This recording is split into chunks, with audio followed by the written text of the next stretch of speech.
Hello and welcome to our second annual Arts for All Telethon.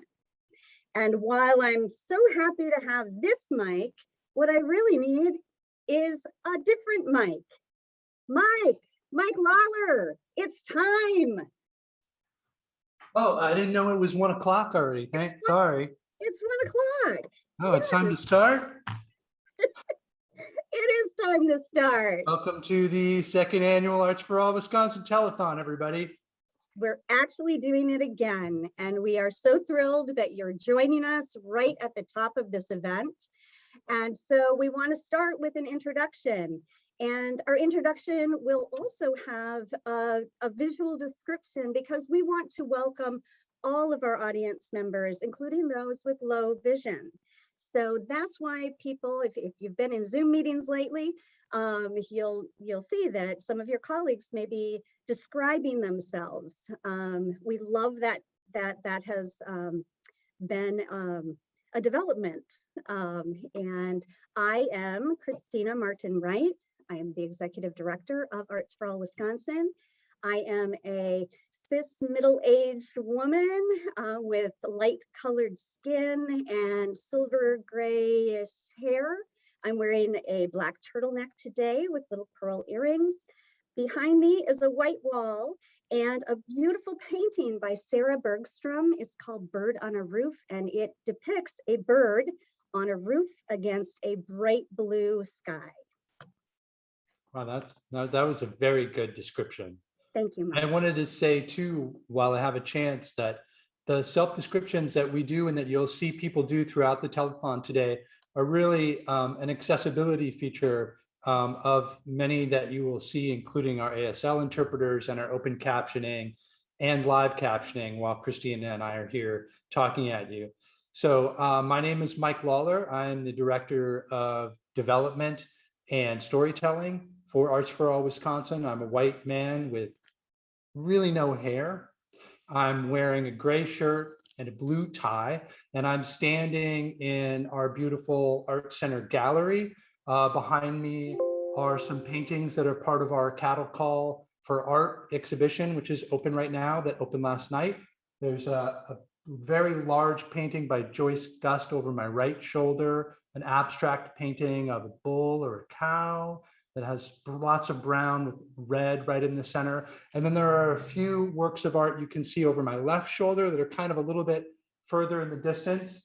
And honestly, don't remember all of the artists that they are, but they all have representations of cows, some of them more realistic than others. Yes, and also on our screen today are ASL interpreters, Amy and Scotty. They'll be switching off throughout the day, and we're so happy that they are here. So Absolutely. Thank you. Thank you. Right.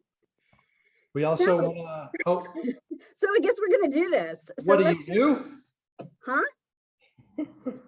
All right. So first of all, we really want to thank our sponsors of this event. It could not happen without them. Among our sponsors are Associated Bank, Culver's, the Cap Times is our media sponsor. Thank you so much for helping us get the word out. Also, WPR, my favorite radio station, has been helping us spread the word as well, and American Family Insurance. Yes, thank you for that support and making today possible. Yes. Also, I'd like to thank the staff, and I know, Mike, you share in this. None of this could be possible without them. I want to say thank you to Jill. She is on mission control right now with, I think, maybe 4 different monitors set up. So thank you, Jill. Thank you, Jill. So good. And then Maya is here. She's supporting Jill and all of us throughout the day. And Deb and Matthew on phones and pizza and provisions. Thank you so much for handling all of that today. And of course, thank you to our entire staff. We employ teaching artists and choir directors throughout the state. We're so fortunate also to have a slew of volunteers, including Dave, who recently painted the walls that surround Mike right now. Thank you, Dave, for painting. And we also have who else? We have our board of directors. I mean, it really does take a village. So thank you so much to everyone. And all of our teaching artists, which you mentioned, some of whom you'll have the fortune of seeing today during the telethon, that we'll be having a couple of live classes with two of our teaching artists today. And you'll also see some teaching artists in some other videos as well, whether they're talking about the organization or showing you how they make art. So there'll be a lot of opportunities to see them today. That's right. And I want to share a special shout out to our choir directors throughout the state who are still working virtually with our choirs. We have choirs in Wisconsin Rapids, Milwaukee, Appleton, Madison, and we've just launched a new choir in Eau Claire, Wisconsin that is still taking participants too. So if you know if anyone with a disability, ages 16 through adult in the Eau Claire area, please reach out, get more information. And none of this could really be happening also without the generous donations that we received in the grant support through the COVID Relief Fund for the Arts through Madison Community Foundation. Thank you so much. And then of course, also Dane County. Yeah, Dane County. Yes, Dane County. Absolutely. Yeah. COVID Relief Fund. Yeah, and before we move on to the choirs, although we do need to get started with our stuff here, I have to keep an eye on the time. I also wanted to thank Thompson Investment Management for their support of all of our choirs across the state. Absolutely. Yes. Yes. So without further ado, let's launch into some telethon content.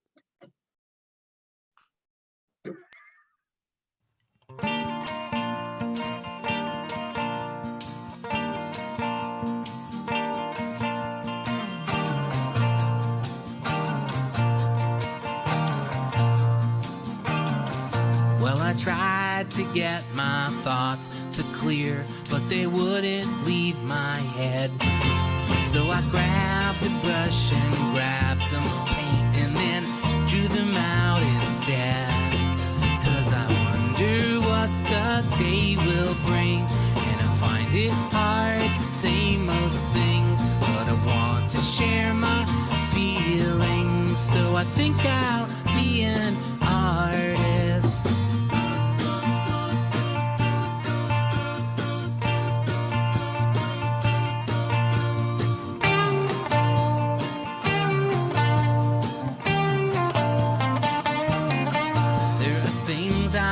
Some trouble with, things come easier to some, but I always find I ease my mind just by banging on a drum.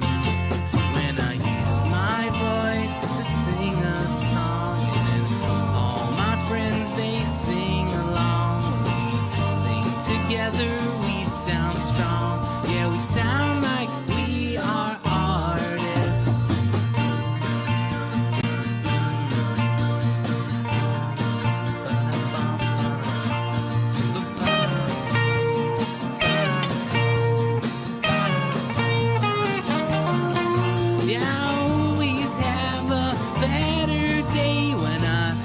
Some help and find a way to say the things I want to say. I know that I'm an artist,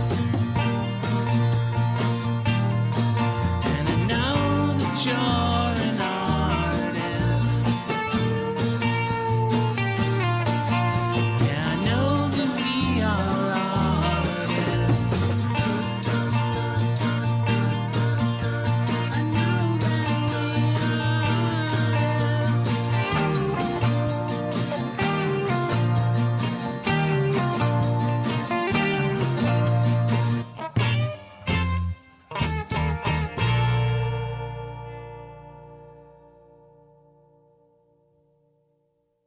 I'm Doug Moe, and I'm a longtime Madison journalist and nonfiction author, very happy to be here to support Arts for All Wisconsin.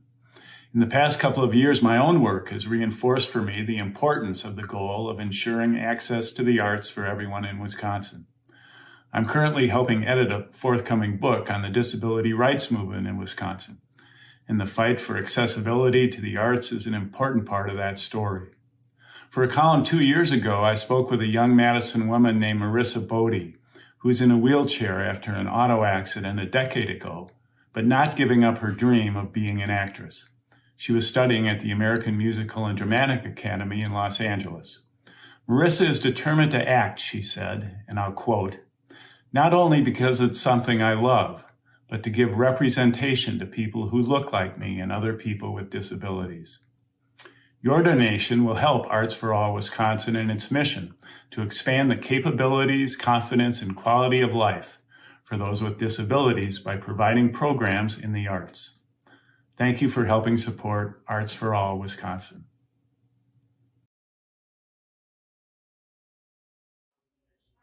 Hi, my name's Abby, and I'm one of the co-directors for Breakthrough Dance Company. Breakthrough is based in Madison and welcomes dancers of all dance backgrounds with no auditions. Our most recent piece is a collaborative project that all Breakthrough members contributed to, set to a poem called Heart and Home by Rose Menyon Heflin. Rose submitted this piece and was one of the finalists for the Arts for All Call for Art. We're excited to be a part of the Telethon today and to support this wonderful organization. We hope you join us in our support of Arts for All Wisconsin. Thank you. They say that home is where the heart is. If that's the case, my home is on the fall sidewalk, amid the crunch of dry autumn leaves, in the forest of the Poconos, rushing with the waterfalls and blooming with the skunk cabbage. In the California desert, sleeping soundly in Death Valley, beneath Orion and compatriots, and amid the roughly textured Joshua trees, pierced through by Alcatillo spines. On the prairies of Wisconsin, nestled securely in the leaves of a cup plant, yet falling gleefully from the slanting petals of a coneflower, and in the Rockies, held hostage by yellow-bellied marmots, and mesmerized by snow-covered slopes. If home is where the heart is, both of mine are broken, gloriously broken, into hundreds of beautiful pieces.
More cowbell.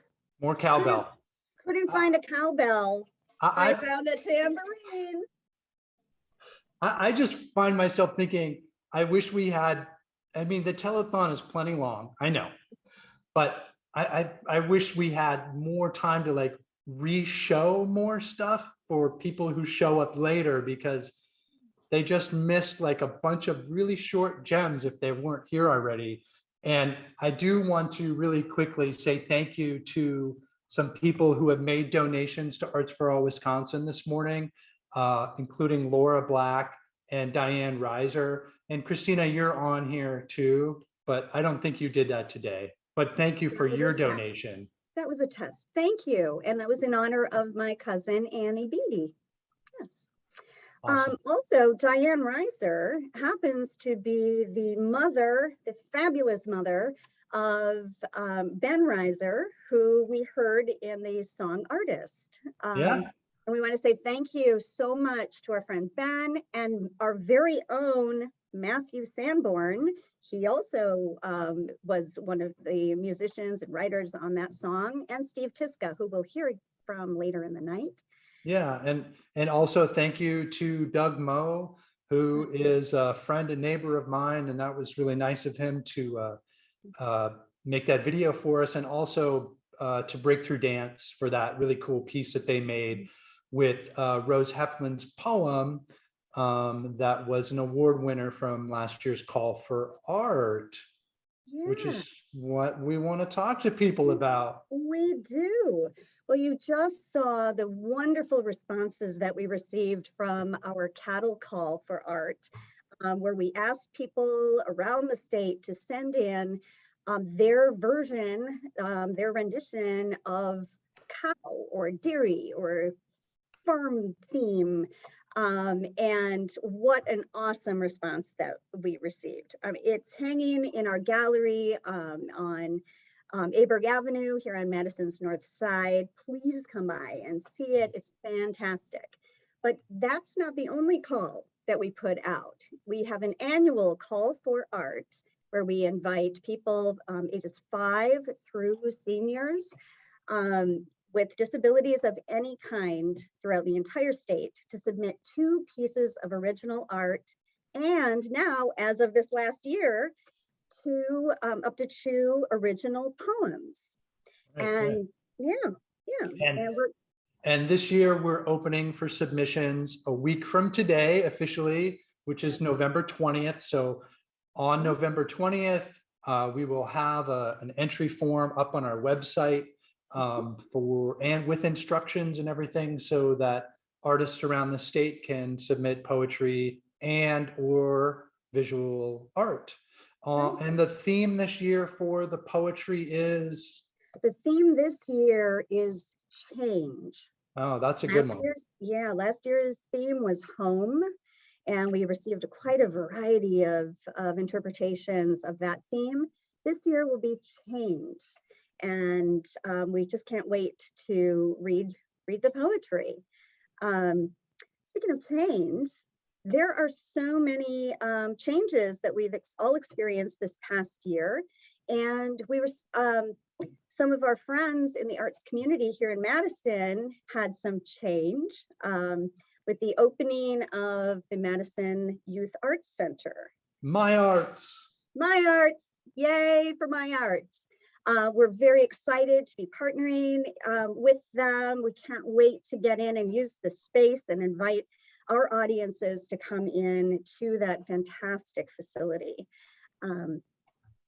Absolutely. And while we're at it, I don't want to forget to thank some people who make programs like Cattle Call for Art and our annual Call for Art possible every year. And please don't let me forget anybody, Christina, but they include Wisconsin Public Radio, the Wisconsin Department for Public Instruction, Wisconsin Arts Board, Teal Plastics, the Kohler Foundation, and Monroe Street Framing. I think I hit them. We also get help with Call for Art from Ewald and also picture salon, right? They help us Right. out too. Help us Yeah. with the printing of the award-winning poems. Yeah, that's wonderful. So next up, Mike, I think Wait. we're going. Before, Oh, I know that we're always a little bit behind, it's but okay. I would not be doing my job if I didn't remind people how they can contribute right now during the telethon to support Arts for All Wisconsin and our mission throughout the state of Wisconsin. And there are lots of ways you can do that. Probably the easiest way to do that, if you have one of these things, is to text AFA Telethon, all one word, AFA Telethon, to 44321. You can donate really easily that way. You can also go right onto our website and donate. Pretty much hit any donate button you find on our website, and it will take you to the telethon campaign. And you can also call. We have people here. Some of our great staff members, Deborah and Matthew, are here standing by, as they say. And our phone number here is area code 608-241-2131. 608-241-2131. So enjoy the content. We hope that it inspires you to support the work that we do and make a contribution. That's all I got. Hi, I'm Lynn Hemble, Executive Director of Madison Youth Choirs.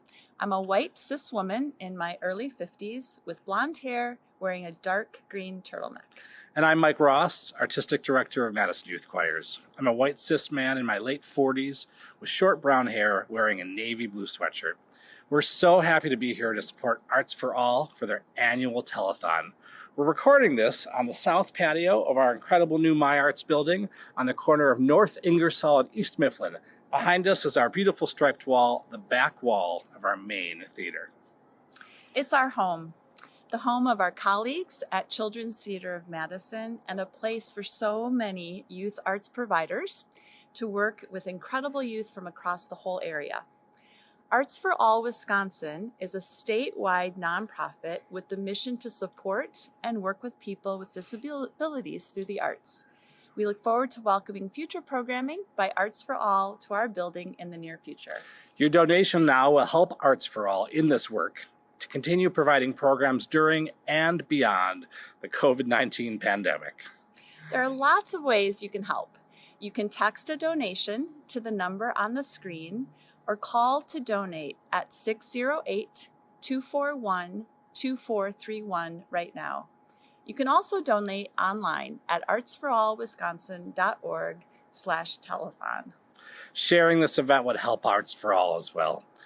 The video you're about to see was recorded last winter. We, Madison Youth Choirs, spent last season meeting with our community over Zoom. The song Give Light was written by Greg Artsner and Terry Leonino with words from the incredible civil rights leader Ella Baker. We used these words during our entire season last year to lift us up, to inspire us, and to keep us moving forward. The core idea is powerful and timeless.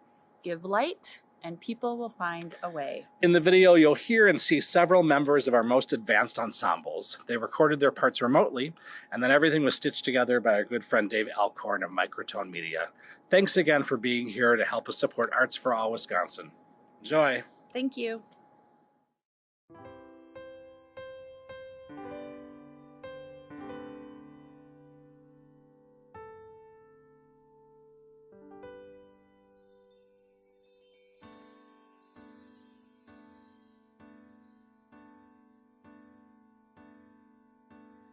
Give light, and people will find a way. Give light, and people will find a way. Give light, and people will find a way. People will find a way, I do believe.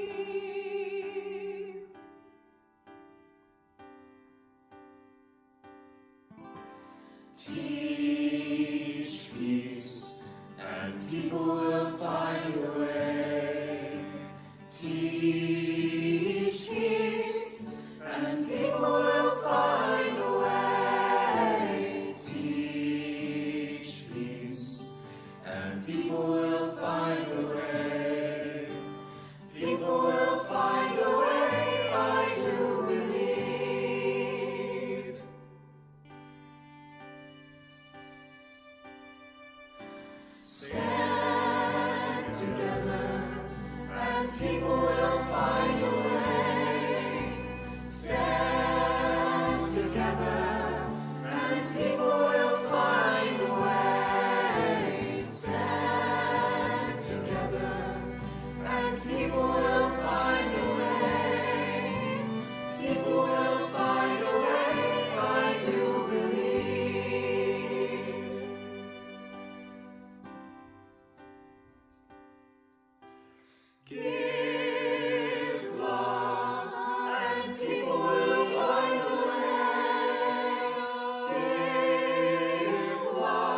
Hello, my name's Kalen.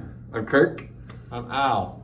And we're here behind the stage in the hallways backstage at the Blue Man Group show in Las Vegas, Nevada, where we perform as Blue Men nightly. And we're asking you humbly from the bottom of our hearts to, if you have the means, donate what you can to help this campaign and fund Arts for All Wisconsin. And if you can't, maybe share on social with your friends and family so that they might be able to give a little something. Thank you so much. Appreciate it. Thank you.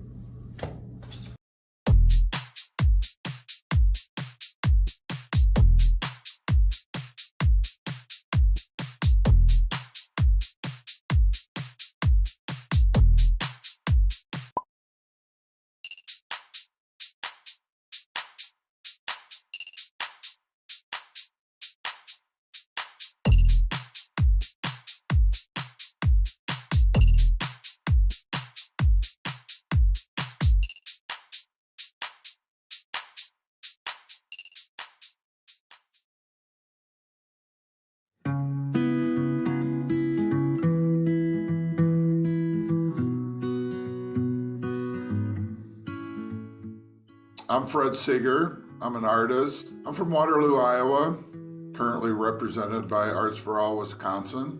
I've been associated with Arts for All for 3 to 4 years now, and it's been a very enjoyable experience, and it's helped me grow as an artist. Tell us about your early life. Spent a lot of time on the tennis court and was 1969 state champion doubles in Waterloo, Iowa.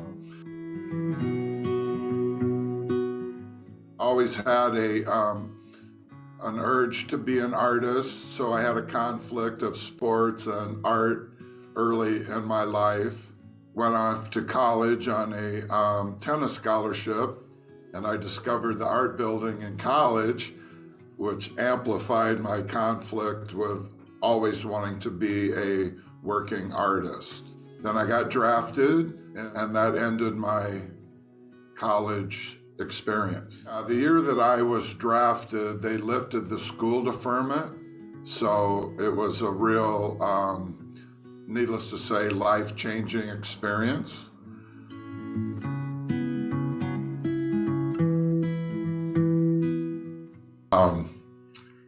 It brings back a lot of memories. How did you become an artist? I did an art show, and that's what really propelled me to get more and more commissions for my work, more notice, and I was discovered by a monument company. They asked me if they thought I could segue from doing pen and ink work into engraving on black granite. And I was very intimidated by the offer, but I went forward with it and I took to it quickly. Tell us about your 2019 Creative Power winning work, Down on the Farm. This particular work that I won the award with is called Down on the Farm. And I was visiting with an artist friend of mine who is a very accomplished painter. And I knew that he worked in black and white as well, because I would see it in his studio. I was over at the hospital, a local hospital in Madison, and I stepped out into the hallway and I saw this amazing piece of art on the wall. And it was a woodcut print. And it was from my friend. And I couldn't believe it. It was just like, I was just so stunned by it. So it inspired me to go home and get out brush markers and try to emulate woodcut in a drawing form. So I just started drawing barns and trees and things to experiment with how I wanted the drawing to look.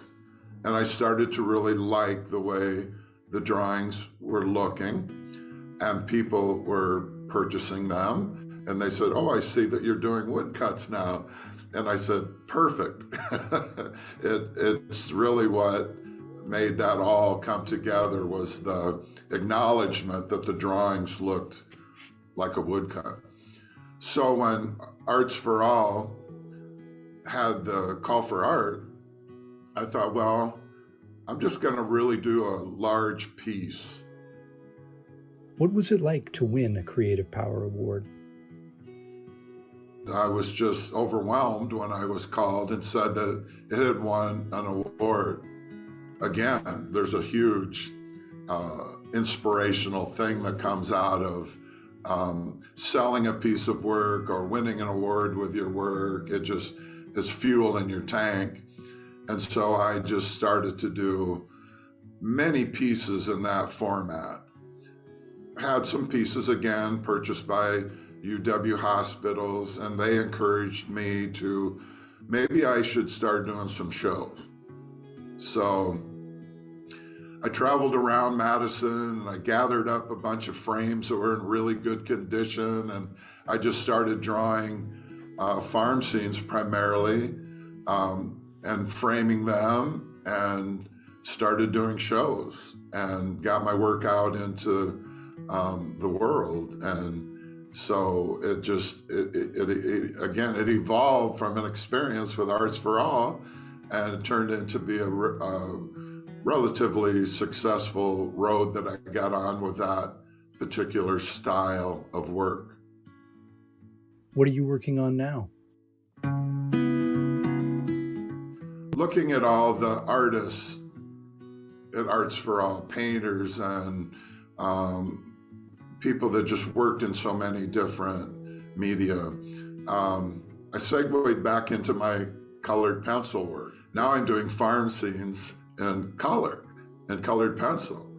From doing all this lineal work with the markers and all that, I just wanted to go back into the world of color because I had spent so many years just working in black and white. So now today, I'm really enjoying switching from another media back into the world of colored pencil.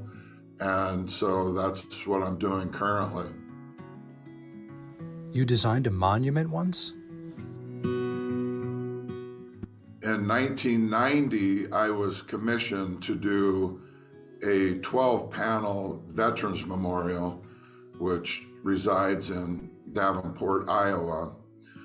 It was collages of all the wars that we fought, starting with the Revolutionary War and continuing through the Persian Gulf War.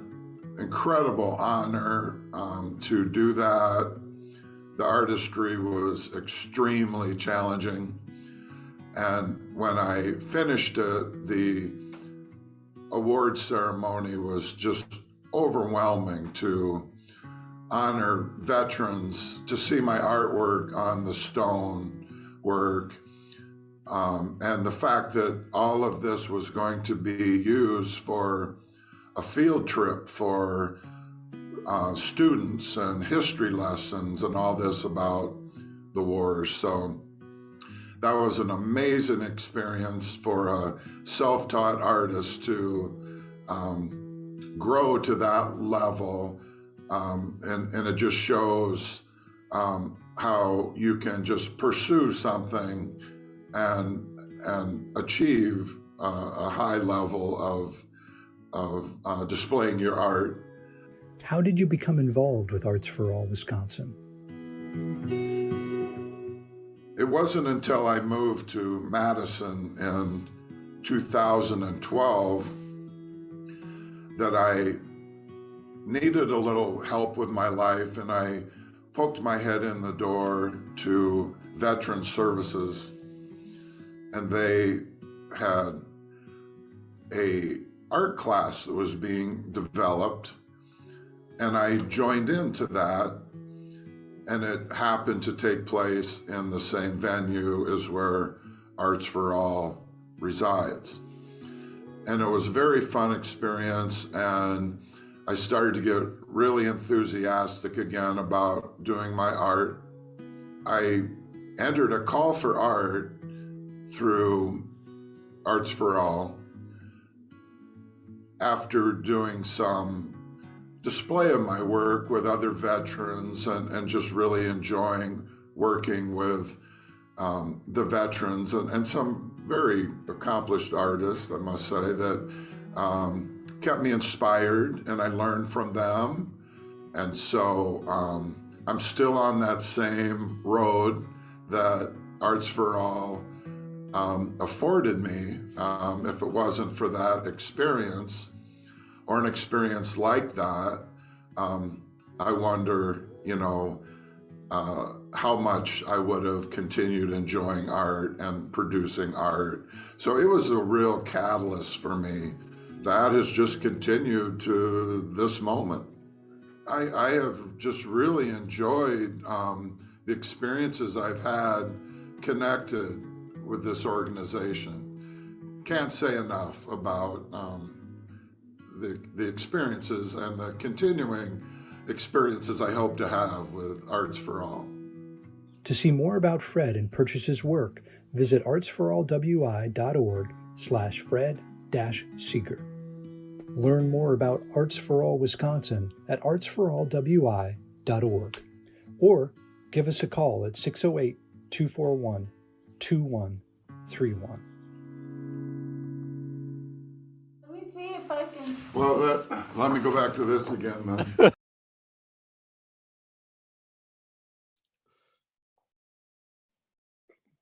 We're back.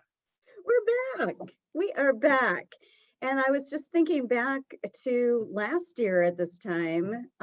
Fred was in this very room that I am in right now, and he was drawing throughout the day. And we're so fortunate to have an opportunity to work with people like Fred.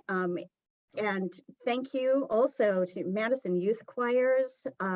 We've done some collaboration in the past, and I'm looking forward to seeing what we can dream up next. And thank you also to the Blue Man Group in Las Vegas, and my dear friend Kaylin Almendinger for being part of today's telethon. And we are going to show that again, I believe, too. I think we might have a little more Blue Man action later on. I think so. Yeah. I also want to say quickly thank you to Catherine Sirico, who donated to us during that segment with the youth choir and Fred and Blue Man and all that stuff. And everybody else who I know is just itching to contribute. They're waiting for the right moment. And so I'm just giving an advance thanks to them too. Thank you. Yes. Mike, I was thinking about what Fred was talking about, of how he came to join with us and share his work, and about the Veterans Art Studios that Arts for All Wisconsin and does in conjunction with veteran centers here in Madison and in Wausau. Right. Yeah, and it's one of the programs that I'm most proud of. And because it is always free to participate, and we work in conjunction with readjustment counselors. So while we often have the discussion about is Arts for All programming art therapy or music therapy or dance therapy, it's not officially, but it is very therapeutic, no doubt at all. The Veterans Program, because of that connection with the vet centers and their counselors, truly is therapy and effective therapy too.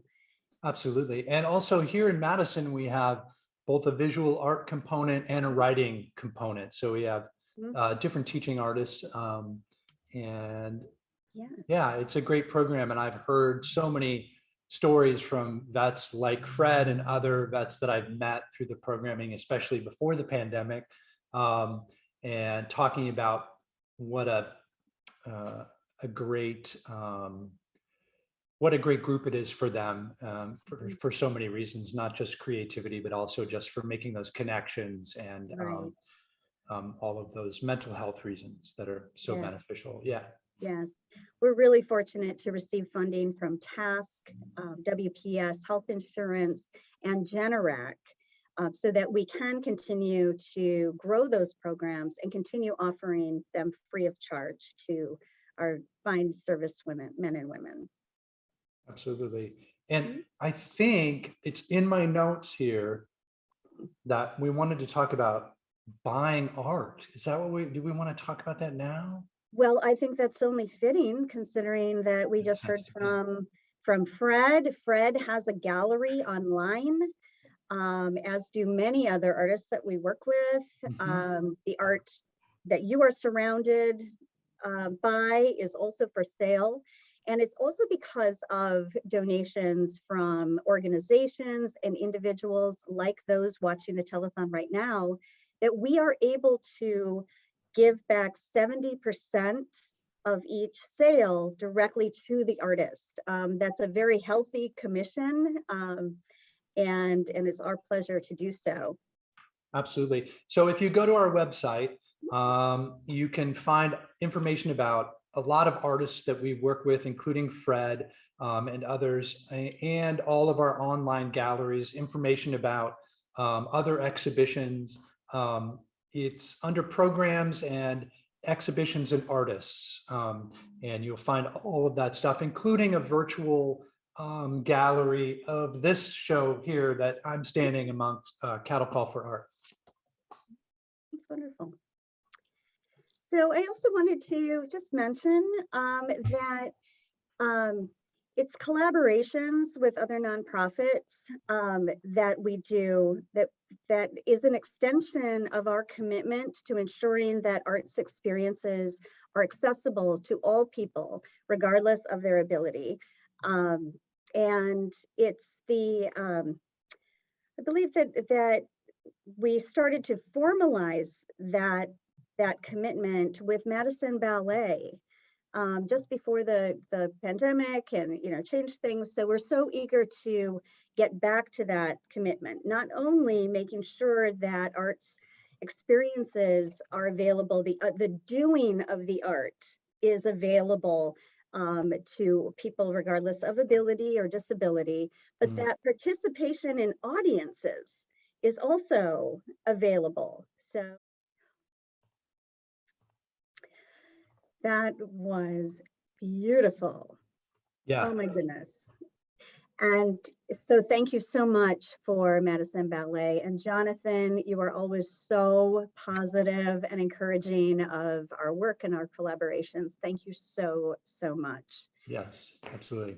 It was Yes. fun to shoot too and talk to the dancers and watch a little rehearsal too. Oh, I bet it was. I bet it was.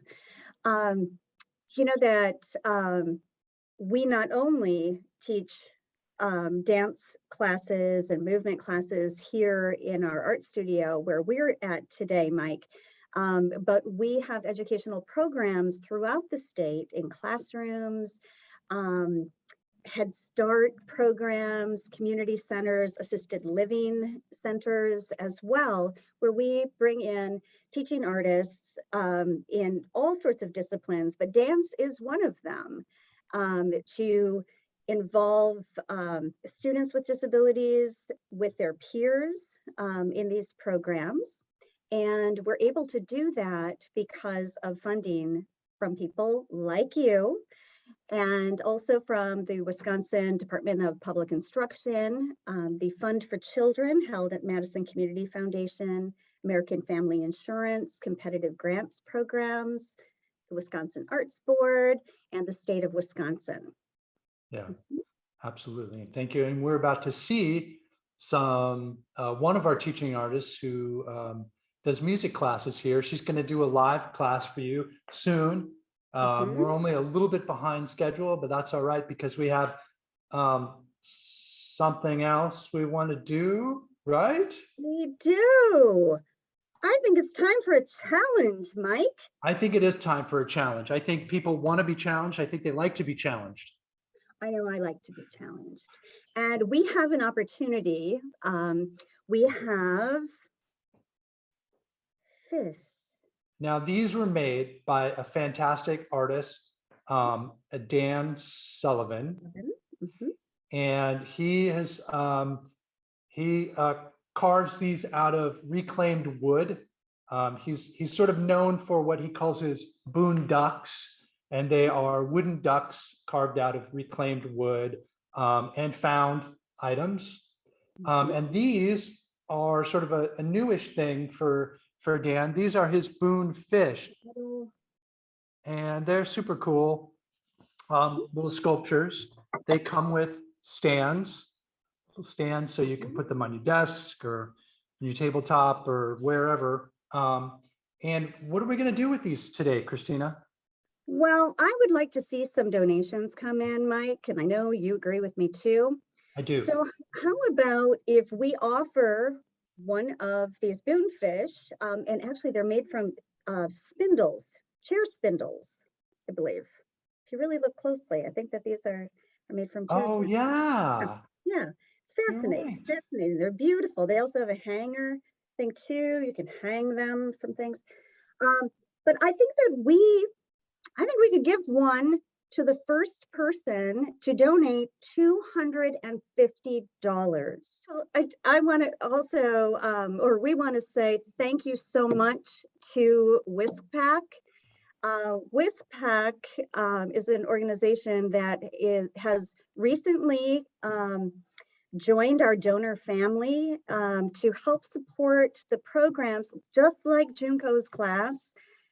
Programs for adults with disabilities ages 16 and up who come here to Madison in our art center on Madison's north side. They help, the support from WISPAC and your support today helps us to keep our fees for classes very, very, very low and provide scholarships for those who cannot afford to take classes. Thank you. Yes, thank you. And I think too that we wanted to talk a little bit about now the power of music that Junko just sort of helped us remember and realize, getting the non-dancer dancing, for example, and some other programming that we feel that we're starting up now that will have an element of that as well, right, Christina? Absolutely. I think what you're referring to, Mike, is our Spark programs. That's it. Right. Now, Arts for All Wisconsin, which, we've not even mentioned, Mike, that Arts for All Wisconsin has been around for 36 years, but people may know us from a different name. We started as Very Special Arts Wisconsin and then went to VSA Wisconsin. And VSA, AFA, we've been working with senior citizens and individuals with memory care issues or memory issues for many, many, many years, working with folks with various stages of dementia and Alzheimer's, and through music programs, movement programs, and art. And we are so excited to announce that we are becoming Dane County's Spark provider in 2022. And Spark is a cultural program for people with early to mid-stage memory loss and their care partners. Folks do, Spark providers may do programming in museums, galleries, nature centers, cultural venues across the United States.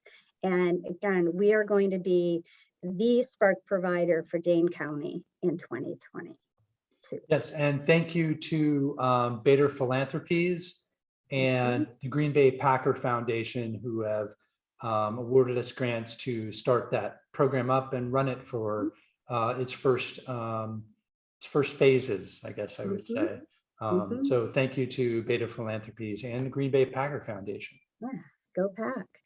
Also, it's this kind of support is not only essential when you're building a program, training, teaching artists so that they are, extremely competent in the area of memory loss, but also like our veterans programming.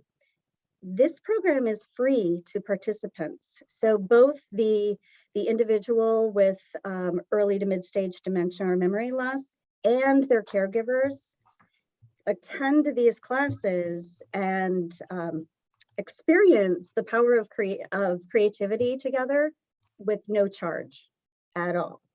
So we're extremely fortunate that philanthropists will help us to make this possible. Yeah, and this telethon and our Spark programming provided me with a very special opportunity to draw attention to a philanthropist who has made a very big difference in my life and in the lives of so many other people, and arts organizations, performance organizations in our region. His name is Terry Haller, and we're going to have the privilege of listening to him talk about his commitment to the arts, his feelings of the importance of the arts, and his own experience with his mother's struggles with memory loss, and how important music was to her and her quality of life. That's right. And that will be followed by, what is it? Jim DeVito, APT. I thought you would be excited to say that. That's why I didn't want to say it. No, thank you. Yeah. Well, Terry and I are huge fans of APT and their work. So the pairing of these two segments is a real treat. Enjoy.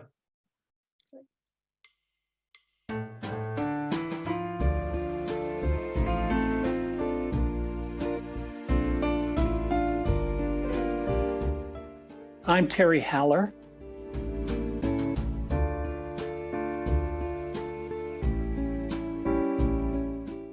Well, I am a quite long retired local businessman. I'm from Los Angeles. I came to Wisconsin in 1970 to go to grad school and graduated from the university and ended up staying in Madison and eventually got into business.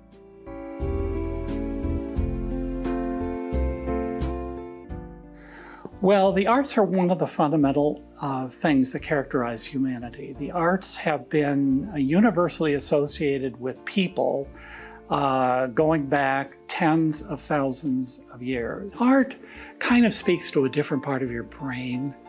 I'm used to dealing in a lot of my day-to-day life with my prefrontal cortex, which is right here.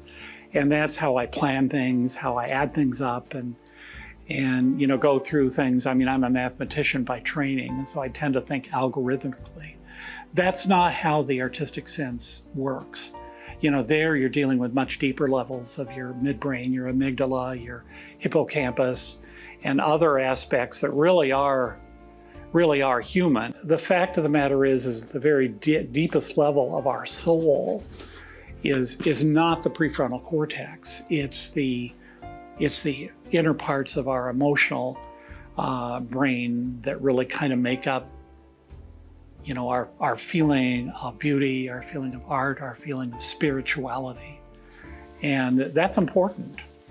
I think art is a type of thing that has a real strong universal appeal. And there's virtually no civilization in the world that doesn't have the arts. This tells me that the arts are really fundamental to our humanity.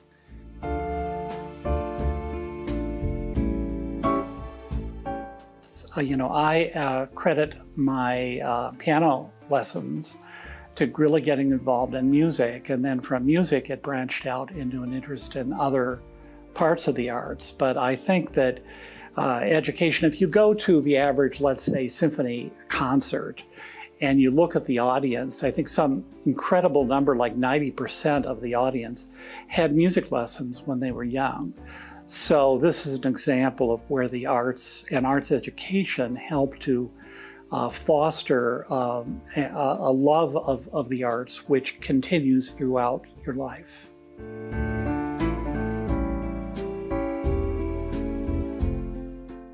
Well, I think the arts have been working hard to try to be more inclusive. I've seen over the last 10 or 20 years where we've really tried to reach out into other parts of the community. I think we still have a long way to go, but I do think we've made some real progress.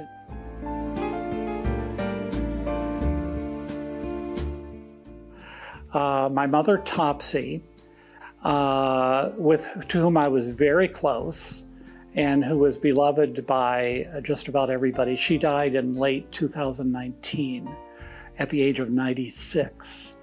And after she got into her 90s, she started to decline mentally. And, eventually it became impossible for her to continue to live at home. She had started to develop dementia. And in about 2015, I decided that one of the things that would be most meaningful and helpful for my mother would be to provide her with a ready source of music. My mother has always been very musical, particularly musical, although I think when you're looking at people with dementia, music, whether or not they've been that interested in music during their life or not, I think music has an amazing salutary effect upon such people. My mother was in a situation where she had loved music, would frequently be found singing spontaneously, and so this fit very naturally into her persona. She was born in 1923, and during the war years, she was listening to the Andrews Sisters and Frank Sinatra, and so forth. And she even made it into the period of Elvis Presley and all of that stuff. So I went through all of those decades, and I looked up what the most popular 100 or 150 songs were in each of those periods. And then I would run that by Mother. She'd be sitting there and I'd say, "Do you know this song?" And she'd say, "Sure." "Do you know this song?" "Sure." She seemed to know everything. It was amazing, and she knew the words. So then I'd look it up on YouTube and find what I thought was the famous version. Then I went to a program that would extract that YouTube and turn it into an MP3 file. But when I was done with this process, I had 300 songs, and these were my mother's songs. Well, this was a tremendous thing because she loved this music, and I would listen. It had about a 10-hour cycle. I would sort of go crazy because after 10 hours it would start repeating. But because she had dementia, I don't think she minded that, and so it really, I think, enhanced the quality of her life. And I think something like that would be a great thing to use for other people. And I recently looked back to see what the last picture that I had of her was. And in fact, it wasn't a picture, it was a video that she did of herself singing a song. And I think that her singing helped to elevate other people as well, because people were delighted, thrilled really, to see how much music meant to her. And I think that enthusiasm spread to others as well. And what was even more amazing to me was that she would learn lyrics while she had dementia. Usually she could learn absolutely nothing. That's the biggest single problem with dementia, is people can't learn things. And that's bad, because there are many safety-related things you need to know, like use your walker. My brother and I actually, in an attempt to make her remember to use her walker, which she never seemed to do, we made up a song about using your walker, and we just put the words in there, use your walker every day. And she kind of learned that, and I think it helped her to use her walker. I think that music can be immensely useful, and because it has more or less universal appeal.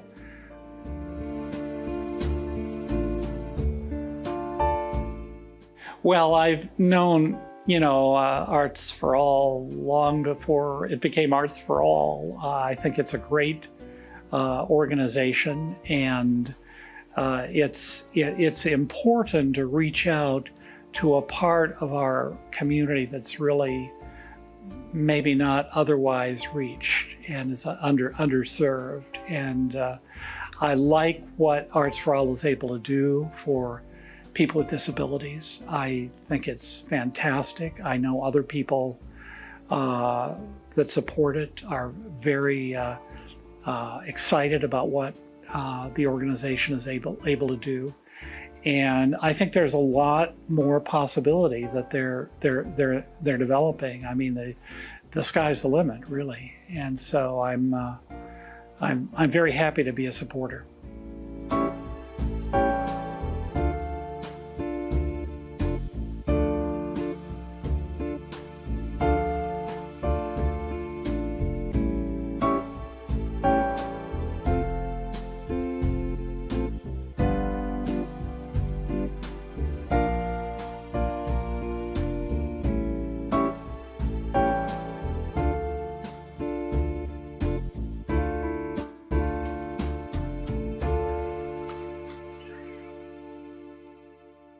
Are we done? I think so. Okay. Bye. Hi, my name is Jim DeVita, and I'm honored to have been asked to support Arts for All Wisconsin. I'm sitting in my office here. I have a little office built in my garage, an old carriage house at my house, and I'm sitting in my office, got a bookshelves behind me. It's a tiny little office, but I love it. And I'm going to do a piece from a play called Sir Thomas More, which was actually banned about 400 years ago for political reasons. It was written by 3 different authors, one of whom happened to be William Shakespeare, who collaborated on the play. And this speech is actually the only speech that we have passed down that is actually in Shakespeare's own handwriting. So I'll give you a little context for when this speech happens. There's a riot in the streets of London. There's chaos. The native Londoners, they've come out and they're rioting to have the immigrants removed from their country. They're afraid that the immigrants are taking their jobs and causing trouble in the streets. And there's a huge riot, and they're all screaming for the immigrants to be removed, the strangers, as they call them. They call them strangers. And they want them removed from their country. And Sir Thomas More comes out to try and quell the riots. And this is what he says to them. Grant them removed, and grant that this your noise hath chid down all the majesty of England. Imagine that you see the wretched strangers, their babies at their backs with their poor luggage, plodding to the ports and coasts for transportation, and that you sit as kings in your desires. What had you got? I'll tell you. You had got how insolence and strong hand should prevail, how order should be quelled, and by this pattern not one of you should live an aged man, for other ruffians, as their fancies wrought, with self-same hand, self-reasons, and self-right, would shark on you, and men like ravenous fishes would feed on one another. You'd cast out strangers, kill them, possess their houses. Say now the king should do as much to you for your great trespass, and was but to banish you. Whither would you go? What country, by the nature of your errors, should give you harbor? Go you to France or Flanders, to any German province, to Spain or Portugal, nay, anywhere that adheres not to England, why then you must needs be strangers. Would you be pleased to find a country of so barbarous a temper that would not afford you an abode on earth, but spurn you like dogs? How would you feel to be thus used? This is the stranger's case, and this your mountainous inhumanity.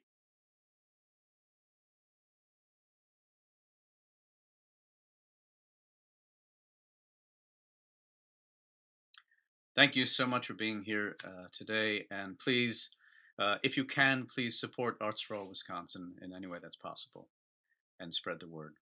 Thank you very much.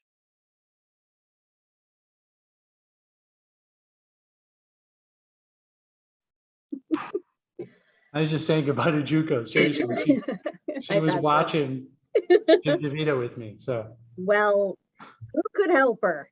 That was fantastic. Thank you so much, Terry, and thank you, Jim, for being part of today's telethon.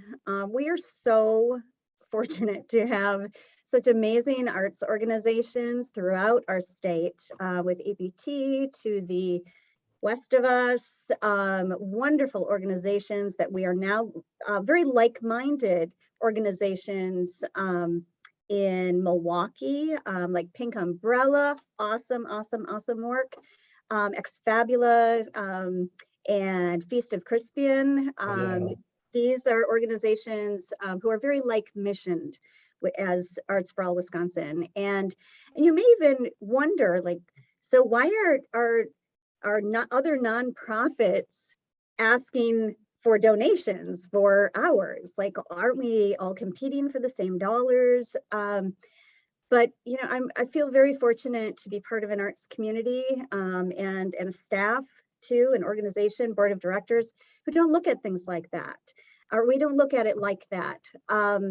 Good work by other people, supported work by other people helps to elevate all of us.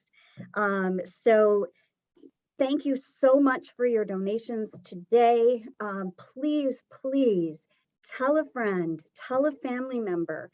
Every single donation, no matter how small, it all adds up, and it brings you into the Arts for All community and the arts community throughout our state too.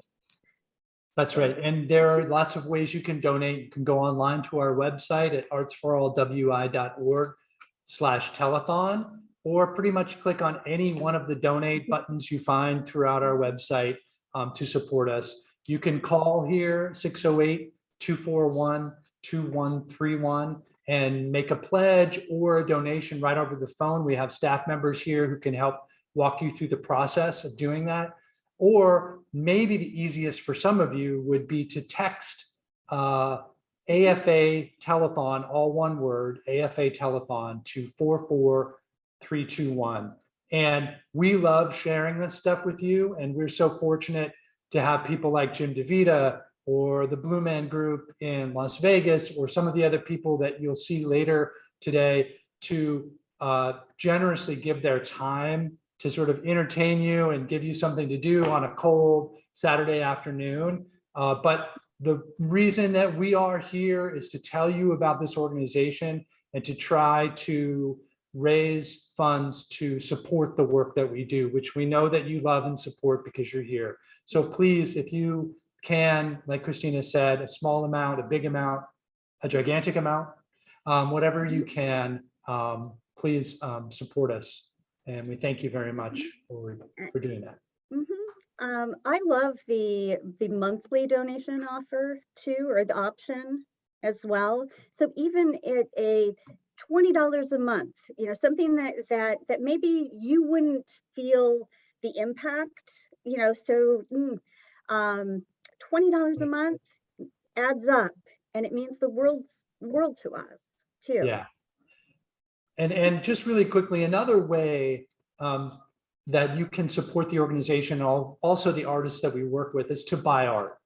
And you can do that also on our website. It's very easy. We have tons of galleries. You can buy art through the exhibitions, or there's actually a button on our page that's called Buy Art. And there's a ton of art right there on our website that you can look through and look at pictures of, and buy something that fits your budget, and know that 70% of that sale is going to go right into the pocket of the artists who created that work.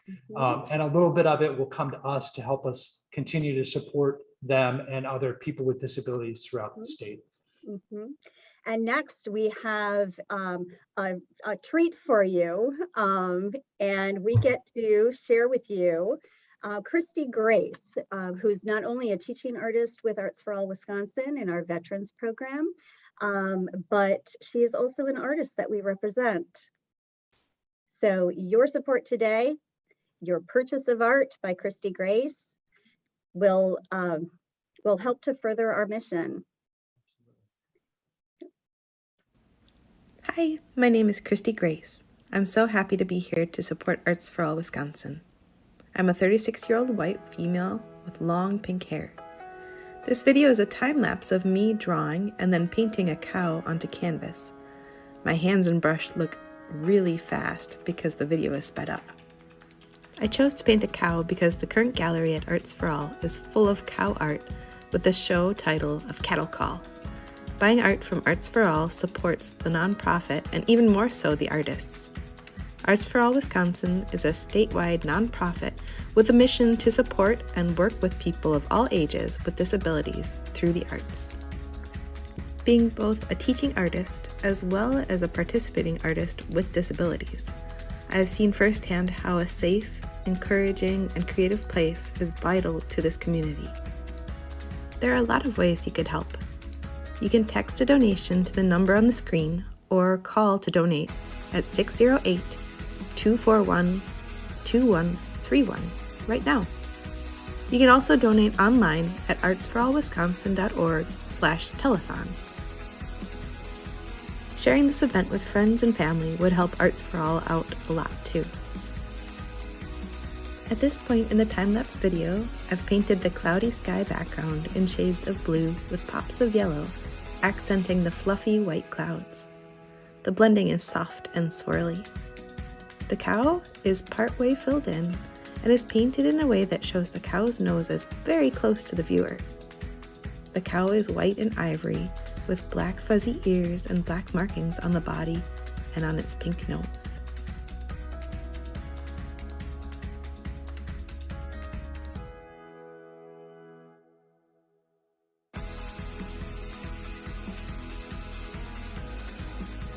As I continue painting, all the small details come into focus, like the little hairs on the ears, and even some eyelashes and highlights in the eyes. Then I take white and define the fluffy clouds behind the cow's head. Adding this white makes the silhouette of the cow even more visible.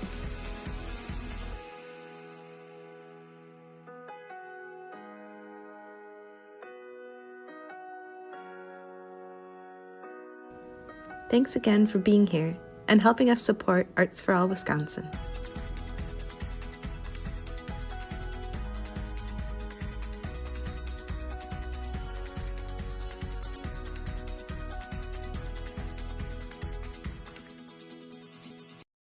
Hi, I'm Kat Woodkey.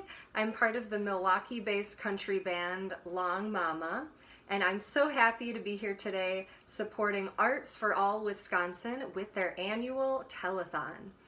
I am a white woman with brown hair wearing a black shirt holding my acoustic guitar, and behind me is a wall with some framed family photos, some artwork, and another guitar next to me.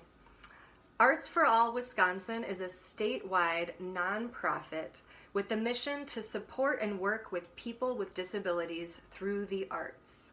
Your donation now will help Arts for All in this work and continue providing programs during and beyond the COVID-19 pandemic.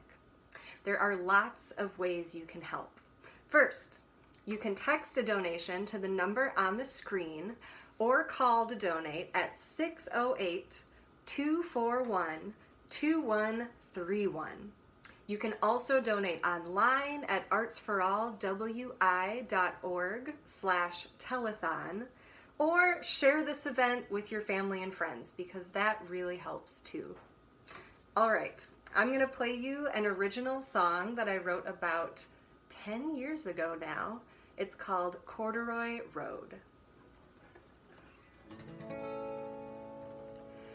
Corduroy Road, how you call to me, how you sweet talk and coax these stubborn blues to their knees. A candle, a match, and a good book to read is all a woman needs up Corduroy Street.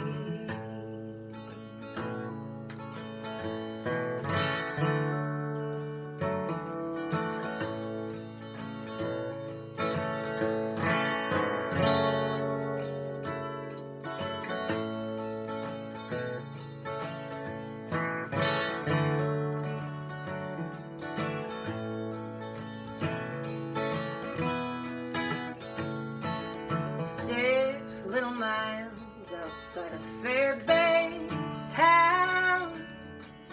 Exit the highway and take a ride on down. The end of the road, kicking gravel and dust.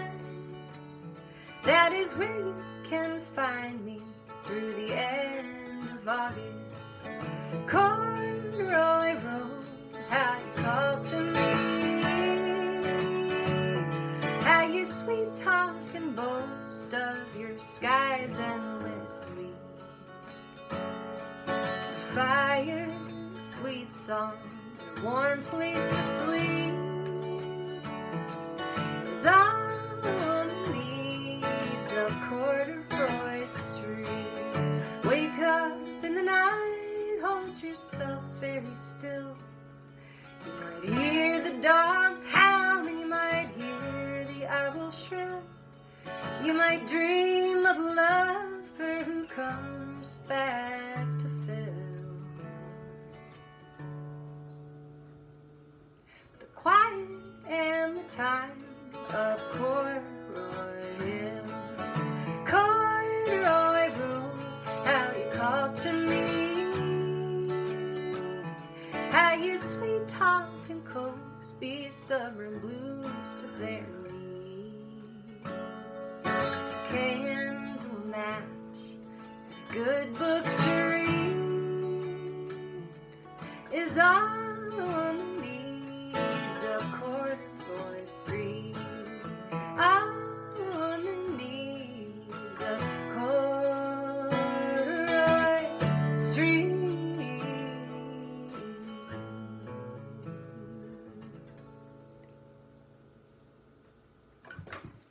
Thank you so much, everybody. Thanks again for being here and for supporting Arts for All Wisconsin. Hello, my name's Kalen. I'm Kirk. I'm Al. And we're here behind the stage in the hallways backstage at the Blue Man Group show in Las Vegas, Nevada, where we perform as Blue Men nightly. And we're asking you humbly from the bottom of our hearts to, if you have the means, donate what you can to help this campaign and fund Arts for All Wisconsin. And if you can't, maybe share on social with your friends and family so that they might be able to give a little something. Thank you so much. Appreciate it. Thank you.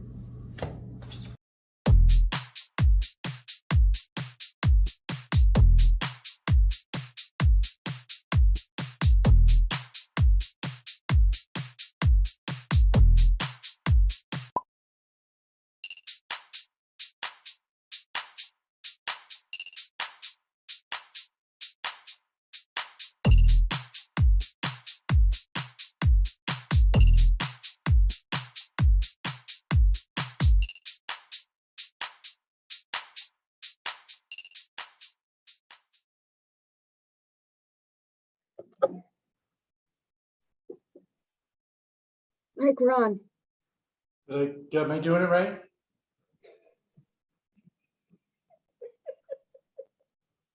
Pretty close.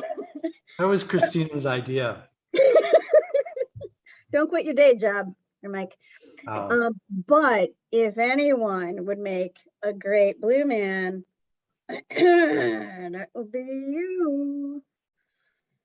Oh, my Yeah. goodness. All right. Yeah. Well, thank you to the people in the Blue Man Group in Las Vegas for helping us out. You'll probably see him again at some point if you're with us and watching. Really quickly, I want to say thank you, or maybe you want to say thank you, Christina. Well, I would like to say thank you to Dot Folks, also known in some circles as Aunt Dot. Thank you so much for your most generous donation today. And I think there might be a boon fish coming your way. Yeah, we found something out. We did. Well, first of all, we were told that Dan Sullivan lives in Minocqua, and also that he actually created these boonfish, and we're the only people in the world that have them. So that's how few of them there are and how unique they are. So, and we will probably come up with another giveaway since nobody took the bait during Junko's class. We'll come up with another one. Yes, but thank you, Dot, for your generous donation. Thank you so much.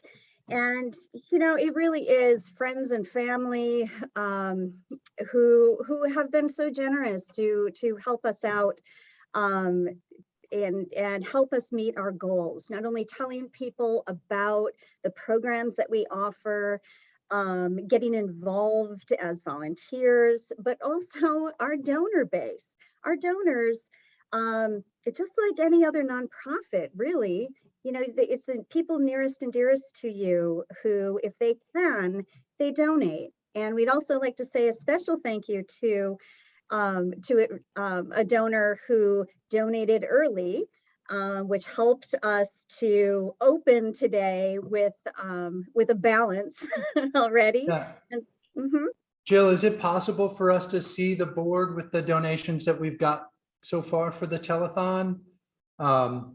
Just so that our viewers can see where we're at and I don't know if we have it. There it is. Oh, fantastic. Thank so you you'll so see, much, Bill.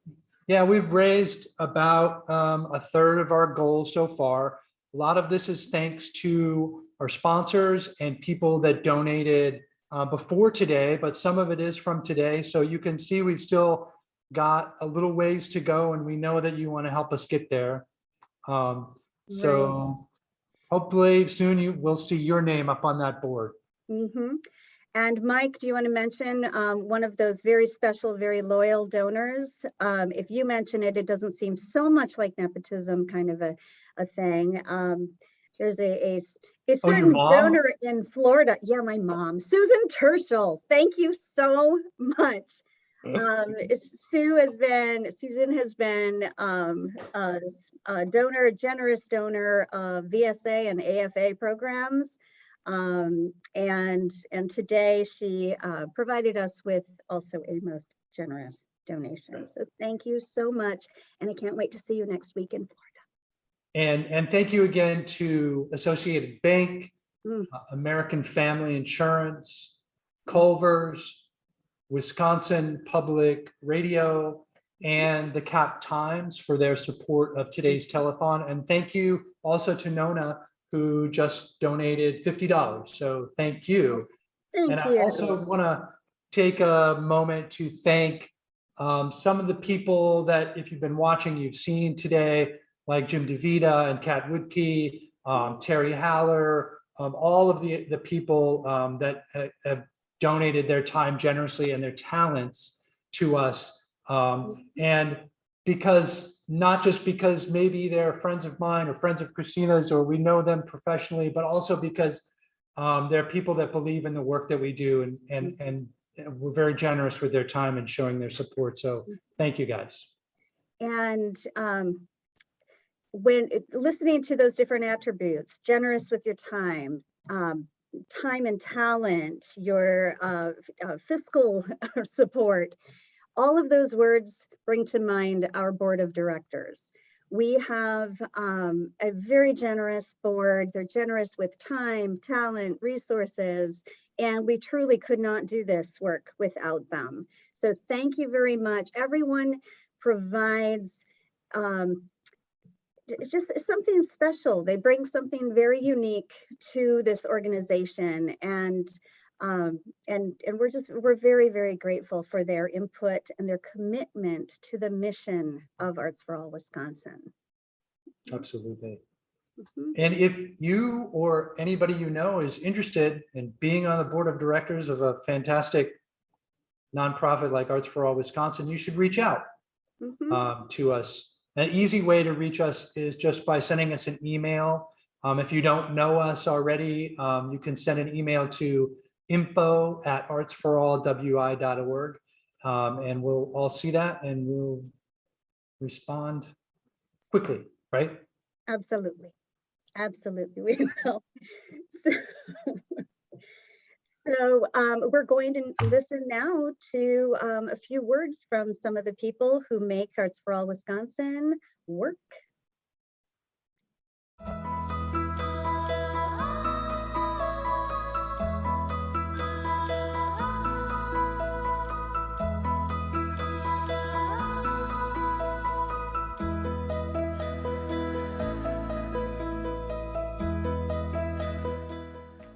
I think the arts matter because they reveal the human condition. I mean, it's fundamental to every art form, I think. It tells you a little bit about yourself, your experiences, and the experiences that other people have. Every single person has a unique perspective, and the arts are a way for them to showcase and create a view into that perspective, and for us to have the chance to view their creation, which is a reflection of that perception, is an opportunity that if you don't make that available, you're taking away from the rest of us learning something, and you're taking away from the richness of society by not having that available to us. I would say the arts matter because it's a window into so many other opportunities and elements of life. For students, it can be the gateway into different academics. For people with different needs, it can be the gateway to expression that they don't have in any other way. And for all of us, I think it offers a new way for us to engage with the world.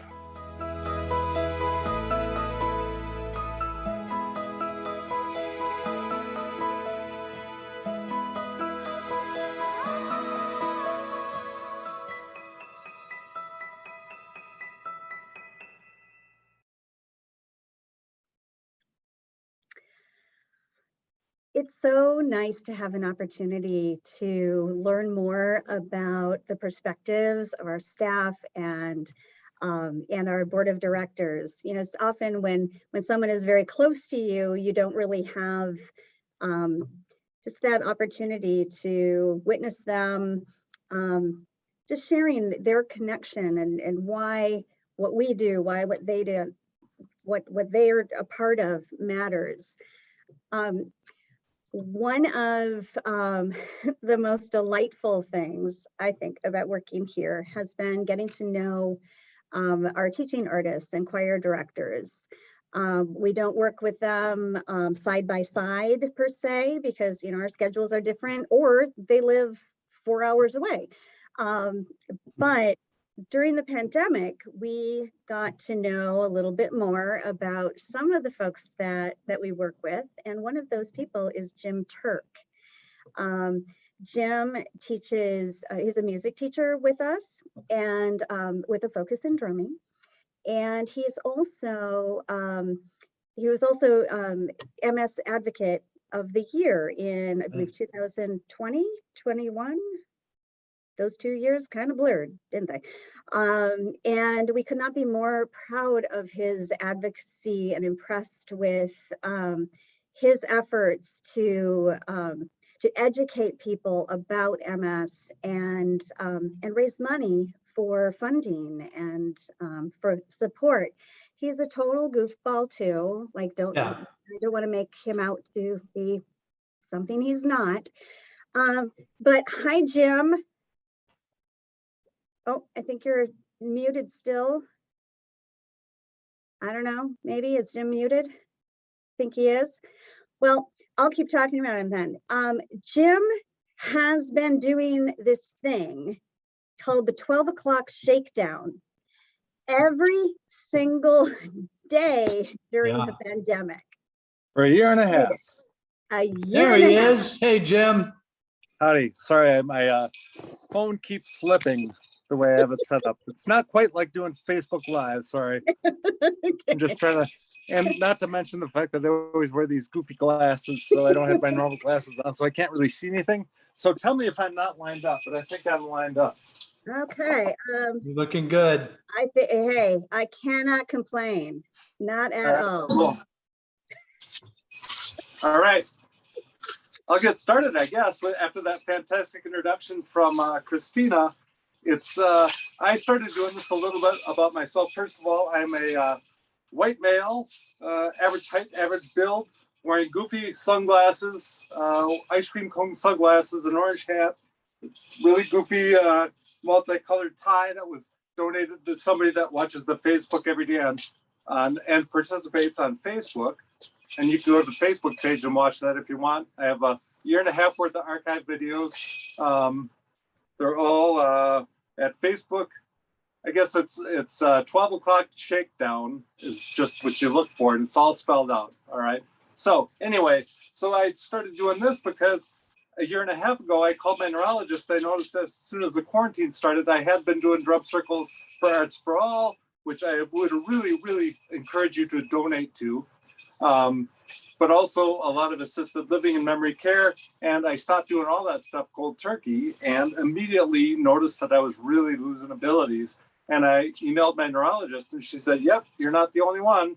And so I was like, okay, well, I obviously have to keep active. How could I do that? And so I started doing this, and I've been doing it every day ever since. So that's my story, and I'm sticking to it. All right. But basically what you're going to hear, what I'm going to do, it's just music and movement. This is how I end my drum circles usually.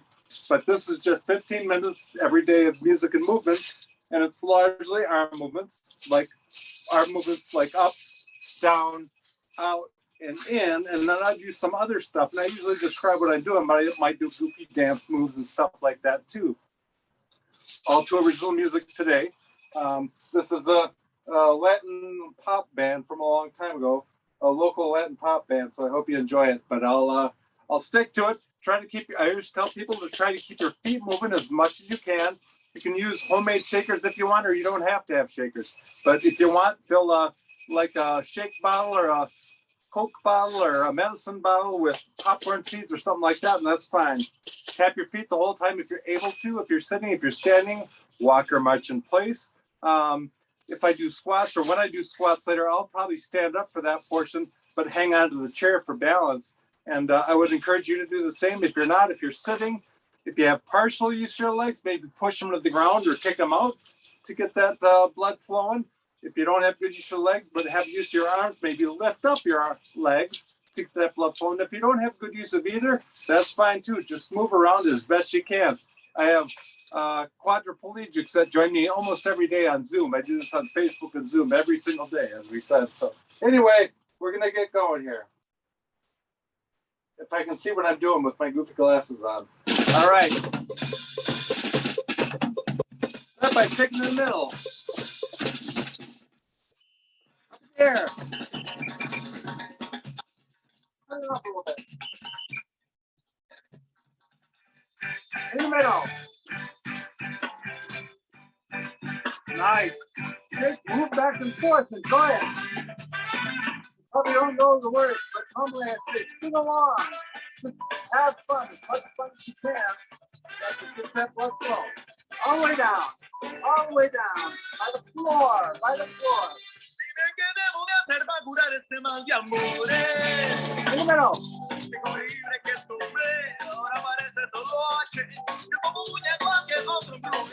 Up in the air. Nice. In the middle.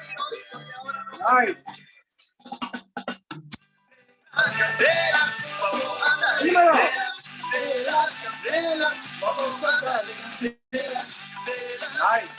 All the way down.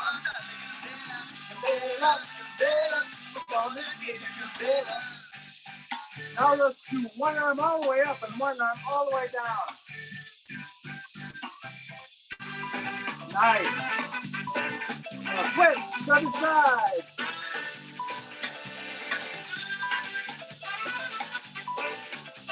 And try it again. Keep those feet moving. If you're able to. To the side. Abs tight. In the middle. Nice job. Play back and forth. Enjoy the music. Now let's do some boxing. Box. Lift your weight. Turn those hips over as much as you can.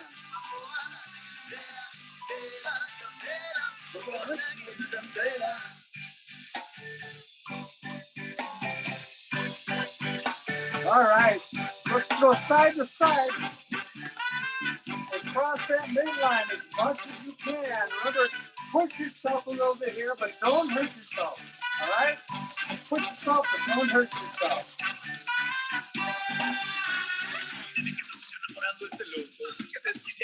That drummer sounds really good. I wonder who he is.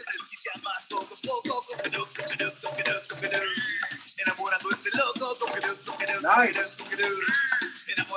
In the middle. All right.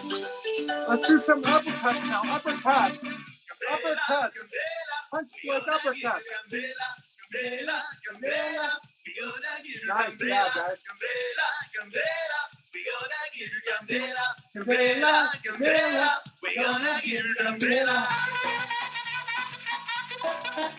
Look at Brian. Brian Elliott on saxophone. Nice.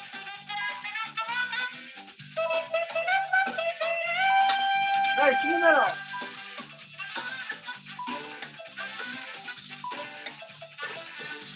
Nice job, guys. Nice job. Swing those arms back and forth. Swing those arms back and forth.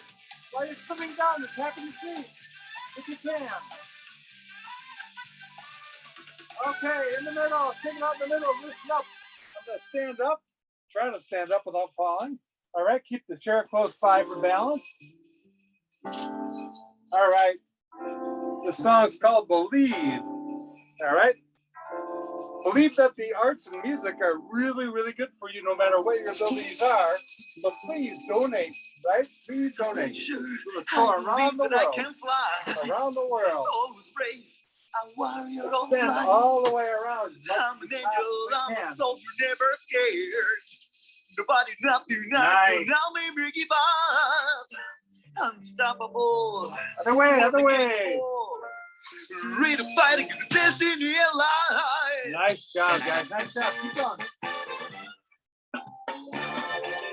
Nice. Awesome job, guys. Awesome job. Other side, other way. Okay, in the middle. Now let's do some air push-ups. Air push-ups. So you put your arms all the way forward, take your butt out, back in your chest. Forward, back in your chest. All right? Back and forward. Keep going, back and forth like that. I'm my own idol. I'm my own hero.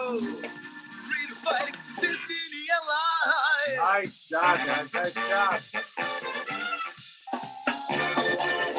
Nice. In the middle. Now let's do wax on, wax off. Wax on, wax off. Another solo by Brian Elliott, this time on the very back. Other side. Nice. Yeah.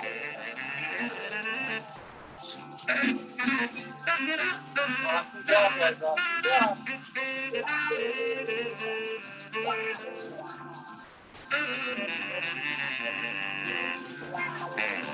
Okay, nice. Now let's do air guitar, and we're going to swing back and forth at the waist, bend the waist, while we're doing the air guitar. Nice. Turn those hips over. Have fun. Nice. Other side.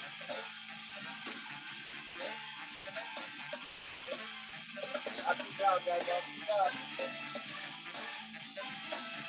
There, that's the ball there, right? Side.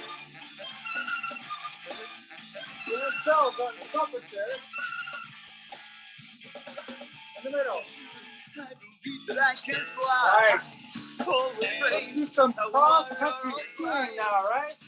So swing your arms way back and forth. Turn your body and bounce as best you can. Either sitting or standing. Keep going, guys. Keep going. Nice.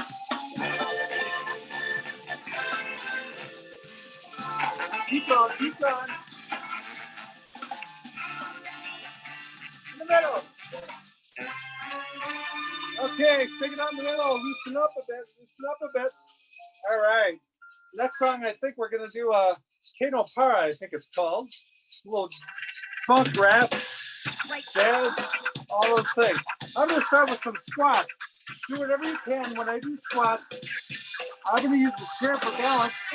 Push your legs into the ground, like I said, or pick them out, or lift them up, or whatever you can do to have fun and move your body. Push your body, push yourself, but don't hurt yourself. All right, I'm doing squats. Nice. Keep going, guys. Keep going. Matt Wright's on keyboard. Tim Peters on bass. My good friend, Nolan. LA, I think, for Colorado. I don't know.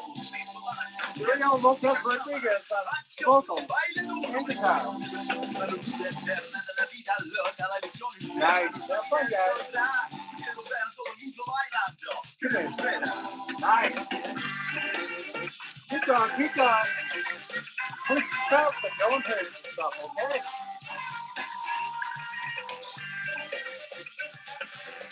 Nice. You're doing great. In the middle.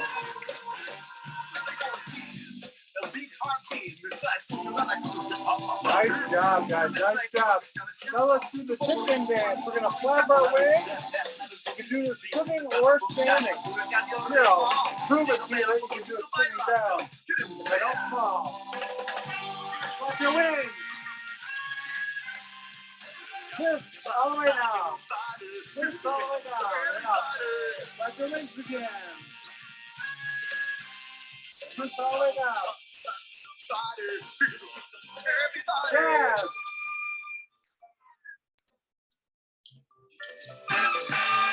Nice. All the way down, guys. All the way down. Keep it chicken dance. Keep it up. Nice.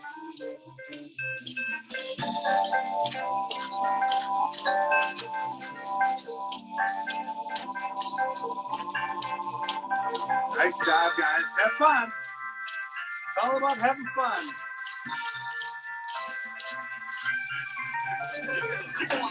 Nice. All right, I'm going to stand up now again. Don't worry about me. I always fall during this. You're not allowed to, but I am. In the middle. All right, we're going to do the lawnmower. We're going to do the sprinkler. How's that? We'll do the sprinkler. Do the sprinkler. Push the body. One arm all the way out. One arm behind your head. Six fingers.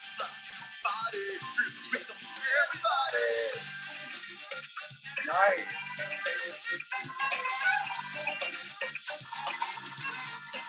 Other side.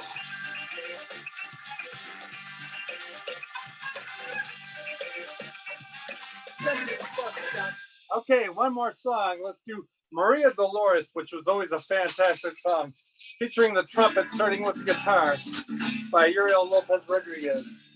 Nice. In the middle. Just go arms out to the side. If you're stretching your weight back and forth if you can. All about having fun. Get that work fun. Toss your arms in the middle. That's out the other way. Across the other way. Nice.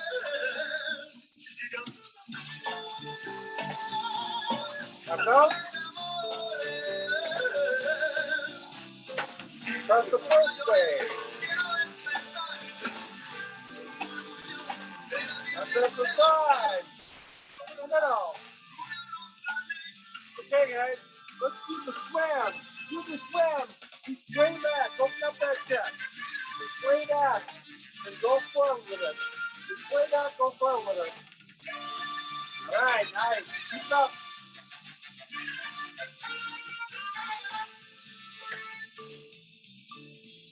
Nice. Matt Rife on keyboards. I'm not sure if I mentioned that.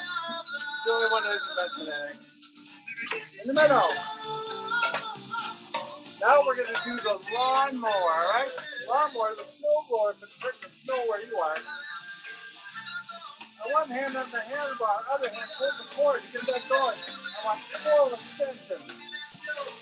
Full extension. Nice. Now blow that snow. Blow that snow. Blow that lawn. That goes leaves, I guess.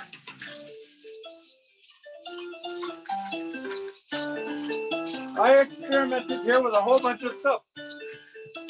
This is a conga on a door, believe it or not. It was the best sound I could get. Other side, pull the cord with the other hand. Full extension, really exaggerate the movement.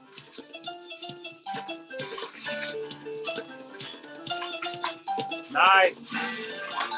Hold that lawn, hold that snow.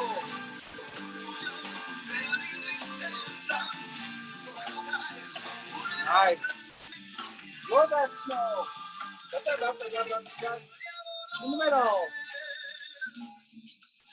Let's dig a big hole. How's that? Dig. Slow. Dig. Slow. Nice. Keep on. Other side.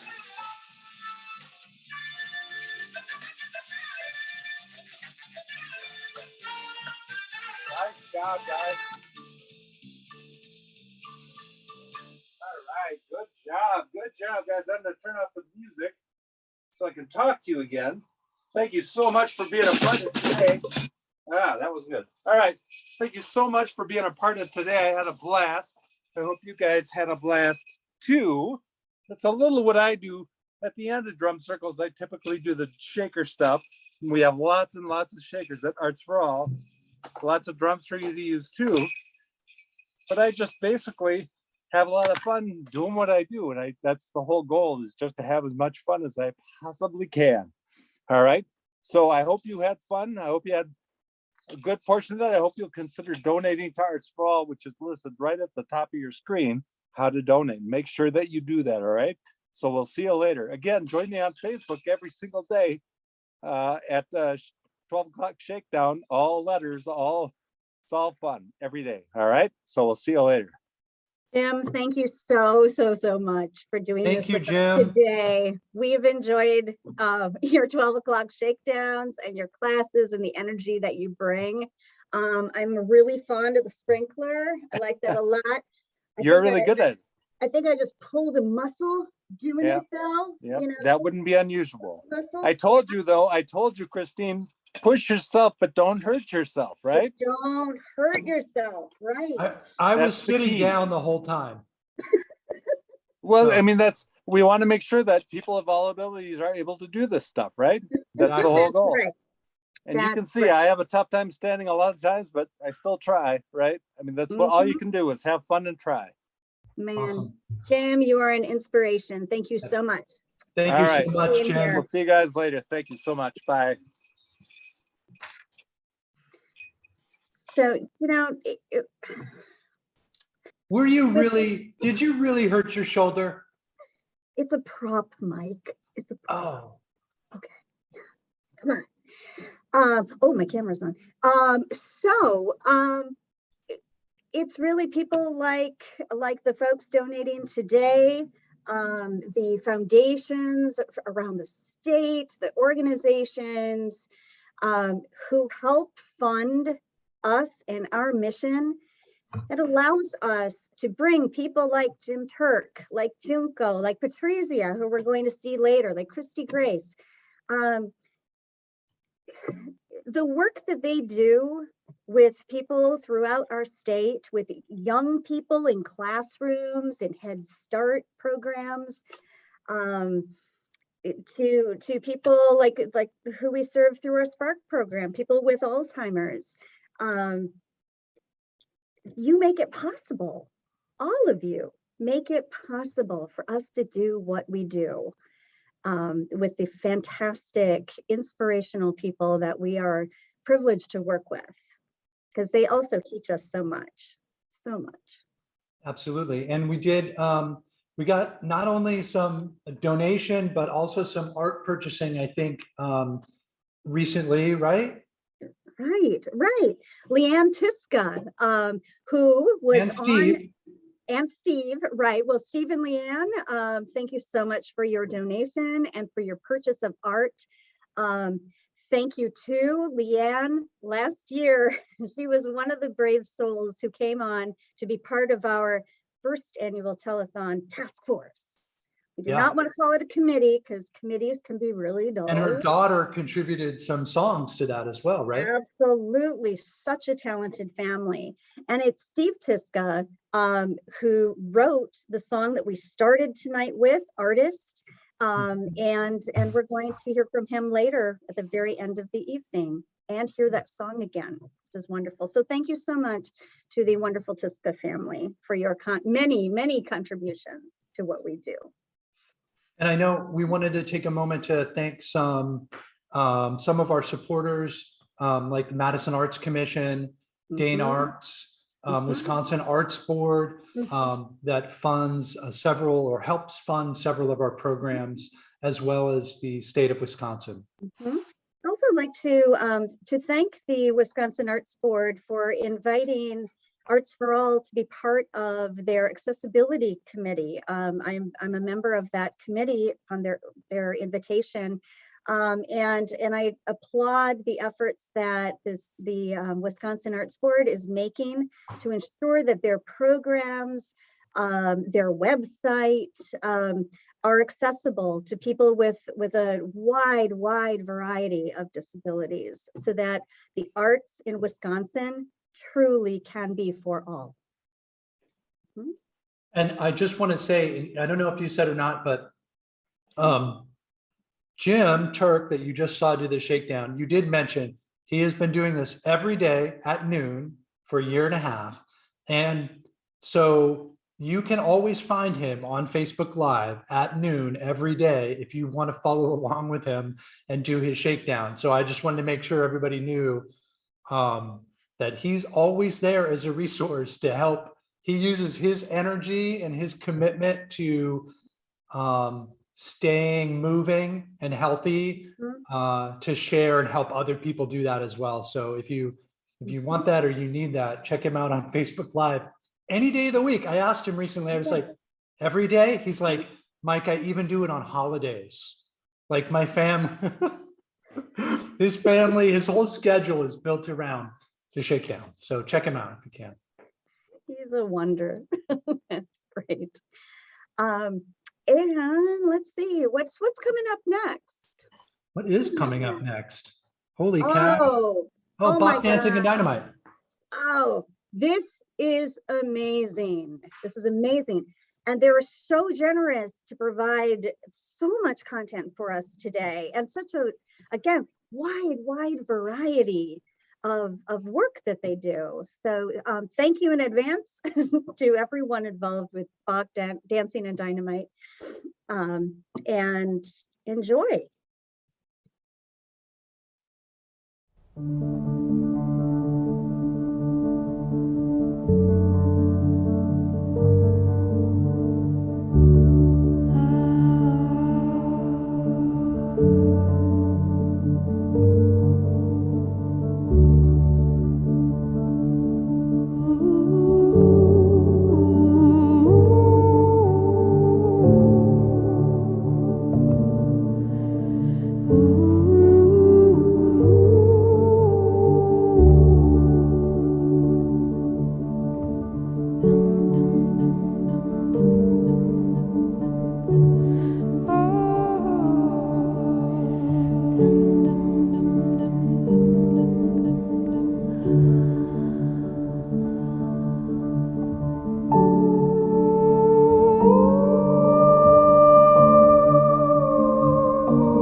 Zez Confrey was a million-seller piano composer from the 1920s in Chicago.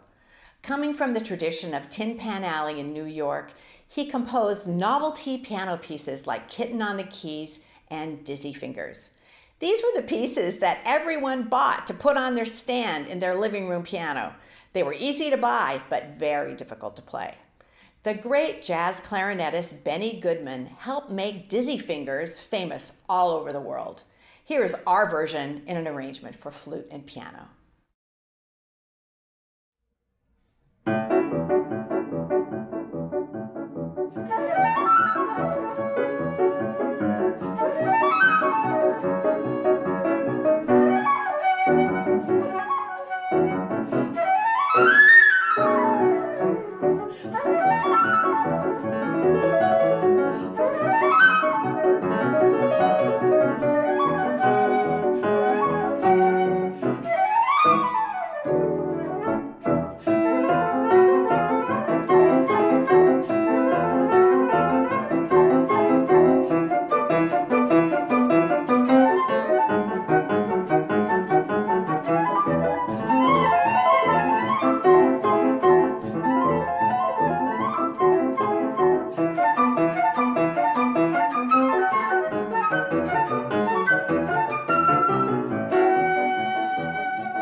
One of the works we've returned to time and again is The Four Seasons of Buenos Aires by tango master Astor Piazzolla.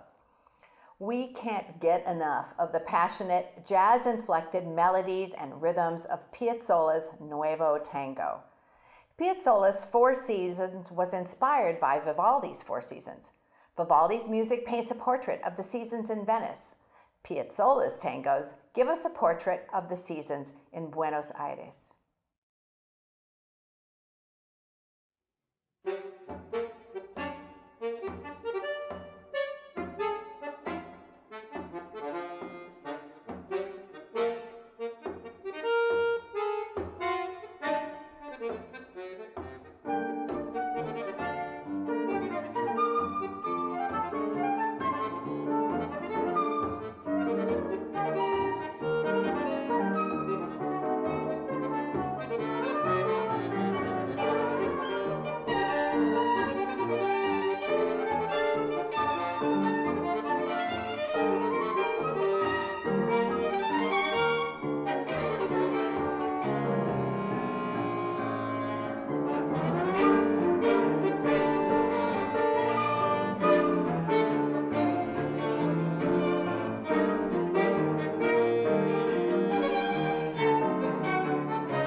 absolutely beautiful.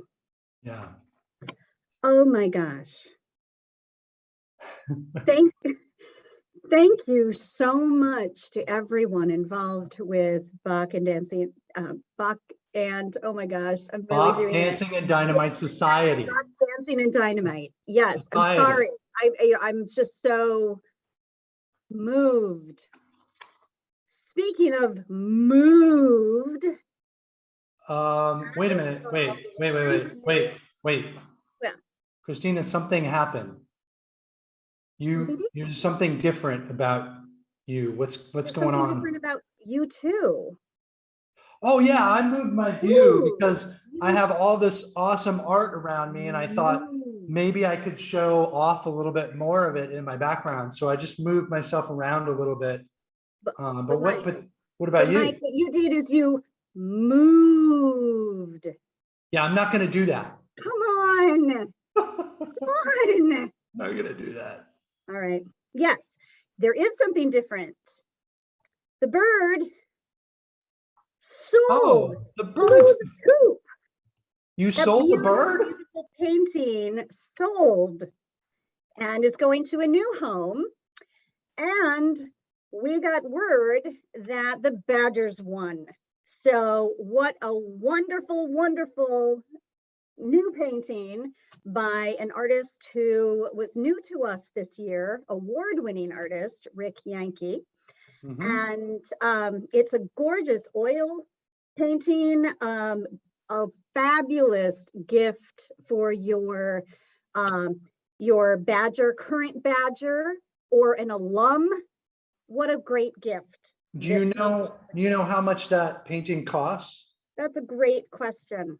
You don't know? I got so excited about putting it up there that I didn't even look. You kind of look like, you look more newscasty now because it looks like you're reporting on somebody who was trying to like steal Lincoln from Bascom Hill or something. But you're not, right? Right. Live, this just in, Lincoln is in danger. Well, I did want to thank a few people who donated. I think that would be better than the stuff that that's going on right now. That'd be great. Some people did send in some really generous donations during Bach Dancing and Dynamite Society. So we'll chalk that up to Stephanie and Jeffrey's beautiful music. Wonderful. Paul Giuliani, Cynthia Schick. Giuliani. Giuliani. Like the mayor, like America's mayor. And that's the only similarity, I think. That's probably it. Okay. Well, thank you very much to both of you for your donations. Yes, and Cindy, thank you so much. Such generous donations. You are helping so much. So let's see. So again, painting for sale, wonderful gift. Because your support of Arts for All Wisconsin helps to keep our programs free of cost for people or low cost. Absolutely. And we get to see, Mike, your knees are so much better than mine. They really are. So unless you can't get back up. No, you did it. You got back up. That's great. So we get to share with all of you right now the talent and charming personality too of one of our teaching artists who works with a variety of folks in our programming. Most recently, Patrizia was conducted a class for senior citizens in Spanish too. Loved that. And now she is going to come to you live from our virtual streaming art studio and share.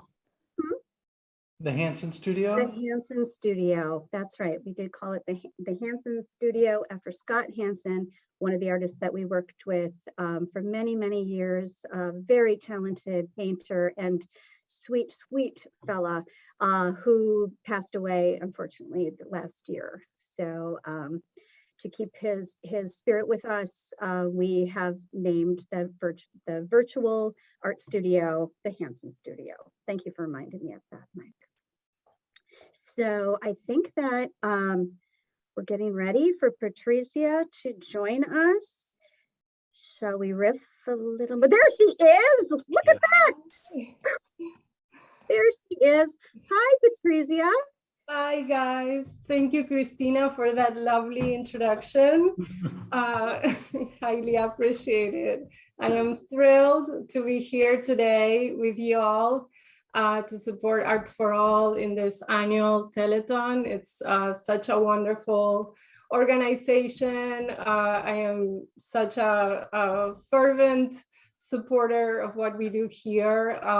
My name is Patricia Ferreira, and I'm a visual artist instructor with Arts for All, Wisconsin. And a little bit about our wonderful organization. We support the arts for people with disabilities. We offer programs that support inclusion. We support people from all backgrounds.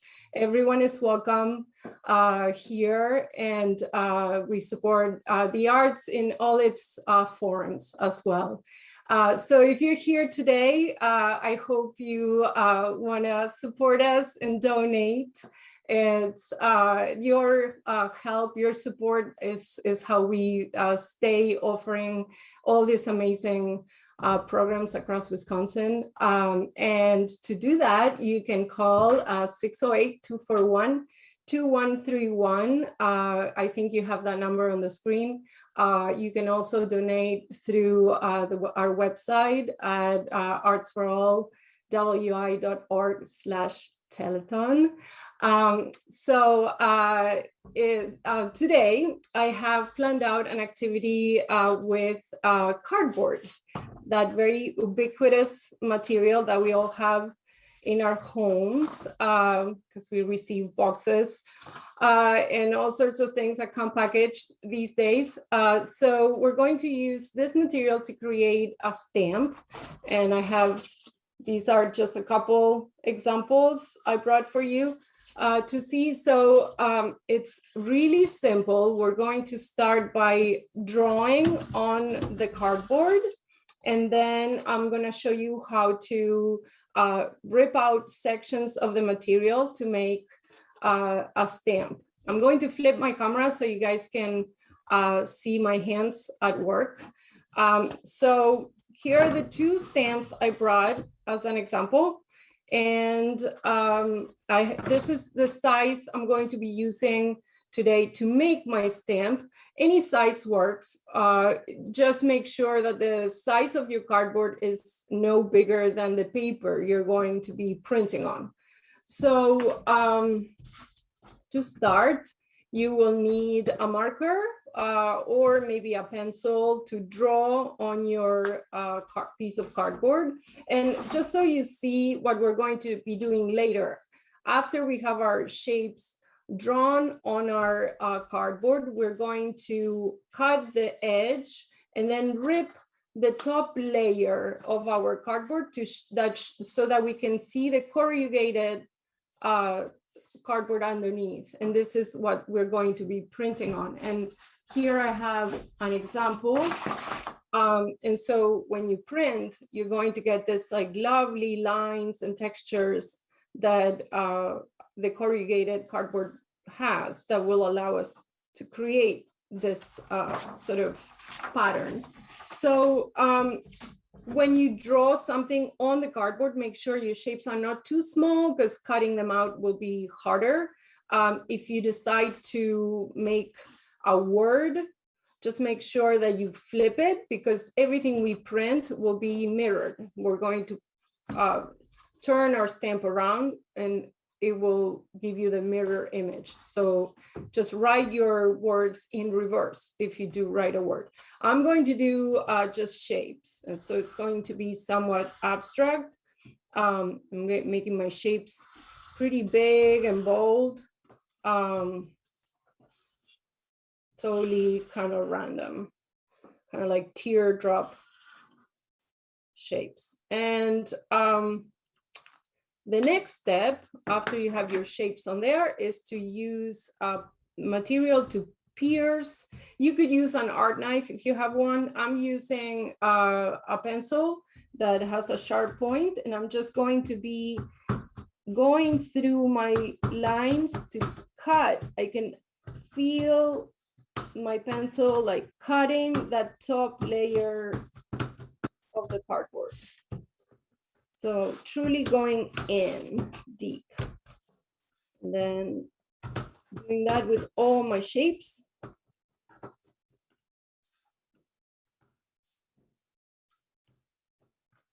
Okay.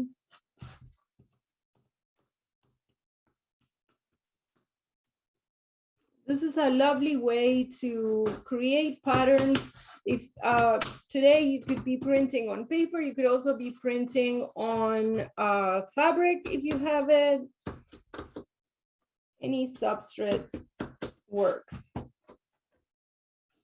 So after you have those shapes and you went through the shapes with the a sharp utensil, you can now start like removing that top layer of paper. So the cardboard is made of corrugated material, and it has one layer of paper on one side, one layer of paper on the other side. So we're removing that top layer of paper. So you might have to use your nails to kind of like catch it and start taking it off. We want to see the corrugated section in there.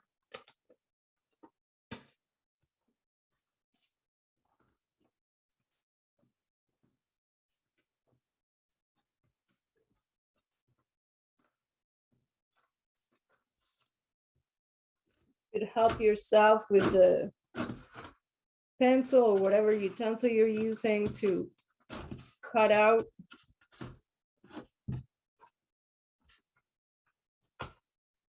This could take a little bit of time, but it's important that you do it properly so that when we print, you get a nice texture in there.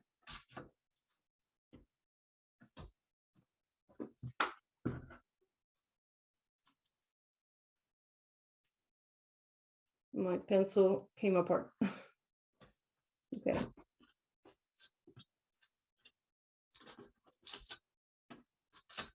Okay.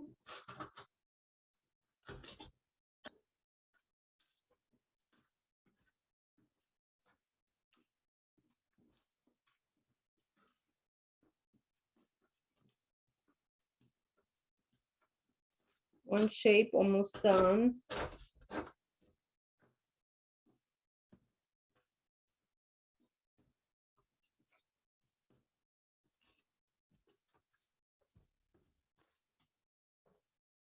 Moving on to my next one.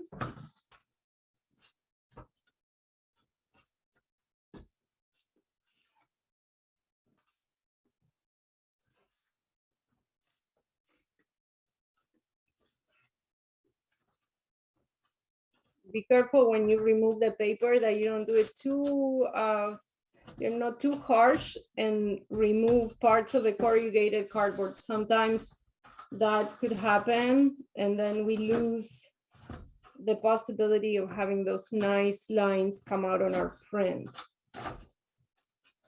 So you want to remove just so that you keep that part.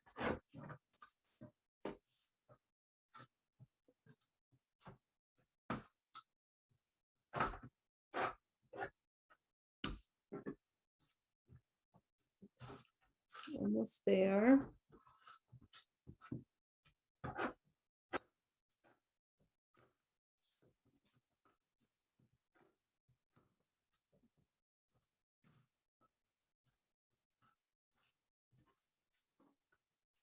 what I got so far, and I'm going to my two other smaller shapes.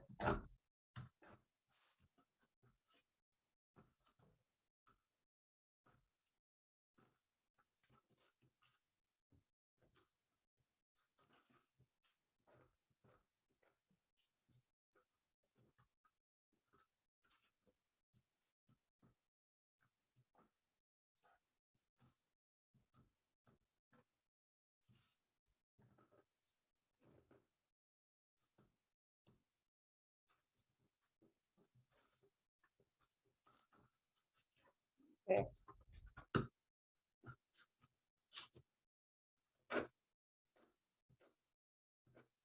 Okay, so this is what I have so far. These are my shapes, and you can now see the corrugated lines underneath. And this is what's going to allow us to actually see this pattern. So cleaning up my section of table here. Now I'm going to show you how to set up your printing station. So we're going to do a few things. We're going to start by printing with one color, and then I'm going to show you ways to create multicolor prints and maybe even play with another texture on this same print. So to start, you could be using brushes, or you could be using a brayer. So if you're using a brush, you want to use a nice flat brush. Otherwise, a brayer would be ideal to like put your ink nice and evenly throughout your stamp. So if you're using a brush, you want to have a cup of water next to you to clean your brush. You're going to need lots of paper towels to clean. Okay, so we're going to start by printing with one color. So I have my first section of my printing station will incorporate a plastic sheet or some other material that is not paper, where you can apply your ink onto. So I have my ink and my brayer, because I'm going to use a brayer. Paper towels are right next to me, right next to my brayer. And then next to the plastic sheet, you should have your stamp onto a piece of paper. This is where you're going to apply the ink. And right next to the stamp, you should have some paper that we're going to use to print. So we're actually not going to put, our stamp will stay where it is, and we're going to bring the paper and place it on top of our stamp. That's how we're going to do the printing. So starting, you don't need a lot of ink. So it's basically a spoonful of ink that you're taking out of the container, and you place it on top of your acrylic or plastic sheet, and you're going to kind of like do like a line. And now you would be ready to start rolling your brayer onto it. So it's important that the brayer has an even quote of ink. And so for that purpose, you're going to touch the ink, you just touch it, and now you're going to move your brayer up and down until you get a nice even quote of ink onto the brayer. You should see that the ink is like evenly laid on the brayer all throughout. And you can, you know that by lifting it up and like seeing how that ink is laying on the brayer. I really don't like this brayer.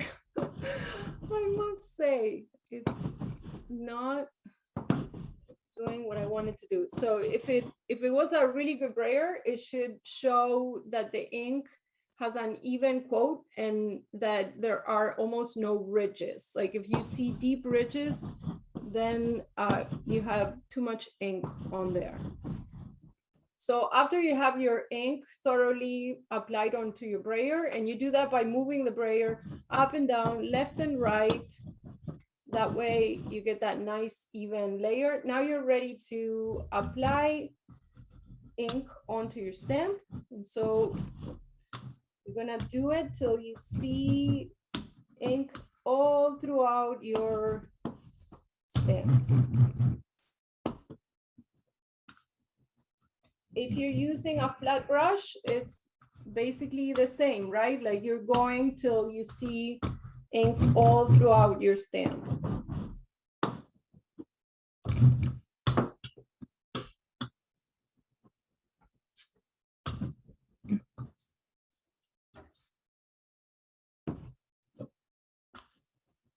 Okay, the first stamp might not be the best stamp. I'm warning you, because sometimes that the first print might not be the best one. Sometimes that very first print it's not the most like saturated.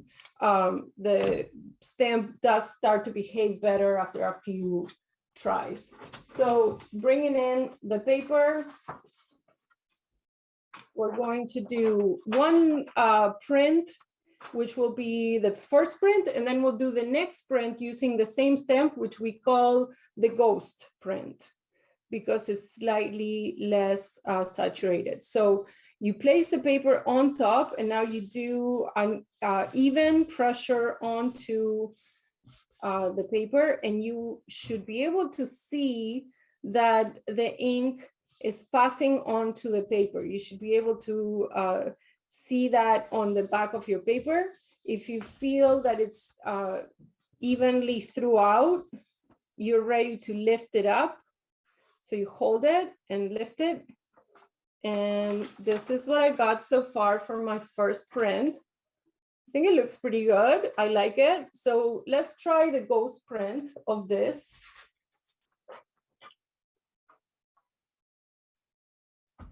And even pressure everywhere. So this one will be much softer and kind of like giving it more of a worn out feel, but a lot of times it's nicer than the first one. A lot of times we like the ghost print even more than the first one. So it's kind of nice, like how it's like so soft and almost ethereal, and you see a lot more lines in there. So, okay, I'm gonna move this to the side, and let's do a couple of different ones where we play with multicolor effects. So if you're using a brayer, you will need another brayer, or you'll need to wash the brayer. I have another one, so I'm gonna use my next brayer. So here you'll have to grab another color. So I have red and this sort of gold, and I'm going to put the gold right next to my red in another section of my plastic sheet. And so now the key is that if you're using a brayer, you want the brayer to move up and down, not left to right, because you're trying to create like a gradient. So placing it at the top and moving the brayer up and down to get an even coat of the two colors. Okay, and so this is what I got, and I'm gonna try to apply it to my brayer as I see it.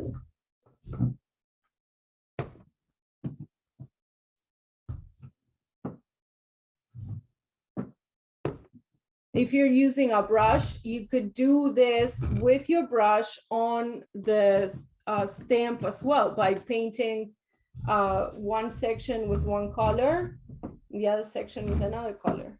We're trying to achieve color effects.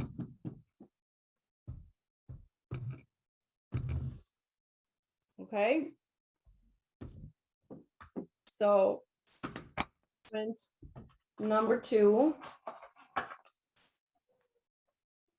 Placing the paper on top of my stamp, applying pressure onto the stamp all throughout, nice and even. You could also sometimes, if you have a second brayer that is clean, I don't right now, you could use that brayer to put pressure all throughout instead of your hands. Okay, and once you feel like you're ready, you could lift it up and voila. So the color effect is kind of subtle. I'm not sure that the screen showcases it very well, but I got some gold on certain sections of my print. And now I'm going to do a second print. I would like to cut this in half.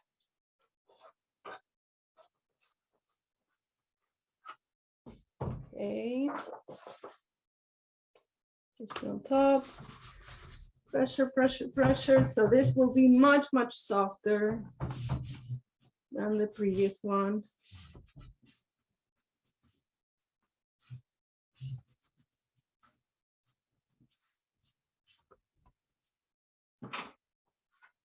There it is. Oh, thank you, Mike. I got some more brayers, guys. Okay, we're gonna do one more thing.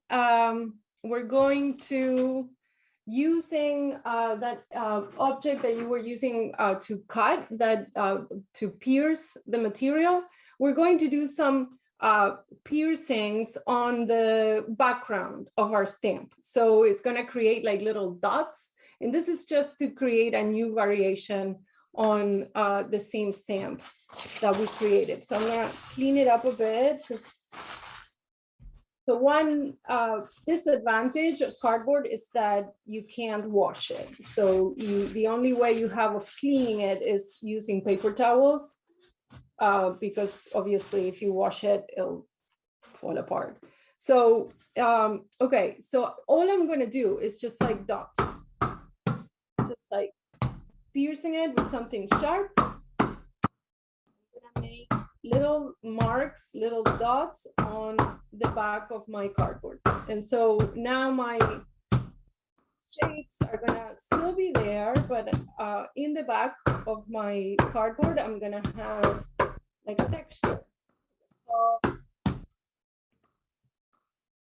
going kind of hard, but it's mostly because my pencil is not too sharp. You have something sharp, it'll be easier. Okay, so if you, I'm not sure that you can capture the little dots that I created there in the background. Okay, I would be ready now to apply ink onto the background. So I'm still gonna go, since I have these two colors, I'm gonna stay with my multicolor stamp.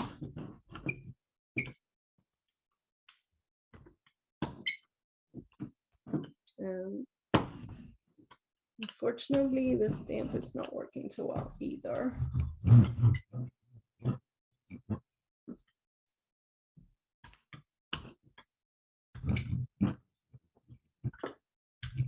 So the key, if you're trying to create this multicolor effect, the key is that you move your brayer up and down, because if you move it left and right, you'll lose the multicolor effect. I want to show you how to do it with a brush also. So if you're using a brush, you are literally painting all throughout your stamp. And so if you're doing a multicolor stamp, you're basically painting all throughout your stamp with one color until you cover everything. And then you would be ready to incorporate the new color onto the rest. So, okay, that's my fully painted stamp. And now let's do two more prints. So one will be with the fully covered, fully inked stamp, and the second one will be the ghost print. So Okay, print number 1. Place it on top. Apply even pressure. And I do have an extra brayer now, so if you have that extra brayer, you could apply pressure. Wow.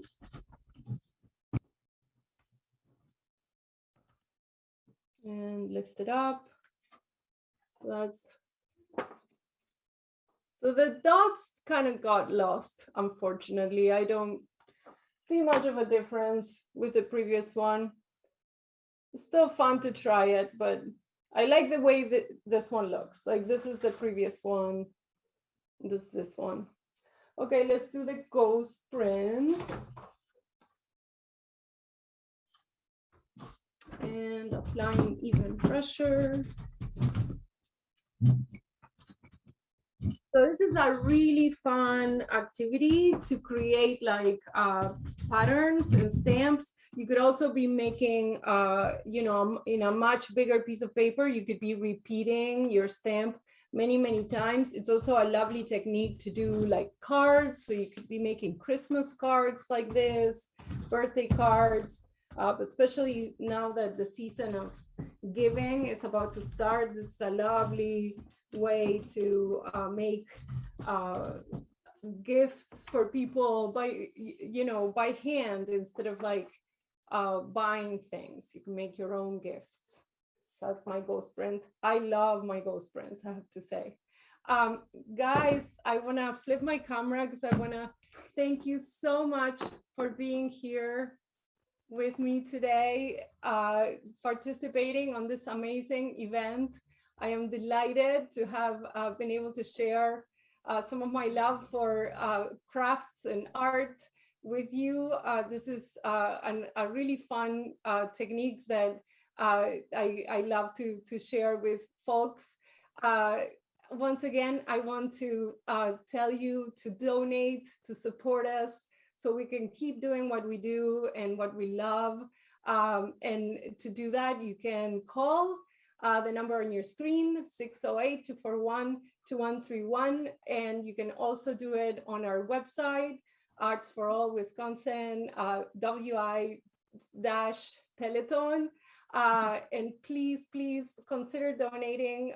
We love the Arts for All. We love you all for being here. It's been a pleasure. Thank you so much.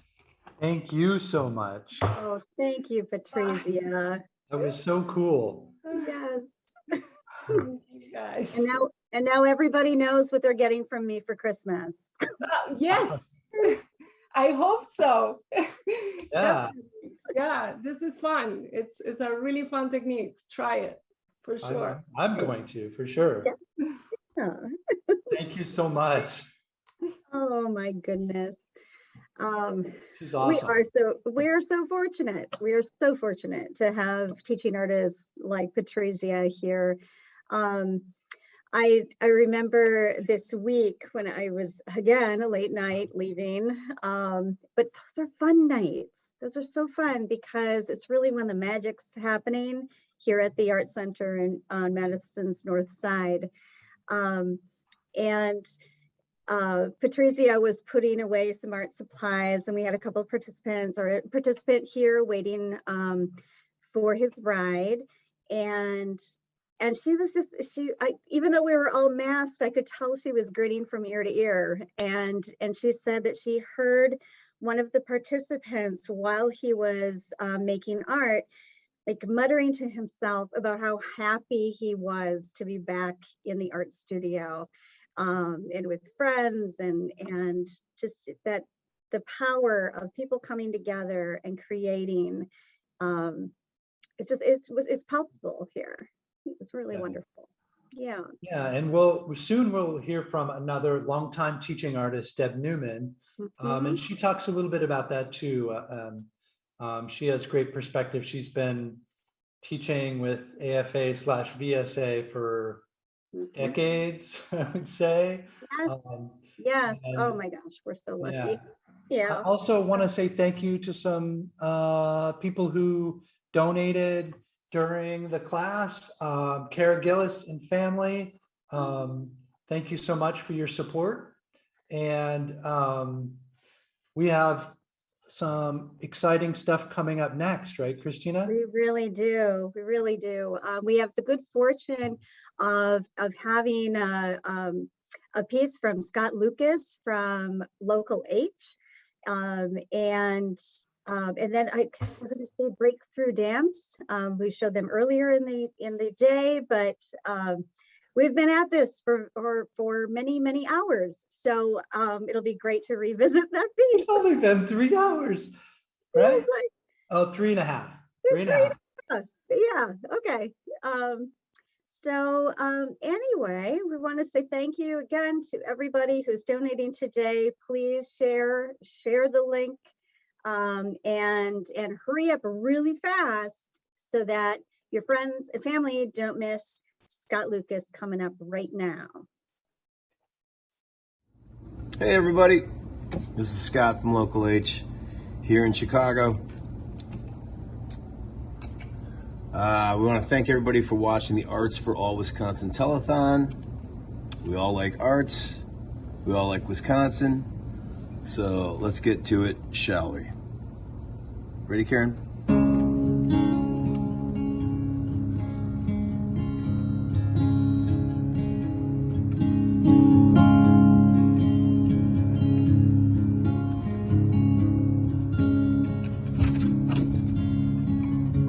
Get so low and the human toll gets so high, but I don't know if I ever will wanna die, wanna die, wanna die, never die.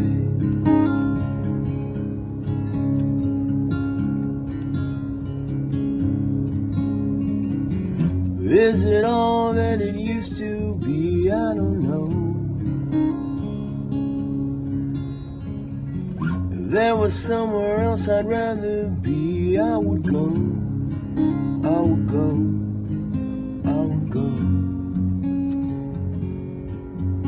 I would go.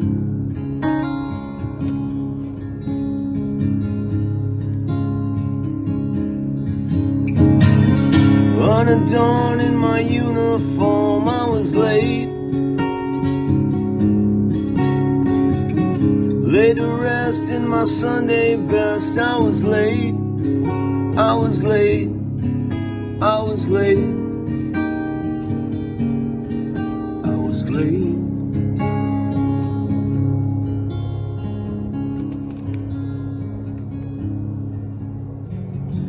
Got some good in me, and I got something bad.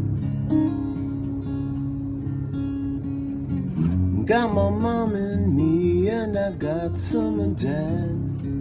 He's in me, she's in me, they are me.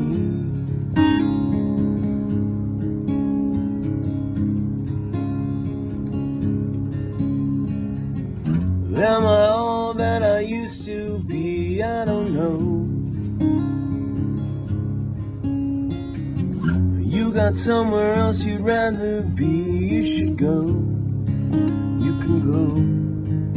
You can go. Please don't go.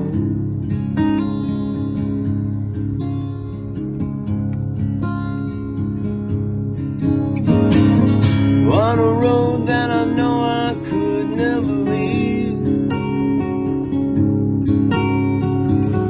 in the shrine of the foolish kind, no reprieve, no reprieve, no reprieve,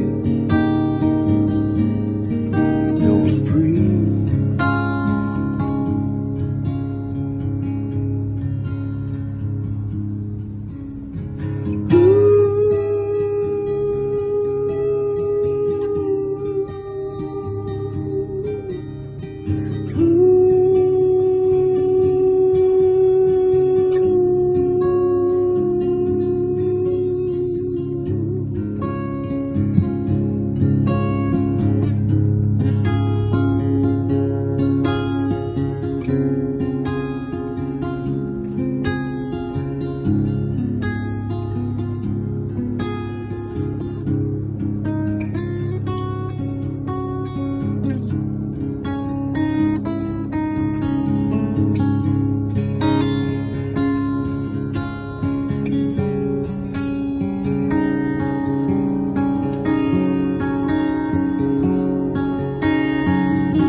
uniform, I was late. Laid to rest in my Sunday best, I was late. I was late. I was late. I was late.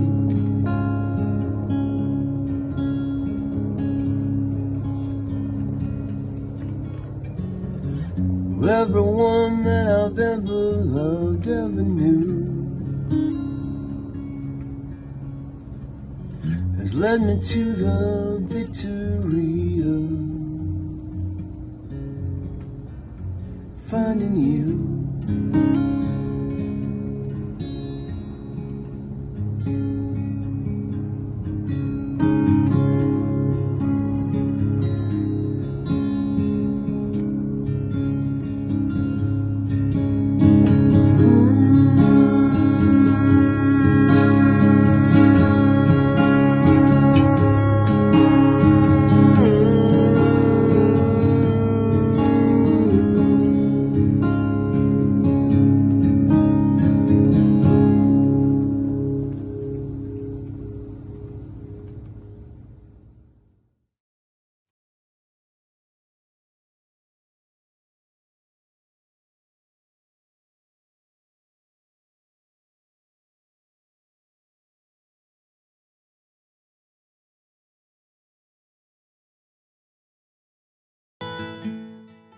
My name is Deb Newman, and I am right now a teaching artist for Arts for All in music. But in my past, I have done programs in drama and movement and led a Arts for All choir, too.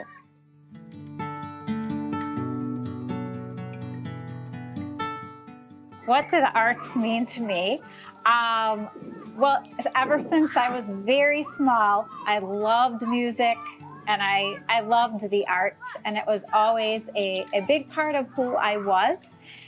And I realized, I think, going to a music program that sometimes people think of it as being just for those who are trained in those areas, but coming from a music therapy background, I believe that there are ways that we can allow access in the arts for everyone, no matter what their ability levels. So I just want, my hope is, or my love is, to share the arts with everyone.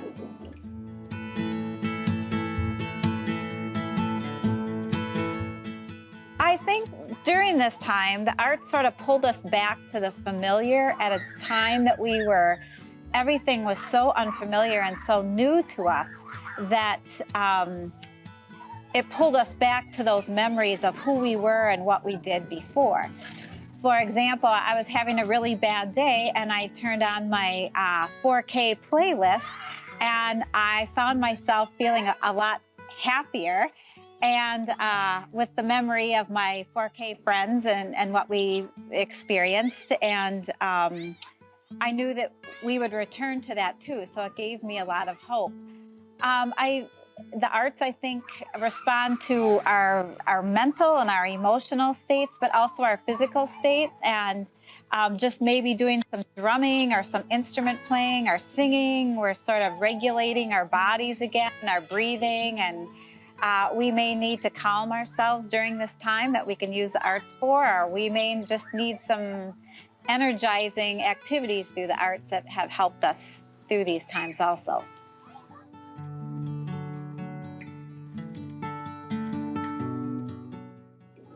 Well, it wasn't easy, as anyone can tell you that does online teaching, but we made it work. We split our group into 4 small groups, and they were online, so we could allow the 4-year-olds, the children, to sort of have more time to talk themselves and interact instead of just being passive participants. So that worked. And then when we needed to switch and go back to school, we had a group in the classroom, and then we still had 4 or 5 at home. But the wonderful thing about that was it enabled us even to include a student that was living with grandparents in Mexico to be part of our group. But there was so much enthusiasm about being able to participate in the arts, whether it's from home or in the classroom virtually.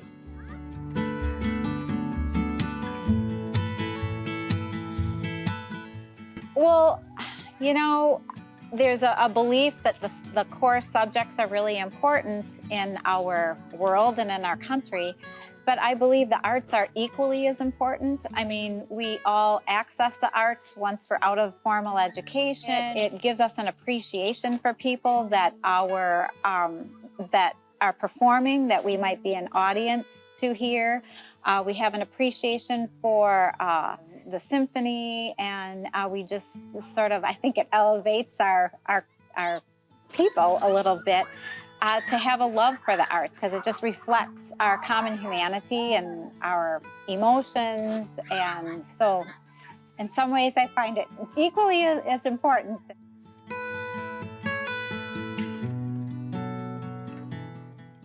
The most influential people for me have not maybe been music teachers like you would expect, but just people that shared their teaching strategies or their philosophies with me that helped me be a better teacher, to help me think of how I teach and how I bring my activities forward so that everyone can participate and be successful.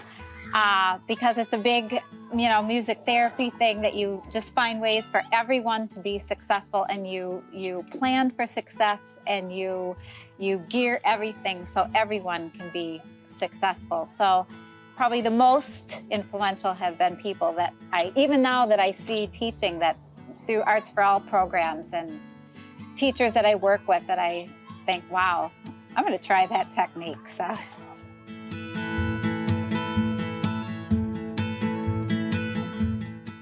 Being more inclusive is something that Arts for All does very well, and our artists do very well also. And when we focus more on the process rather than the product, we focus on those skills that are important to us, that participants carry forward with them in other areas of their life. And even though the products can be really important, like a shared music piece or a visual art piece or a dance, it's the process and the skills and the relationships that come along with that behind the scenes that are, I feel like, the most important.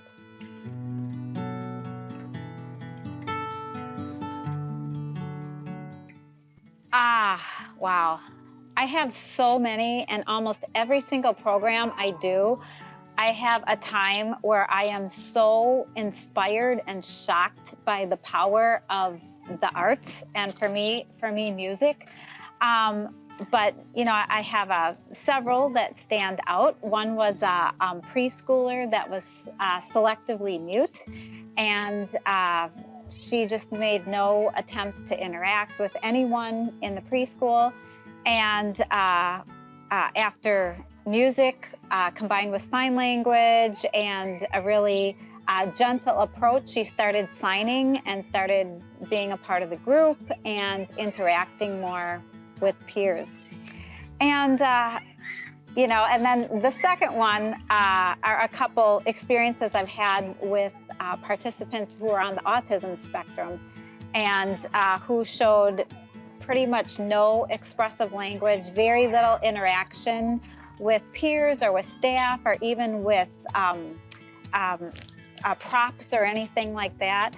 And after a few music sessions with Arts for All, they started participating and singing and standing up to participate and running down the hall to come to music class and interacting and making eye contact. And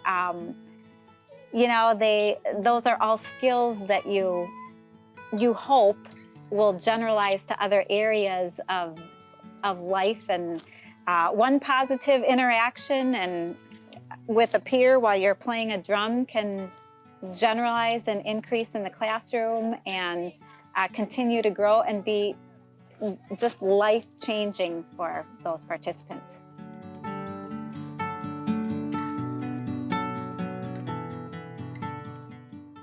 You know, I've worn a lot of hats for Arts for All over the years that I've worked for them. And I will say when I was directing the choir in Menominee, and we had anywhere, some years 20 to 60 participants, and we had audiences of about 100 attending.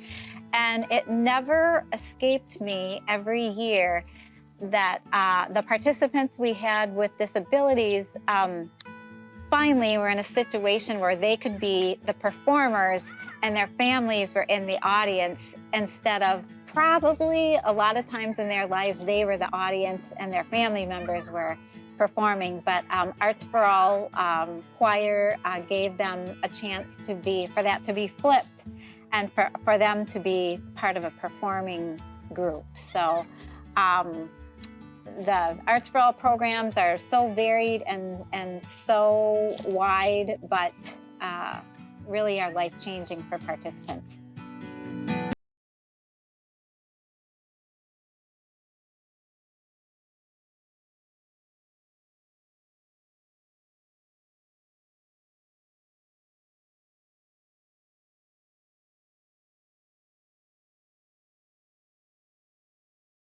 I don't like to talk about myself. That's the other thing. Some people can go on it. Okay.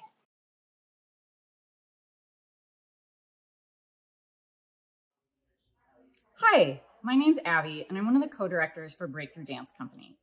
Breakthrough is based in Madison and welcomes dancers of all dance backgrounds with no auditions.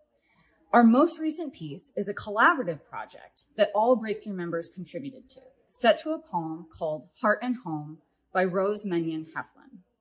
Rose submitted this piece and was one of the finalists for the Arts for All Call for Art. We're excited to be a part of the telethon today and to support this wonderful organization. We hope you join us in our support of Arts for All Wisconsin. Thank you. They say that home is where the heart is.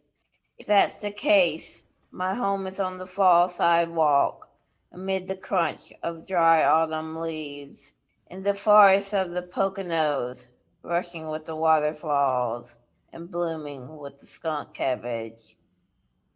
In the California desert, sleeping soundly in Death Valley, beneath Orion and compatriots, and amid the roughly textured Joshua trees, pierced through by Alcatillo spines. On the prairies of Wisconsin, nestled securely in the leaves of a cup plant, yet falling gleefully from the slanting petals of a coneflower, and in the Rockies, held hostage by yellow-bellied marmots, and mesmerized by snow-covered slopes. If home is where the heart is, both of mine are broken, gloriously broken, into hundreds of beautiful pieces.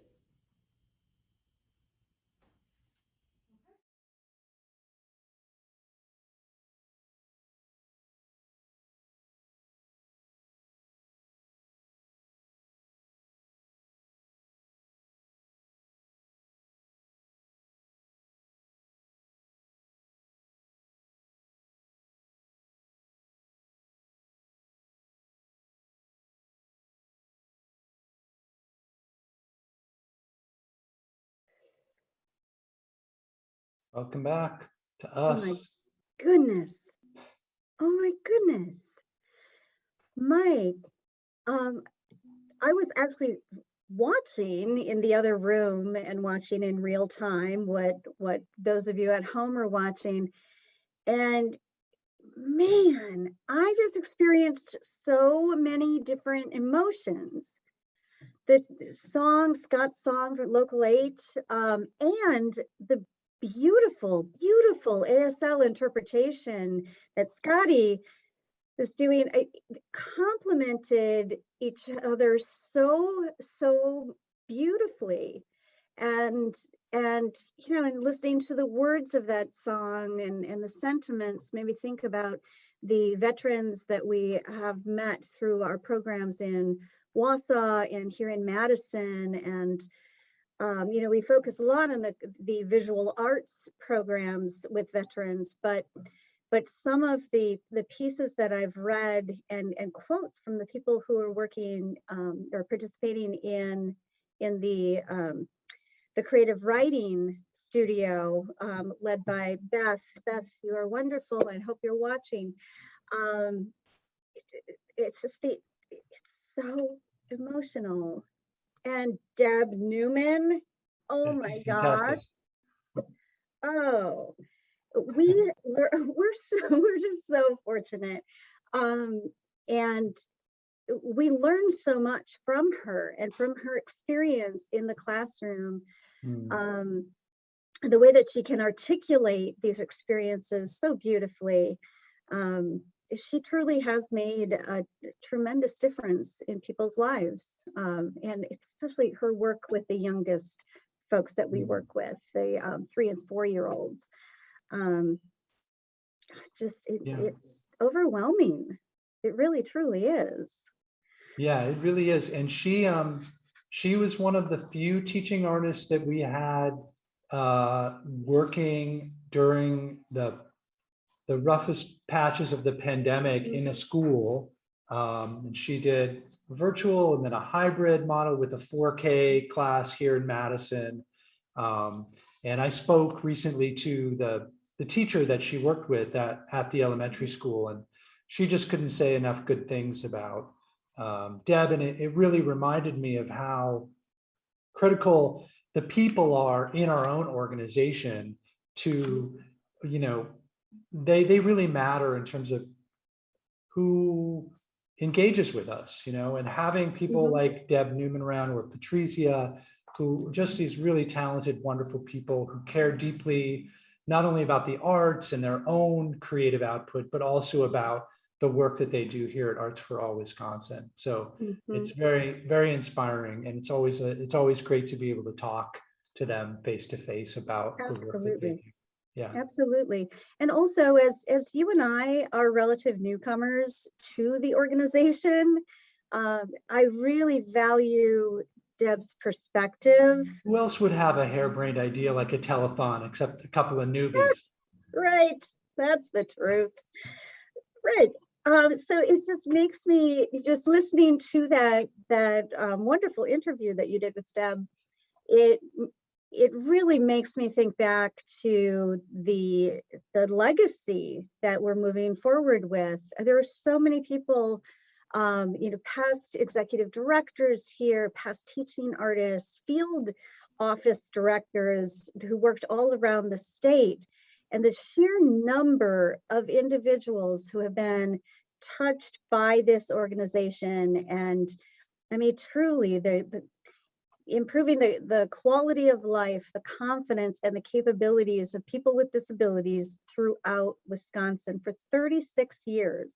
And it's really the people who are coming forward today. We have a lot of new donors who have tuned in today, and it's truly, without you all and without our core group of volunteers too, who we luckily hear from, through annual giving, it's the only way to continue affecting the lives of people throughout Wisconsin. Yeah. And before we go into our next segment, which is amazing and great, we're showing the entire feature-length documentary film called Iron Family, and it's fantastic. But I also wanted to take a minute to do two things. And first is to remind people that aside from Iron Family, there's still some really great stuff coming up tonight. You've got more from Scott Lucas. He does a really cool cover song.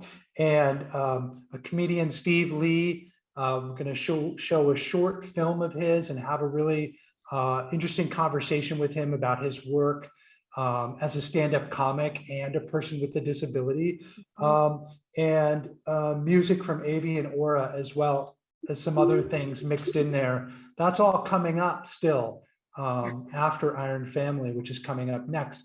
Other thing I want to make sure that we talk about, especially when you mention new donors, was this project that we've been going through for maybe the past few months or so here at the Arts Center to transform and improve and upgrade this space that you're in and I'm also in, to make it more flexible, more accessible, and basically better suited to the work that we're doing now and moving out of the pandemic. And that project really took hold from a donor who stepped up and said, hey, I really want to help, or we really want to help. What can we do? What would you like to do? And those kinds of inspirations from donors who give us the encouragement and the ideas to move forward with things that sometimes we don't know if we're able to do is really, really critical. Mm-hmm. Now that question that you wait for all the time is, if I gave you X, what would you do? And I'm so excited that we were able to meet the matching gift. It was presented as a match or a challenge, and we were able to raise the entire amount for this Art Center transformation project. Yeah. And I also love the fact that the name of the foundation, that in a new foundation that was the catalyst for this project, means repairing the world. And I really feel like when we're looking at the space that we work in, the space that people come to create in, that the improvements that we're going to make to it really have a root in social justice and people getting what they need. And yeah, I'm really excited in the coming months to see the space transform. Yeah, and I want to make sure that we say also, in addition to the Tikin Alum Fund that you mentioned, I want to say thank you to Task, who also contributed to the project that we're undergoing here. There are neighbors here on the north side of Madison who've always been very supportive. Also want to say thank you to AmCor, who is contributing to that project, and private donors who also pitched in and helped out with that project. And I also want to just say a quick thank you to Jason Mikowski and family, and Shona, I can't see the last name on that one, that donated recently to the telethon here tonight. And we also want to make sure that we thank our landlord, Alexander Company, for being so accommodating in what we want to do to the space and how we want to use the space, and really helping us stay in the space through some times where we weren't really using it that much. Right. And also give a shout out to Demco, who we're working with on this project as well. Yes, thank you so much. And I would like to mention some of the private individuals who have made this possible, because we do think about some of these larger gifts as coming strictly from foundations or from corporations, but we've been humbled by the generosity of individuals like Sarah Lancaster, Eric and Terry Rathier, the Nelson family, thank you so much, Paula Kramer and Susan Terschel, and Jason and Anna Stevens. Thank you for all that you've done to make this possible. And thanks to our audience too for being with us tonight. Everything that Jasmine just said resonates so much with me and with what we experience here at Arts for All Wisconsin. Yes, thank you so much for watching. I know that there were people in my family watching who were texting me during the movie and telling me how cool it was. And also wanted to say thank you to some donations that came in during the film from Eileen, Lisa, Gregory, Jason, Kara. Thank you for helping us get closer to our goal. Also, We had a pledge from Leslie as well. So thank you to all of you for your donations to help us out. And we are so excited, by the way, to say that we will actually be bringing this film back to Madison for in-person screening in conjunction with World Down Syndrome Day. Did I get that right? That's correct. In March of 22. In March. Yeah. World Down Syndrome Day is on March 21st, but thanks to a partnership with Weissman Center and Gigi's Playhouse here in Madison, we are bringing the film and the very wonderful people associated with the film to Madison. And Mike and I were fortunate enough to have a chance to have a quick Zoom call with them this week, and we're going to share that with you right now.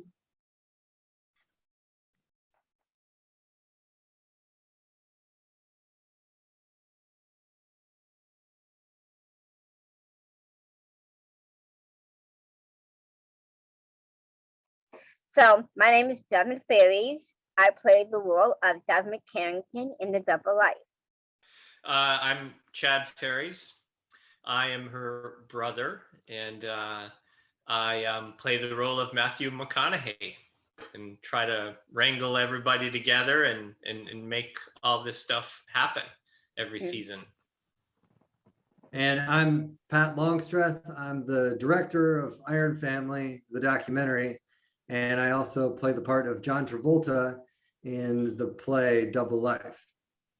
That wasn't part of the plan, by the way. It just so happens. I filled in at the last minute, but now that's my starring role. Yes, definitely. Oh, and your wife too. That's right. My wife Anne, who's not here, is my co-producer on this film, and she got recruited to be a ballerina in the play. Yes, and I heard that you were all back in Marquette and had a special honor recently too with the film. You want to tell us about that? Yes, we went to the West Coast Film Festival. We watched a couple of documentaries, and it was pretty good. I loved it. We had a good time, and I won a best feature documentary for my second award. Congratulations! Actually, your third award, but who's third. counting? Third. Yeah. That's right. That's right. And we had one of our favorite celebrities was at the festival and watched the screening of our film. His name is Joe Pera. He has a show on Adult Swim, and the show takes place in Marquette, Michigan. And he really loved our film. He enjoyed meeting Jasmine, and he talked about our film on his social media. So that was just an exciting thing for us to have one of our heroes promoting the film. One of the things that we talk to our guests about a lot is their experiences with the arts and arts education. And I'm wondering, I mean, clearly, Jasmine, you are so involved in creative arts endeavors all the time now as an adult. But I'm wondering where you got your start. It's me being in love with my family and friends, and the togetherness and the inspiration from it all. It was to me as an adult, I started to realize there was I know it's not all about me, but I realized that I have to be modest and trying to live life to the fullest, and that helped me get me more creative. And I thought to myself, okay, this is what I'm gonna do. I'm gonna do it, and I'm gonna show everybody that I can be more than just a person. I can be a writer and damn it, I'm gonna do it. So I did. I hammered it out. I did a script called Double Life, and there it was. I'm feeling pretty good about it. I did 2 versions of the Double Life. The first one, I did the original one just for me, only for my eyes to see, and then I recopied it so everybody can see it in real life, and put it into on TV. So I made like a second copy of the original script that I have in my bedroom, and I thought I need something for the whole world to see, and so we did it for the whole world to see, including my vision, and that vision came true, and everybody was helping me, including Patrick, who was the director, and his wife, the producer, helped me with this. Todd was also helped me with this as well, with the editing, and of course my father, Greg Banks, who helped me do the glamour behind the script. So everything came together, and now here it is. Now it's Iron Family. So Jasmine, I would say that one thing I learned about you right when I met you is that art and creativity just comes naturally to you every day. Like you are drawing pictures and writing stories and playing with your dolls, like creating outfits for your dolls and relationships and situations for your dolls, and taking notes on the TV shows you watch. So to kind of expand on Christina's question, to expand on the answer to Christina's question, is that I think most of Jasmine's creativity just comes from inside herself. It's just always coming out every day. Yeah, and with the help with my aunt's creativity as well. Oh yeah, you come from a creative family too. Yeah. And we used her script, on the credits for the documentary. So where it says Iron Family featuring Jasmine, she has a real unique way of using different colors and creating this kind of Jasmine script. Yeah, yeah, with the help with Pat, because when I was in Savannah the first time, and I was staying with Pat and Ann, and we were hanging out, and Pat says, "Here, I want you to do something over the word iron and family, make your own spin on it." So I did. So I grabbed my markers, and I just went over on top of the lines and everything, and making it big. And Pat's like, okay. Pat's like, to me, he was like, very observant, Pat was. He leaned over and said, "Make it kind of big and color it in." I was like, okay, thank you. So he left. I did exactly the same way that Pat wanted me to, and I did it. And now in the beginning of the documentary, there it is. There's the big prompt words, Iron Family, but with my markers on top of the letters. And thank you, Pat, for yelling at me to do it. Yeah. I'm sure he was yelling. I encouraged you to get creative. That was all. Yeah. Yeah, but you were persistent, so it helped me. Sure. Patrick, when did you know that you wanted to be a director? I started filming my friends doing stupid stunts around town back when I was in college. So that was about 20 years ago. And then I realized I needed to get some more experience if I was going to make anything professional. So I got a job editing some local TV shows, and then I started learning how to do motion graphics, and then I got more into visual effects for about 10 years ago. But it wasn't until about 3 years ago that I really got excited about documentaries. And I've always loved documentaries, and I've always watched a lot of documentaries. But I had this opportunity that popped up to go to Africa and be a cameraman on this project with Patricia Arquette. And she has this foundation that builds compost toilets in really poor or underserved communities. And so I documented that, and it was just really incredible. And I really improved my camera work on that 2-week trip. And so since then, I've made a few short documentaries. And it was not long after that Chad ran into me, and he knew that I directed a few short films years ago, but they weren't really documentaries. But Chad just knew that I could use a camera. And he said, hey, I've got this project that happens every summer with my sister, and I just need somebody to come film it. And he didn't even know at that time that I was becoming more serious about documentaries. But it just worked out really well. And my wife and I went up there assuming that we would get maybe a short film out of this whole adventure, maybe like a 10 or 15 minute film. Yeah, but then Jasmine, is such a gem, and she says so much story and entertainment to her that we just kept filming. We filmed for 7 days on our first trip.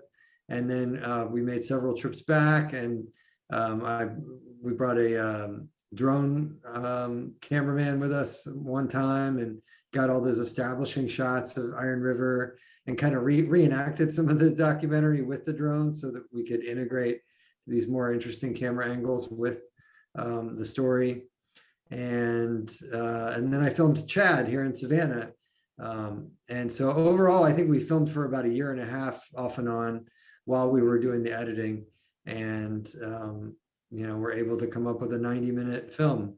Yes, thank you, Pat, for calling me a gem. I loved it. Thank you. You're like a diamond in the rough, a diamond in the Iron River rough. Say something real quick before we continue. I got some good news. I got a job offer at Outer Limits. What? Yes. I told my friend Jessica Merritt, and I talked to my friend Dominic and Thomas Gill. They all said that maybe one day I will work at Outer Limits. So I might do that in the near future. Excellent. What was it like to see this film and see like your history, your life history, your personal life history, and the history of your family, and these places that have such deep meaning for you, sort of exposed and out there for everyone to see and know about, maybe that they didn't before? Well, I'm still learning how I feel about all of that, because every time we had a premiere, like a private premiere here in Savannah. And so that was the first time that I got to see audience reactions. Mm-hmm. And then really, then after that, were the 2 times in Marquette. And the first premiere that we had in Marquette, Carol Ann was there, who was my counselor, my adolescent care counselor. So she was there in the audience. So, I mean, I definitely, get choked up a lot and feel pretty emotional. But I don't have a problem. I think that one thing that Pat did that was great, and we've talked about this, is that he, treated like all of us with dignity, right? I mean, everybody's presented in a very fair light, I would say. And it's in my family also knows that they're not perfect. My memoir was pretty intense. So if anybody was going to have problems with anything, it wouldn't have been the documentary. It'd definitely be my memoir, which was kind of from a child's perspective. But at any rate, so I think that the family was prepared to lay it out there and trusted Pat. And, we showed them clips throughout the process. And, you know, there were a couple of moments I remember when my mom, sometimes I would capture some footage when I was back there just to maybe see if like, maybe this is important, you know, I'll feed it to Pat. Maybe it's part of the storyline. And, you know, when she felt uncomfortable, she'd be like, I don't think I want to be filmed right now. You know, it's just a little too much at some point. So I think it's accurate, right? I mean, you know, my mother, you know, like what her background is and, you know, how she, you know, grows medical marijuana legally in her basement, you know, because she has to deal with her pain.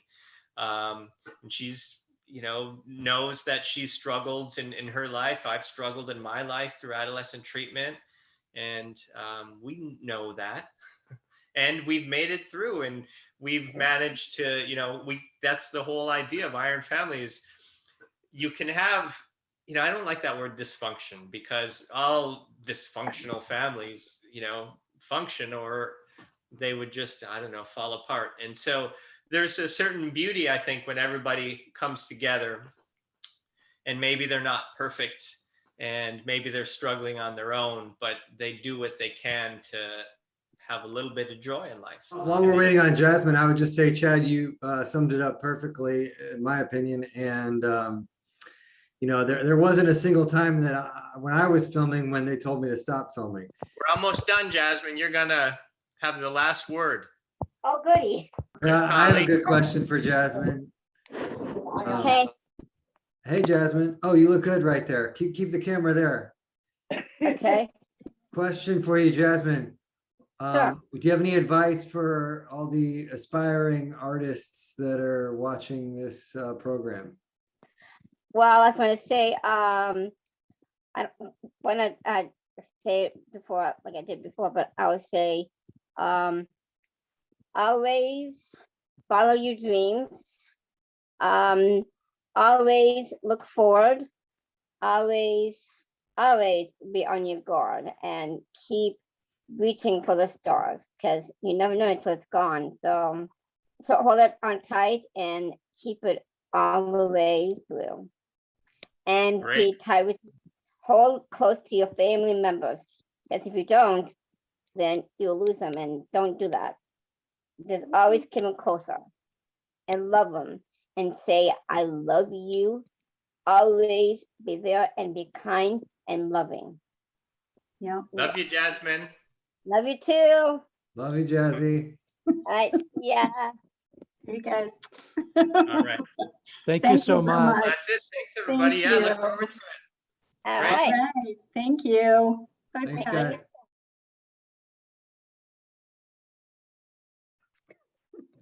Well, those are words to live by, right, Mike? Totally. Absolutely. That was a really fun conversation to have. And it was hard to cut it down, but I knew I had to cut it down. But there's a lot of good stuff in there. And Yeah. they're Yeah. good people. They are good people, and we can't wait to bring them back. Again, March 20th, which is the day before World Down Syndrome Day. They will be coming to Marquette. We are looking at screening in person at the Weissman Center on their big screen. So the way, how can people learn more about that, Mike? How can we stay in touch? How do we stay in touch with people? Well, the best way to really stay in touch with us and keep up with us is to join our newsletter mailing list, which you can do on our website. Sorry, I just had like this rush of my colleagues telling me how much they dislike the pop-up window on our website, but it gets people to sign up for our newsletter. And you can sign up for it too. And we send out a monthly newsletter. That's it, over email. Right. It's not a lot of emails or anything. We're not constantly sending emails, but it does kind of keep you updated on things like, you know, our partnership with the Weissman for World's Down Syndrome Day in March, and lots of other things like when we had the Cattle Call for Art, or our upcoming Call for Art, new programs that we're having, classes that we're offering, all of that stuff our director of arts education does this cool thing in our newsletter most of the time called Teacher's Corner, where she kind of gathers up some really useful advice or tips or things like projects that educators can use in their classrooms. All that kind of stuff is in our newsletter. And it's easy to do. Just go on our website and you will see the pop-up. I'm told. You will. I'm told it's pretty persistent. There's no avoiding it because we've tried. But I also want to say, yes, it's just after 7 o'clock. We have about an hour of our telethon left. And we have a long way to go to reach our goal. Now, last year we reached our goal about a week after the telethon, thanks to the generosity of some donors that gave money afterwards. But we want to get as close to that goal as we can tonight before we say goodnight and go home and get much needed sleep. So if you can, if you haven't already, please pitch in a few dollars. There is an option to give recurring donations. So, you know, it's kind of like making payments on something that costs a lot of money, right? If you don't want to give a big donation now, you can give a monthly small donation. I, as a donor, actually do that with the organizations that I support. I give them a smaller amount each month, and that helps me give them more, but not all at once out of my paycheck or my family's paycheck. So, so that's another option you can do. We did recently have an anonymous donation come in. So thank you very much, whoever you are. We appreciate your support. And you can donate by texting AFA Telethon, all one word, to 44321, or going on to our website at artsforallwi.org. Yeah, all right. One of the, do you think I have time to mention something, Mike? Oh, yeah. With an yeah. eye on the schedule? I give you my permission. Thank you. All right. One of the things I was really happy to see in our online donation software is that there is an opportunity to make the gift in someone else's name, in their honor or in their memory. That is something that my family often does for gifts. You know, we have, you can only give so many ties, you know, and the fruitcake and the whatever. And I personally think it's a great honor to, when someone gives a donation in name or in memory of someone who meant a lot to you. And we recognize those gifts. We recognize them online and in our annual report, other printed materials.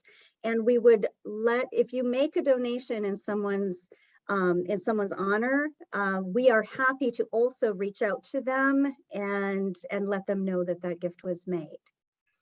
And you know, I just noticed this actually, but the painting that's over your shoulder is sort of reminding me of that, because that is a painting done by Mary Schroeder, who passed away about earlier this year, I think. You know, unfortunately, we've had a handful of participants and artists pass away over the last couple of years. So that's why I'm hesitating about when that happened. But right. And people, her family actually made gifts in her memory, just like you were just talking about. Yep. Yes. And this painting is for sale. We do have 2 of Mary Schroeder's works. This is a yellow rose. It's a watercolor.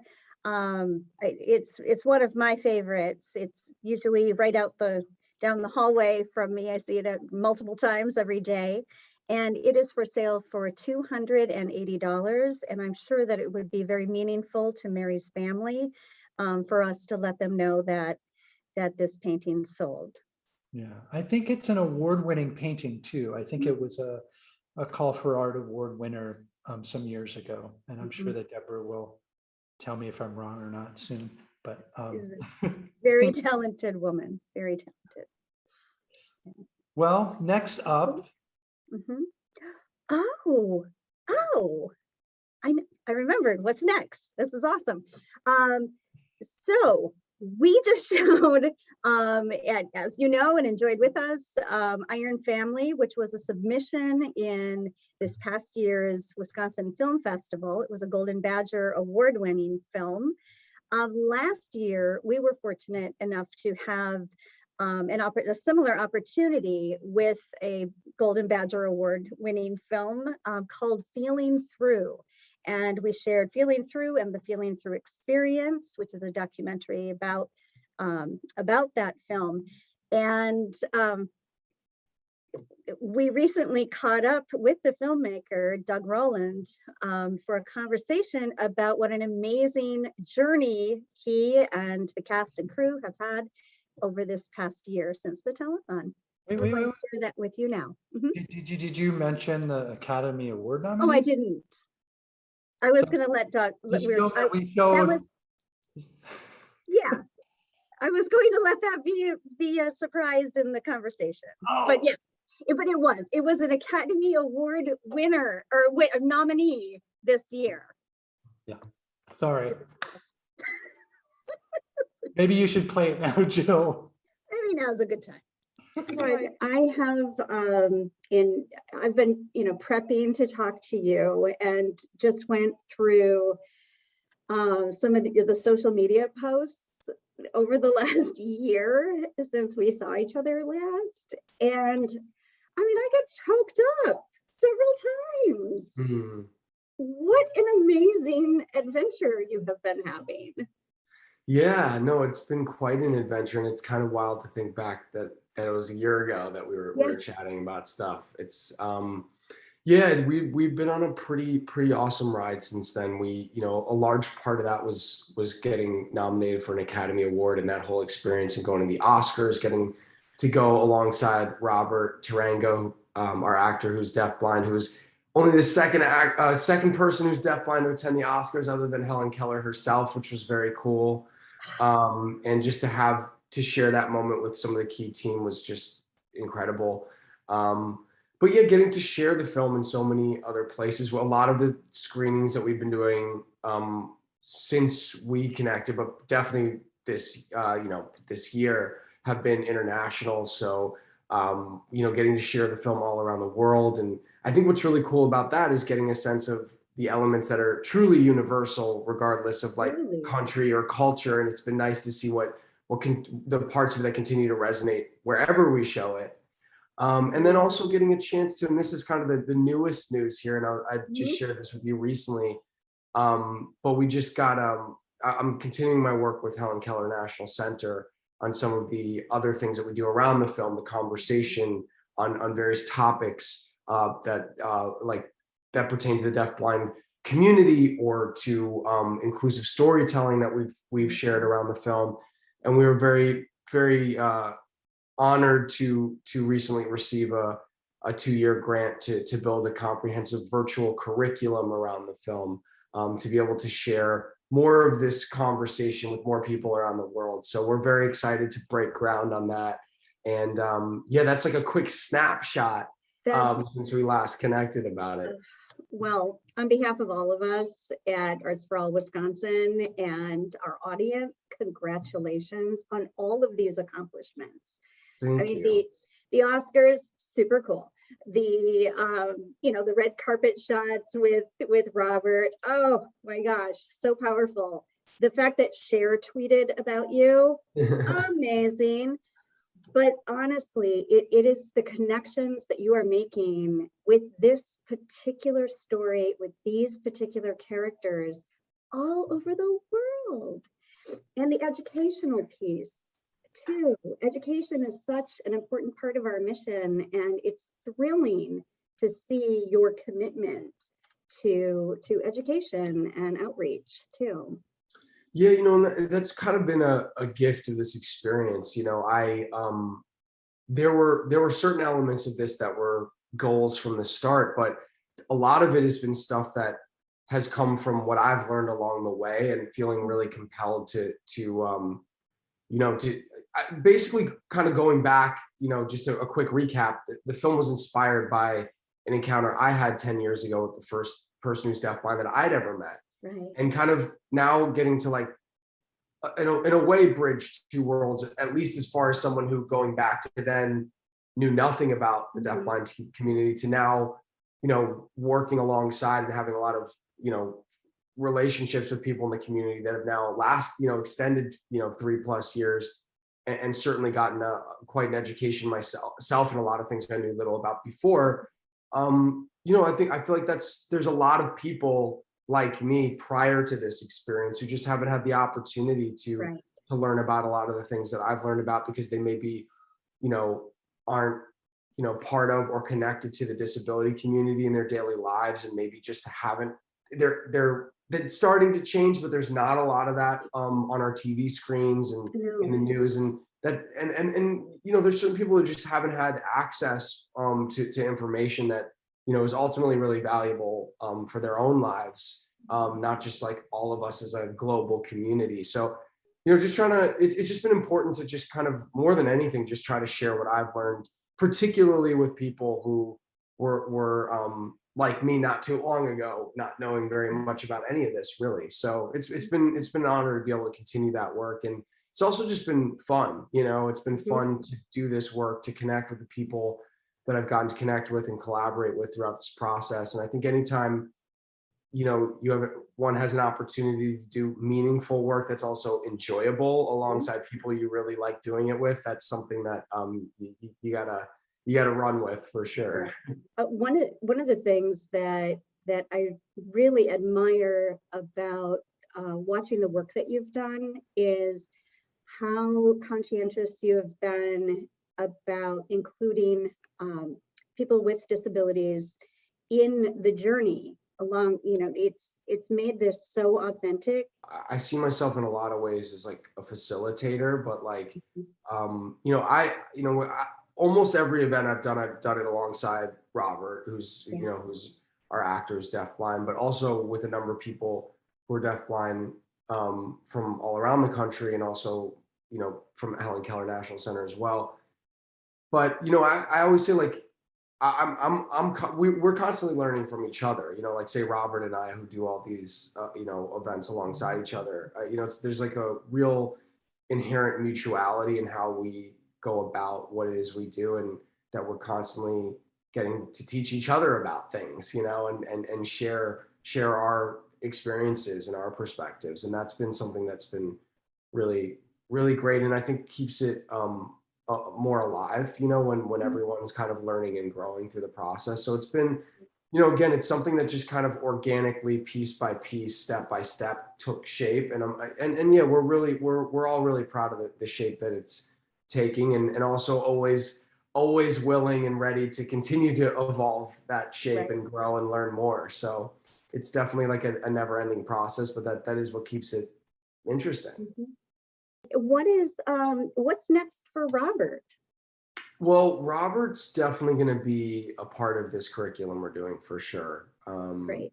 And Robert and I are still doing a lot of speaking engagements, some of them in person, some of them virtually. So we've been doing a number of those. Recently, we've done a bunch virtually. We just did one last week. He definitely wants to continue his acting journey. I certainly hope to be able to be a part of that again in the future as well. But yeah, he's been busy doing a lot of speaking engagements, and wants to be busy acting as well. Great. And Stephen? Stephen's good. He actually just came out to LA to stay with me for a little bit recently, so I got to like do a very proper catch up with him. And good. He's been auditioning and also just kind of figuring out what he wants for his life moving forward. And I think he's in a good place of just kind of really being conscious about how he moves forward and doing the things that he wants to be doing.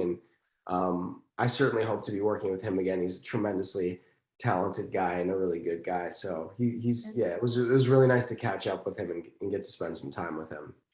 And for you, other than, is feeling through and the feeling through experience and educational component, that's plenty to be focused on and working on. Are there any other projects that you're pursuing right now? writing and fighting for more time to write, and just kind of, figuring out the next steps on that. And that's kind of something I'll have a better sense of, hopefully in the very near future. But, wanting to make sure that continue to carve out time for just that creative creation space. And, that's starting to take a little bit more hold, but definitely got some ways to go to really kind of, work through what I'm working on right now. But excited for that next chapter when it's ready to go, and and working on some other joining as a producer on some other projects too. So it'll be fun to, as those take hold, to push forward on those as well. Yeah. Well, I really appreciate the time that you took, and so happy that you could be part of this year's telethon, our second annual, after being such an important part of our first annual. And we hope that you'll stay in touch. Well, yeah, likewise. And again, like huge congrats to everything that you've been doing with Arts for All Wisconsin, and, hope this telethon is a huge success, and can, create a lot more opportunities for you guys moving forward. So very pleased to join you. It's an honor. That's terrific. Thank you. Wonderful little button. Awesome. I seriously get so choked up about this. Like my nose. Like, oh my gosh.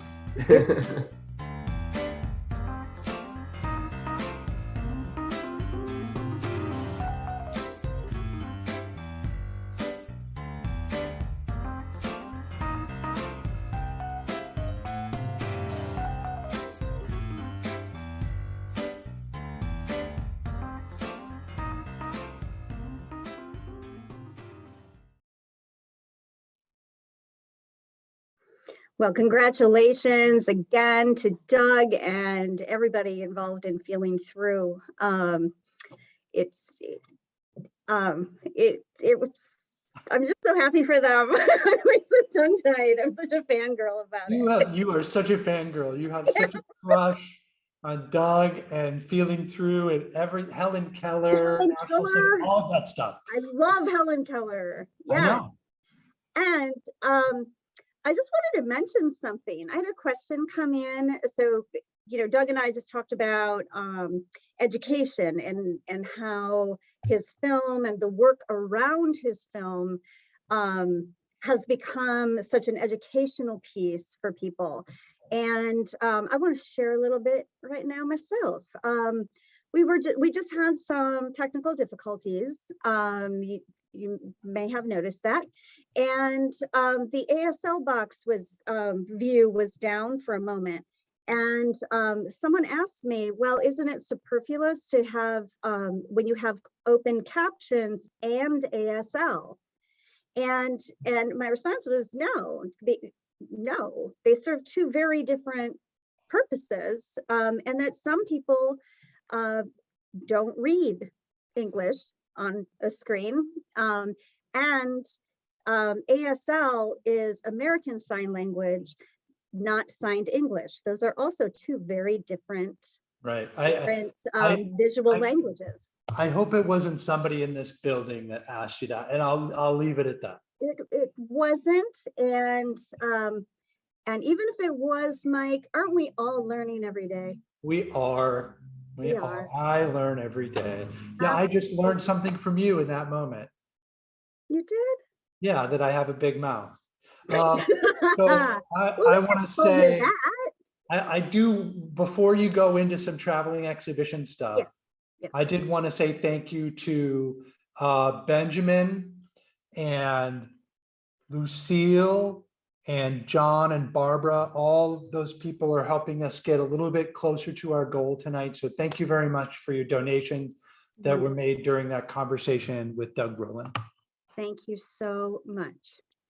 And along with educating the public, one of the ways that we educate the public right now, while also entertaining the public and inspiring the public, is through our traveling exhibition. Like how I did that, Mike? What? Okay. Like how I did that? I love it. That was at this point in the evening, I'm loving everything. Oh my gosh, that's wonderful. So our traveling exhibition, we've mentioned the call for art several times that's that annual call where we invite people ages 5 through 500 who identify with having a disability of any kind, to submit 2 original pieces of art and or 2 original poems. Okay. And we have a full exhibition of all of these works, and there's no cost to submit your work. We exhibit and share every single submission that we receive. And then we have 3 members of the arts community, invited members, come in and choose three, and this is actually 3 in sign language. 4. Because of the poetry. I'm sorry. I'm sorry. I wasn't trying to sign. I was just, 4. So new. That's right. Yeah. 4. Come in and choose some pieces that will represent different age categories that we have, and then those pieces enter our traveling exhibition called Creative Power. And every year 10 pieces cycle out and 10 cycle in, and they travel the state for 3 years. They're seen by people in communities large and small throughout Wisconsin. The host sites have the obligation to be accessible, which not only physically accessible in terms of disabilities and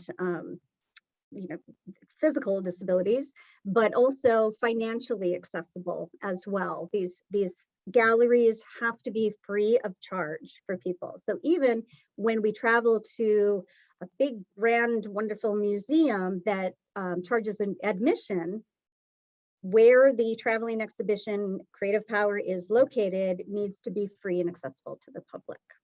And so we had over 10,000 people view the traveling exhibition in the last year. That's right, even through the pandemic, and it is not currently available online. So it is not a virtual exhibit, it's a real life in-person exhibition at this point.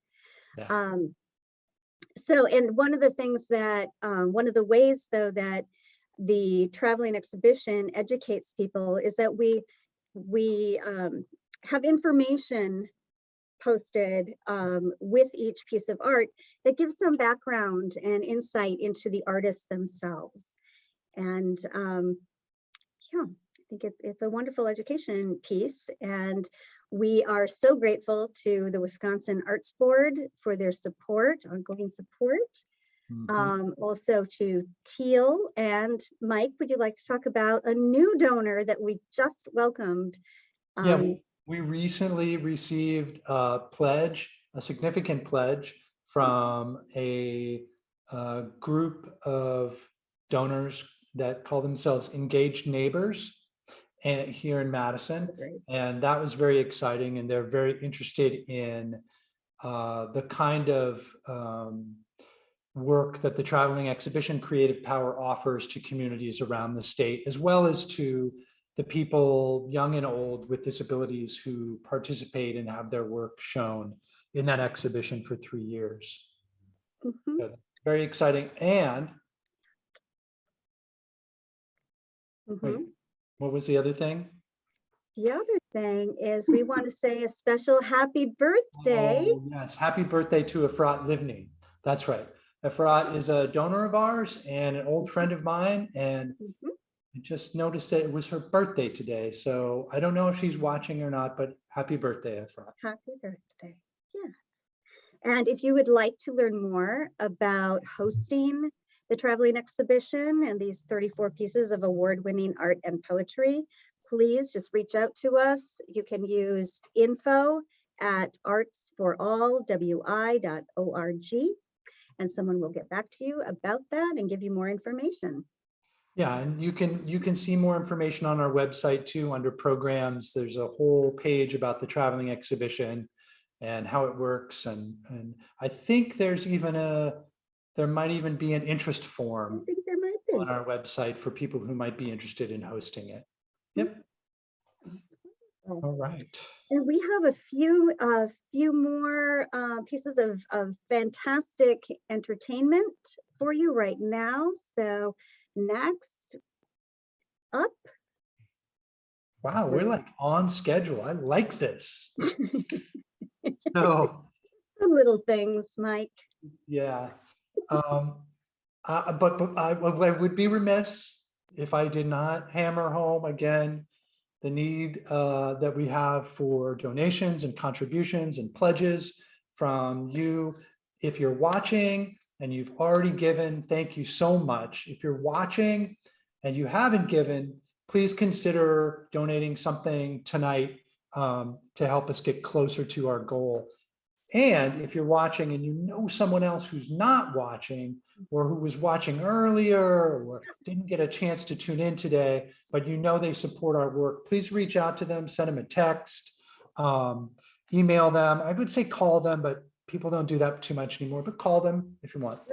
And encourage them to support us as well. Next up, we are showing a short documentary by comedian Steve Lee, followed by a conversation with him, right? No, actually, oh my gosh, I am to correct you on live internet, but yeah, you skipped ahead. No, we've got some fabulous stuff coming up too. We're not on time. We're not. Oh, and also, yes, we are not on time. So you know what? Anything goes at this point, right? And I do want to say, Mike, you had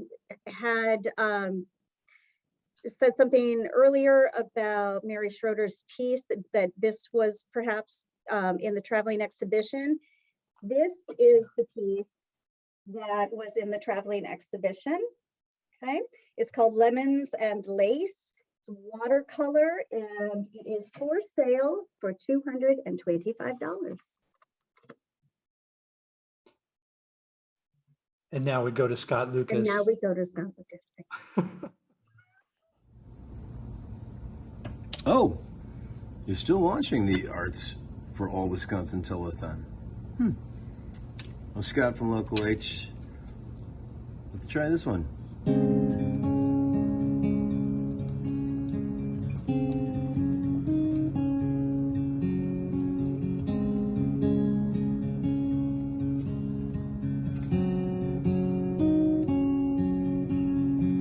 When I met you at the restaurant,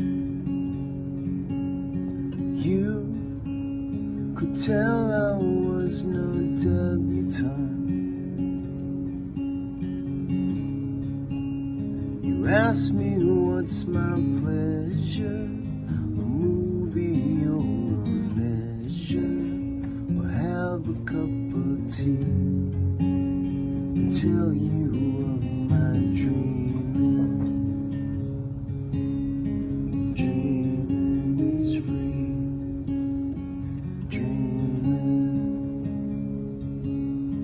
Dreaming is free. I don't wanna live on charity. Pleasure's real, or is it fantasy? Real to real is verity. People stop and stare at me. We just walk on by. We'll just keep on dreaming. Feet, only for a little while. Feet, walking through the turnstile. Never met him. I'll never forget him. Dream, filling up and out loud. Dream, knocking up the turnstile. Fade away.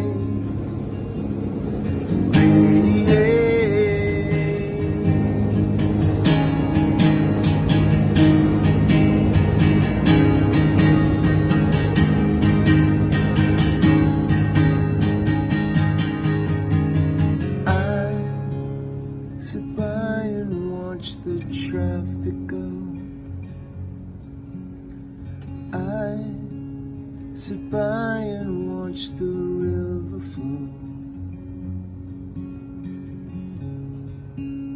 Something of your very own, something you can have and hold, or build a road and go, just to have some dreaming. Dreaming is free. Dreaming is free.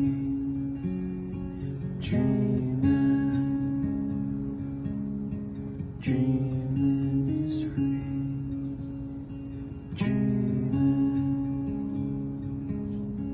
Dreaming is free.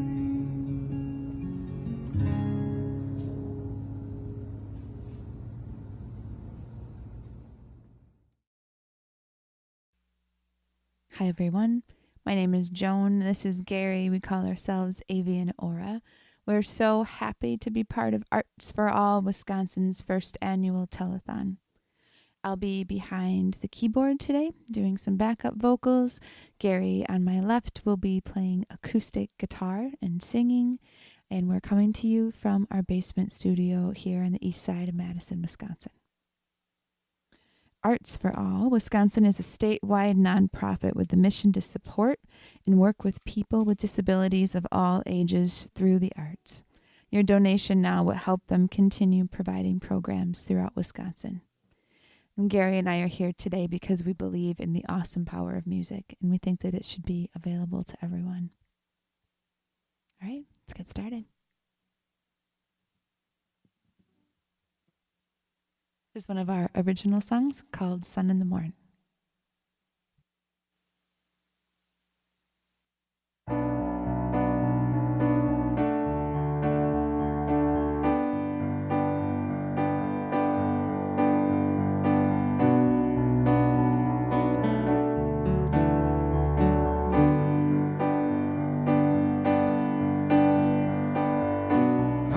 On in a circle from the start to the end. We're on some kind of mission to make amends. You can bury your sorrows in the sand. Let them wash away and leave them for dead.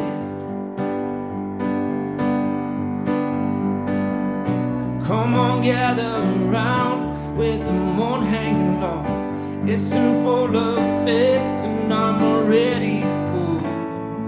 Call on your favorite fellow people.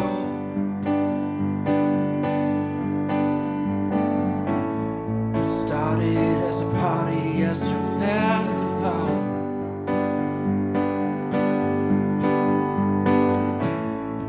We're gonna light up.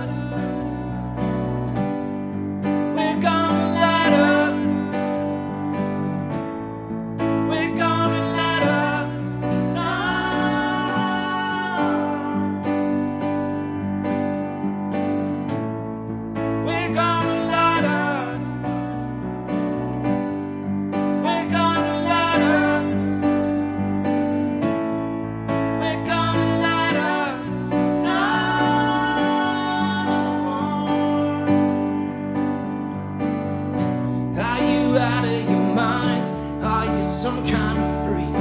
Do you know how to bend, bro? Never to break. Come on down for something to drink.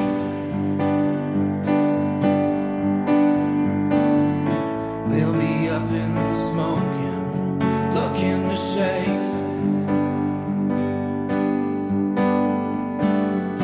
Come on, gather around with the moon hanging low. It's in full effect and I'm ready to go. Call on your favorite fellow people.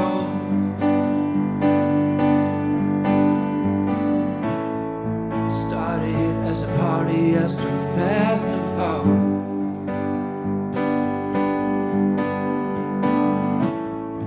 We're gonna light up. We're gonna light up.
there are lots of ways you can help.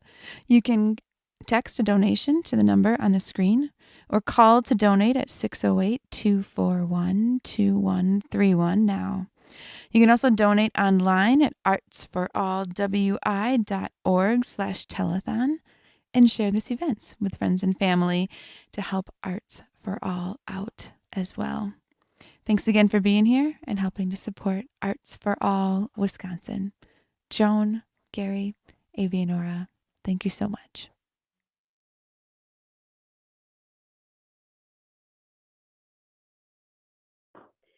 Thank you so much, Joan, Gary, Scott, and Ben Reiser for helping us secure Scott for the telethon, not only one number, but two. That was really delightful. So thank you so much for that. Now, on my wall behind me is a painting by the very dynamic and talented Romano Johnson.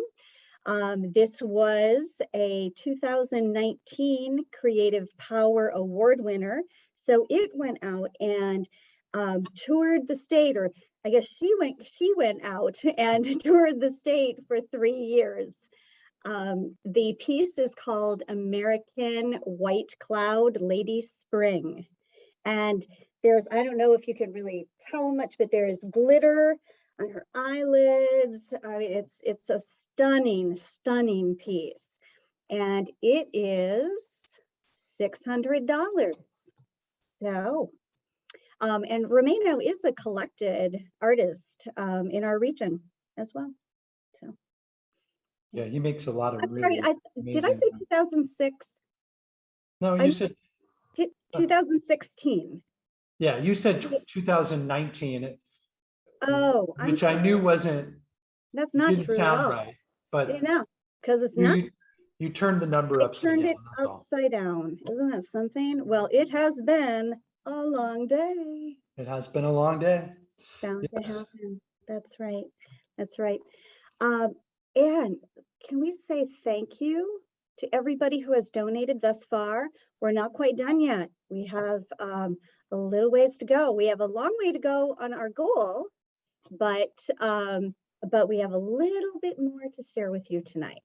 Yeah, and I also, before we get to that, want to just again say thank you to our sponsors for the telethon, Associated Bank, American Family Insurance, Wisconsin Public Radio, and the Cap Times, and Culver's as well. Thank you to all of those organizations for helping support today and making all of this possible, because it's a lot of work to put this all together. And we have a lot of support, including the support that you've given us today. So thank you very much for that. Now, hi, I'm Steve Lee. I'm so happy to be here to support Arts for All Wisconsin for their annual telethon.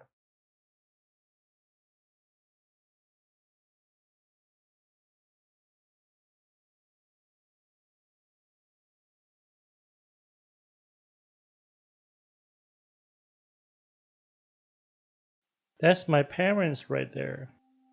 Handsome, huh?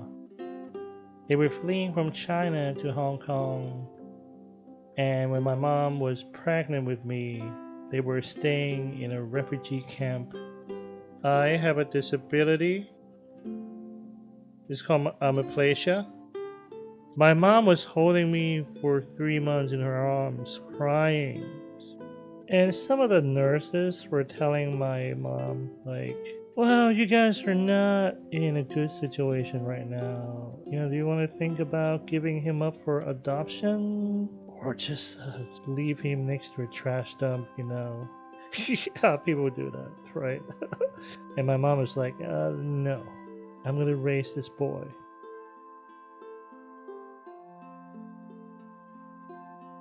And it's me putting on clothes. We were very poor. And my dad works all day. And one time, it's his turn to put clothes on for me. And he dislocated my shoulder. I didn't really like to go to school because little kids will make fun of me, and my mom was like, hey, don't worry about what and how other people see you. Just be who you are. A lot of school didn't want to take me on because they're afraid if I fall down, I'll sue the school, and there's no extra staff to look after me and all that. And there was a couple months I didn't have any school to go to.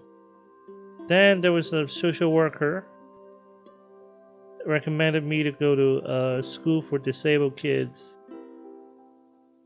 And there we go. These are my classmates. They all have a form of physical disability. And boom, right there. This is the before and after. And this is my high school picture. And I took another one with my old classmate in the same location, the same shot, many years later. And as you can see, everybody, I've gotten fat. That's it.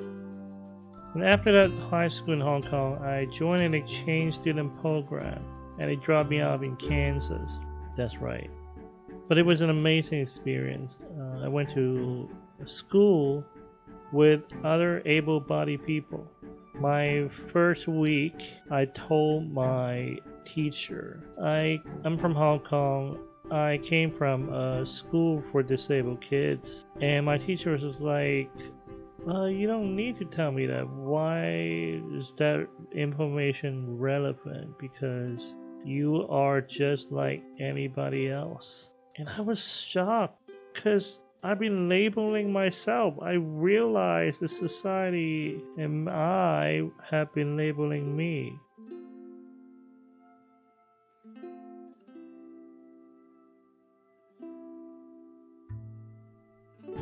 So I went on to college, studying computer graphics, and these are my artwork right there. And then I became a comedian, actor. So this is a short film I produced for the Disability Film Challenge, and I was so excited. The first day of the writing session, I got a call from my mom, sobbing. Hey, your dad passed away. Try to comfort her a little bit. I have 3 more days to shoot. That's it. Just wait for me three more days. And I got to my parents' room looking at this bed. It's empty, where my dad used to sleep. I wish I could talk to him. Dad, thank you for everything. And I love you. My mom was joking that my dad might be in a better place than all of us. And it's so true, it's COVID time.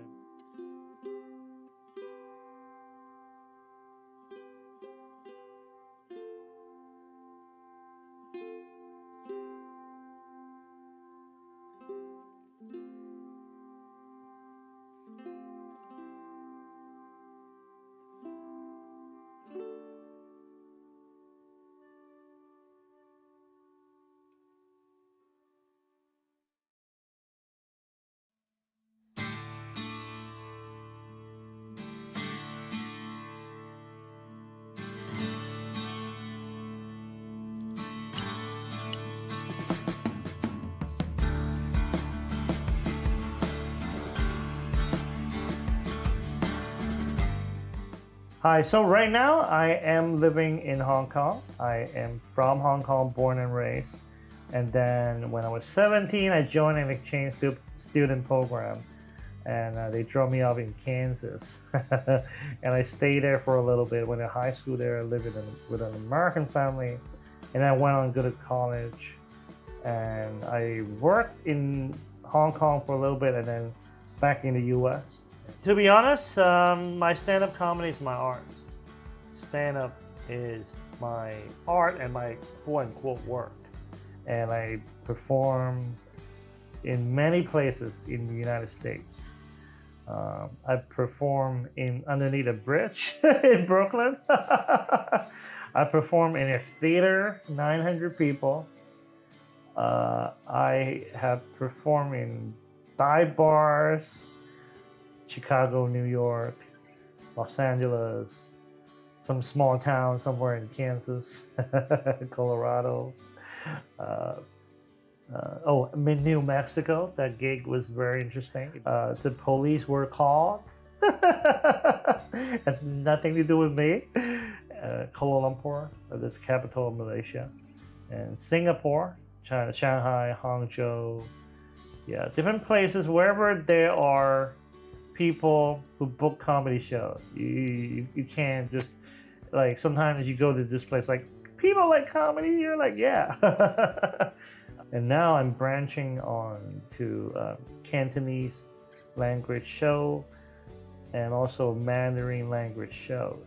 My parents, typical Chinese, come from a very humble background. And of course, my dad, I remember when I was in high school, I loved drawing.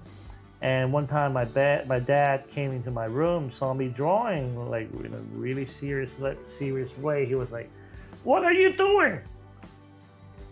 You can't make money drawing, okay? Stop. Stop wasting your time." Like the kind of art that me having a disability, I don't have to carry heavy equipment because I was a photographer before. I was working in Hong Kong part-time in other jobs, but I was trying to be a photographer, and I started getting gigs here and there. I was good enough. So, but it was just too heavy. I couldn't carry the equipment. It's just too much for me physically. And it was very devastating for me. But I got a lot of my education in the US, especially in California, where people tell you, follow your dream, Jimmy, But reality doesn't work this way. It's like not everything, you just follow your dream and it's gonna come true. And it was like one of those first time in my life I really had to face that reality, that not everybody can get a trophy. And it's not my fault, like especially I was born with a disability.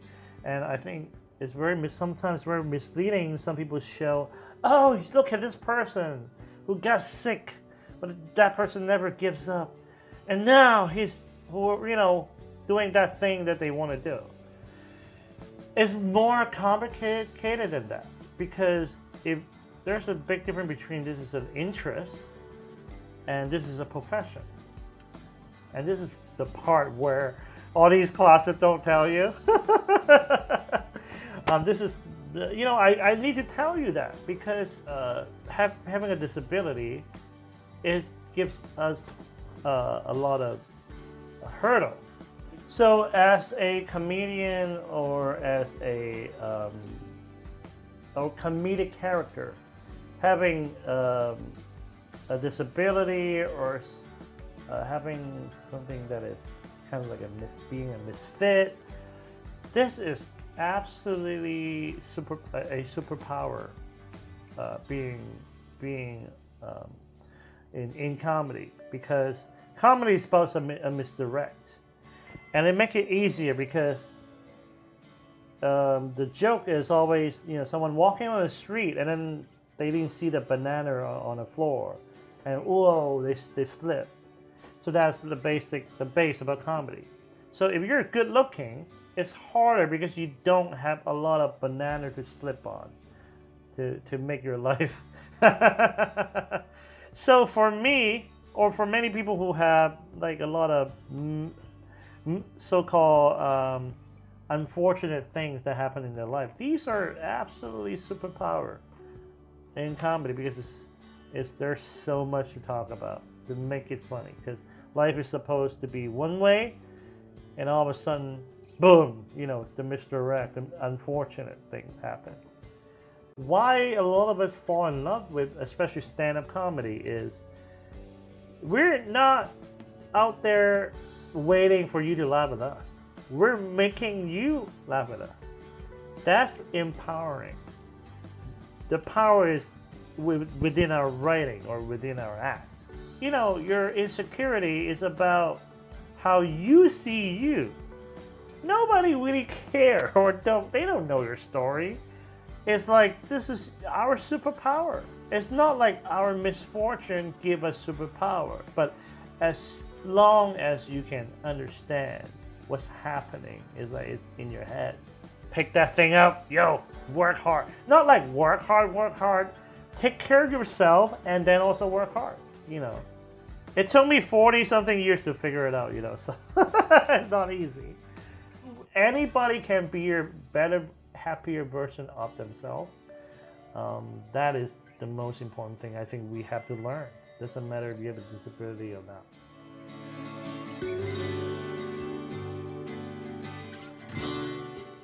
Oh my God, I hate this line. It's like, if you know your friend who do Texas, like, no, I'm telling you a joke right now, but it's like you have a friend, like, you know, like, oh, Jimmy, oh, you do taxes. Hey, can you do my taxes? Right? It's like, hey, no. Not on a spot. No, but, because what my thing is, a lot of comedians, especially the working comic, we don't do it 1-2-liner anymore. Because it's very hard for us to do a joke in a party. And especially a lot of 1-2-liner are, for example, some people like it dirty, some people like whatever. Like the meaning of even dirty is different from one person to another, right? So comedy doesn't work that way. You know, like, oh, I'm going to tell you a joke and then everybody was going to laugh at the same thing. No. So, okay, let me see if I can tell you a joke. For example, I am a person with disability. In my earlier career, I do this joke. I'm not disabled. I'm just made in China. Like I do this joke. I'm Chinese. I'm disabled. That's really like the thing about empowerment. Is like, I want you to listen to me. I let you laugh at me because this is how to empower each other. Because we are human beings. Like, we would rather make fun of everybody. Whatever shortcoming or category you're in, than to hide ourselves and think discrimination doesn't exist.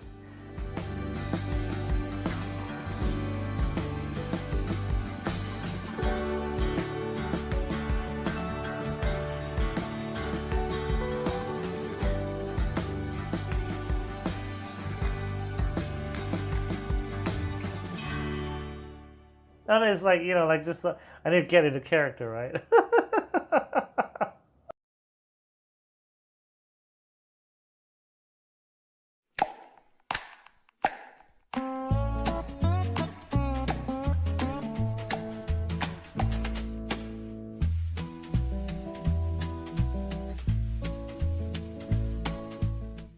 My name's Duncan Hamilton. I live in Verona, Wisconsin. My disability is macular degeneration, which is a visual impairment. I've been an amateur artist all my life, since the earliest time that I got my first box of crayons. Always getting lectured by teachers in school to pay attention instead of drawing pictures. It's my hobby, and I've been doing it all my life. It's my main occupation these days. My dad was a photographer, hobbyist. My mother liked to draw and to paint. We had a lot of books about art that I grew up with. Over the years, I've been collecting these little books from artists that I admire and studying them. I've got a whole lot of these. They're my main inspiration, and the world around. My visual impairment is mainly because it's macular degeneration in details, but in the world in general, I can see really well. And my sense of color is not diminished at all. Sometimes I think it's sharper. Through the VA and the low vision clinic at the VA, they've been so helpful with visual aids. For instance, especially this lens lamp. It's I'll turn it off so it doesn't, it's a great wonderful tool. And it used to be when I was making art, I would just be sitting at a table or holding a sketchbook on my lap, or sometimes painting with an easel, and sometimes with larger scale pieces. So I use this a lot. And the way I work is I get really close to what I'm doing here, so I can see in detail. I have to say, if I had not had this visual impairment, I would probably be doing things completely differently. I might be trying to paint scenes, but I can't do that anymore. When you have a disability, you have to adapt to it, and you can't give up.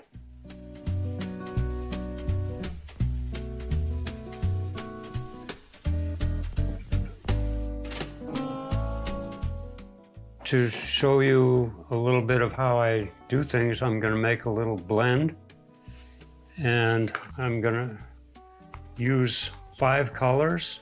And since it's hard for me to see, so I select ahead of time the sequence of the colors I want. So I always know I'm going to the end or this end, and so I'll just go right at it here. I start with one end, but that one I don't want a whole lot of. And then I go to, these are the outer ones, and then I go to the first inner one, which would be this one, dark there, and then the other inner one.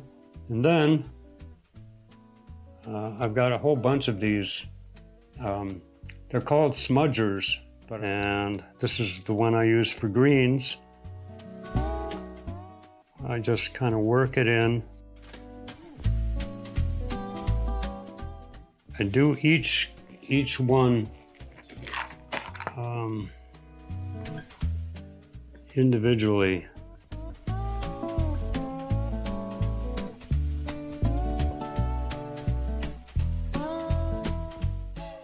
Just to emphasize it.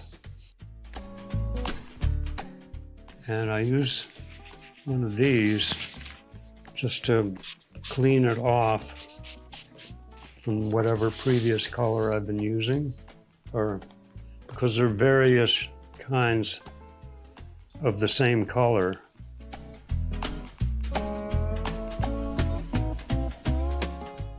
And then I go into this one, and into this one, and then into this one. I'm sort of, as I said, going quicker than I usually would.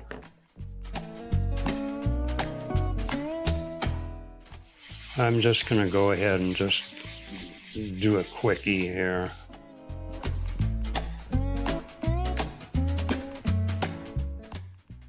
And go right through it, and then bring this into that.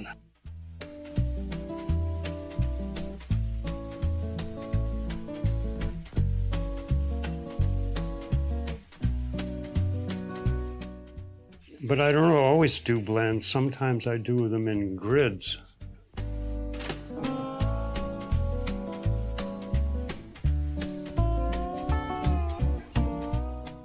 Usually when I'm working, I always have music on. Either music, sometimes talking books. I really like to plug talking books. The Library of Congress has a program for people who are legally blind. And go to the medium.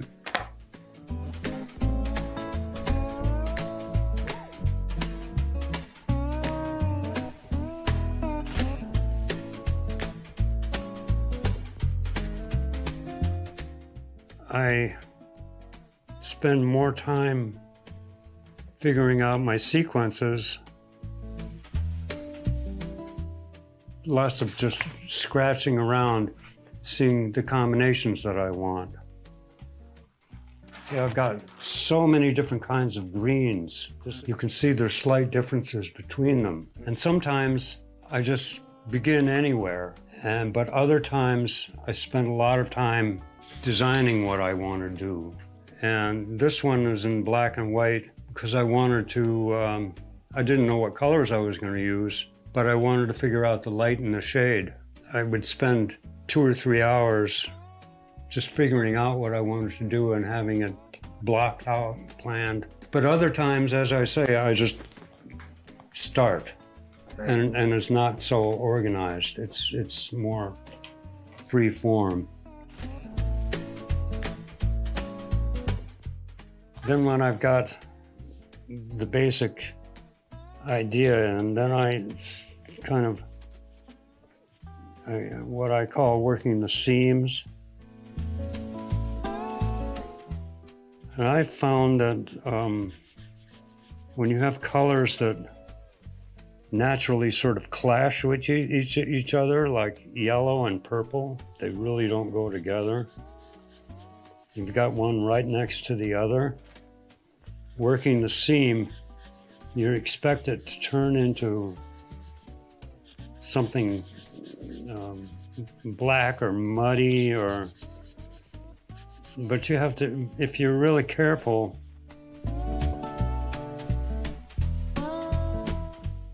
sometimes it succeeds and sometimes it doesn't.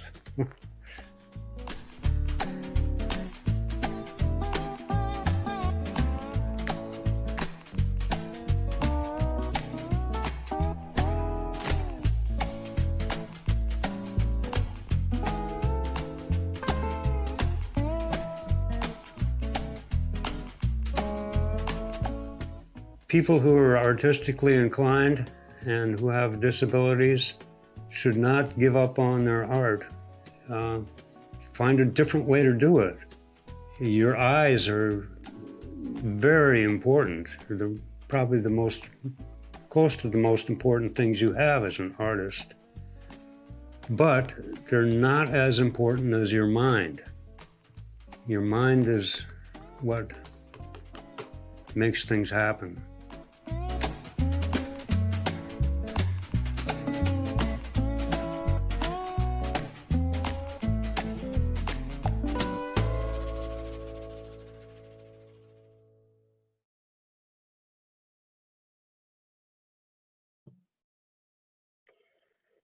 Thank you so much to Steve Lee and Duncan Hamilton for sharing your perspectives and your art with us and with our audience. You know, the perspectives are so important, and the perspective is one of the things that we've been thinking about a lot tonight when looking at, or today and tonight, looking at our $35,000 goal. And that is merely one of the goals of this event and all of the efforts that go into making it happen. One of the other very, very important goals is gathering perspectives, taking the time to listen and to get to know these artists, advocates, disability advocates, educators, participants, all the folks that we work with, because learning about them and having an opportunity to hear their stories, which are so beautifully told and facilitated by my colleague, Mike Lawler, who I joke around a lot about. And, you know, we've had some fun tonight and like to get a little goofy. We have had a little bit of fun. You tell jokes about me? No, we tell jokes. Oh, yeah, I tell jokes about you. Absolutely, I do. Yeah, all the time. But the thing that we the thing I want you to know is that Mike's title is Director of Development, which is pretty standard, very standard. Every nonprofit has a Director of Development or Development Officer. Development is code for fundraiser, okay? Mike's title is not just Director of Development, but it's and storytelling, not external relations or marketing or anything like that. It's truly storytelling. His efforts and Matthew Sanborn, our program associate, and a volunteer who is near and dear to us, Ben Reiser on camera, they have been capturing these stories for this last the first telethon and our second, and the artist profiles that we have available all the time online at our website. And it's an opportunity not for us to tell their stories, but to provide a platform for individuals to tell their stories. So I think that this has been a successful event because that is one of the most important goals of it. I just want to say thank you, especially to those of you who are still with us tonight. It's amazing. All three of you. Thank you No, so there are more than 3 people. I can see how many people are watching. I know some of those people are in the building, but not all of them are.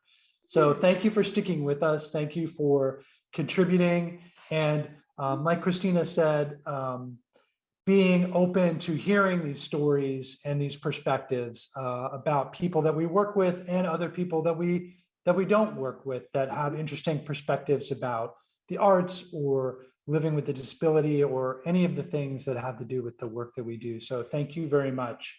I think that we do though still have a little bit more stuff for you. So I hope you can stick around and see that too. Yes, and thank you in advance for all of those donations that are going to come in the final moments of this telethon and afterwards too. The page will be up, people. You still have time. Yes, it will. But thank you. Thanks for spending this day with us and all of your support of Arts for All Wisconsin and the artists in your lives. Good night, Christina. Good night, Mike. Good night, everyone. Good night, everyone. My name is Ben Reiser. Next to me on the Zoom screen is Steve Tiska. Down below is Christina Martin-Wright, who you probably already know is Executive Director of Arts for All Wisconsin, which is why we're all here today, whenever you're watching this.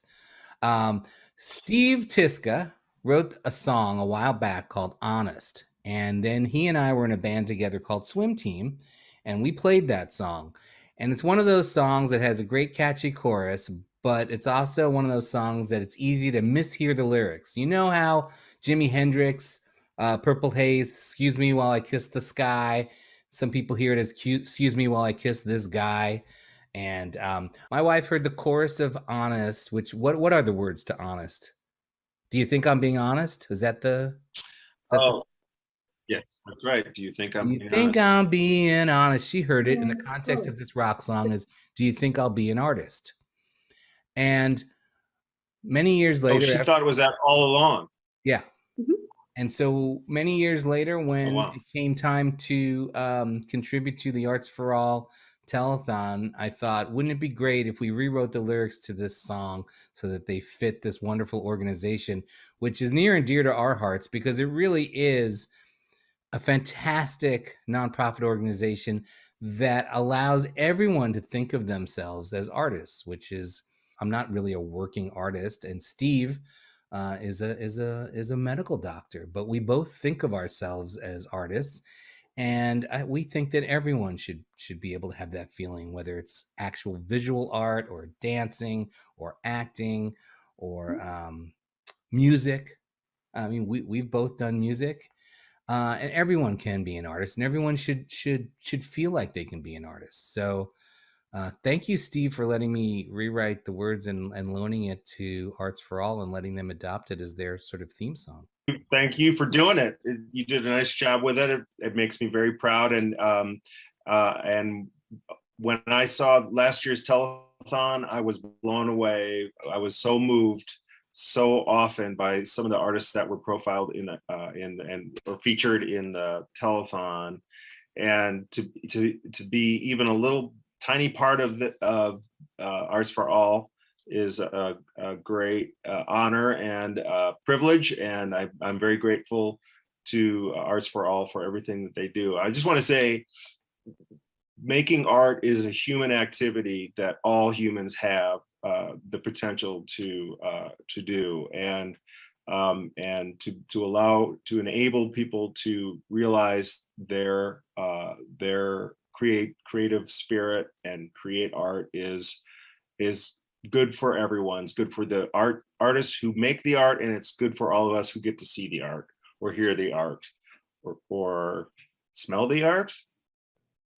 We've tweaked the video from last year, and now we're showcasing, among all the other things that we got to see last year, we're showcasing some of the amazing work that Arts for All Wisconsin did during the pandemic in being able to pivot to sort of these virtual online classes where people could make music and make art and do dancing over Zoom, just like we're talking now. And when I first heard that this is what they were going to try to do, I thought, wow, I wonder if that will work. And now seeing this footage a year and a half later, I'm like, oh yeah, that worked great. And congratulations, Christina, on making that happen. Thank you. I'm very proud of our teaching artists, staff, our choir directors around the state, and our staff here in Madison, directors and managers of programs, for just taking the leap of faith and doing what was necessary to connect people throughout the state. And now here's Artist.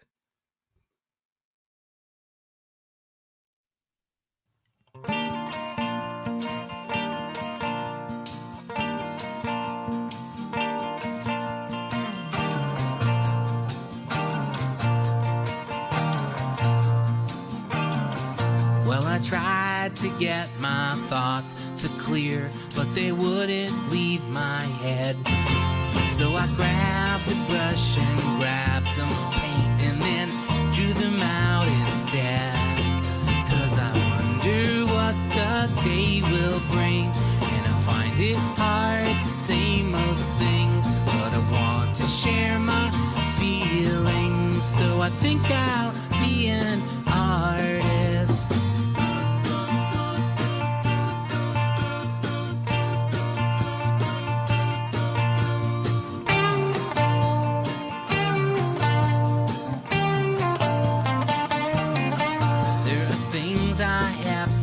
Trouble with things come easier to some, but I always find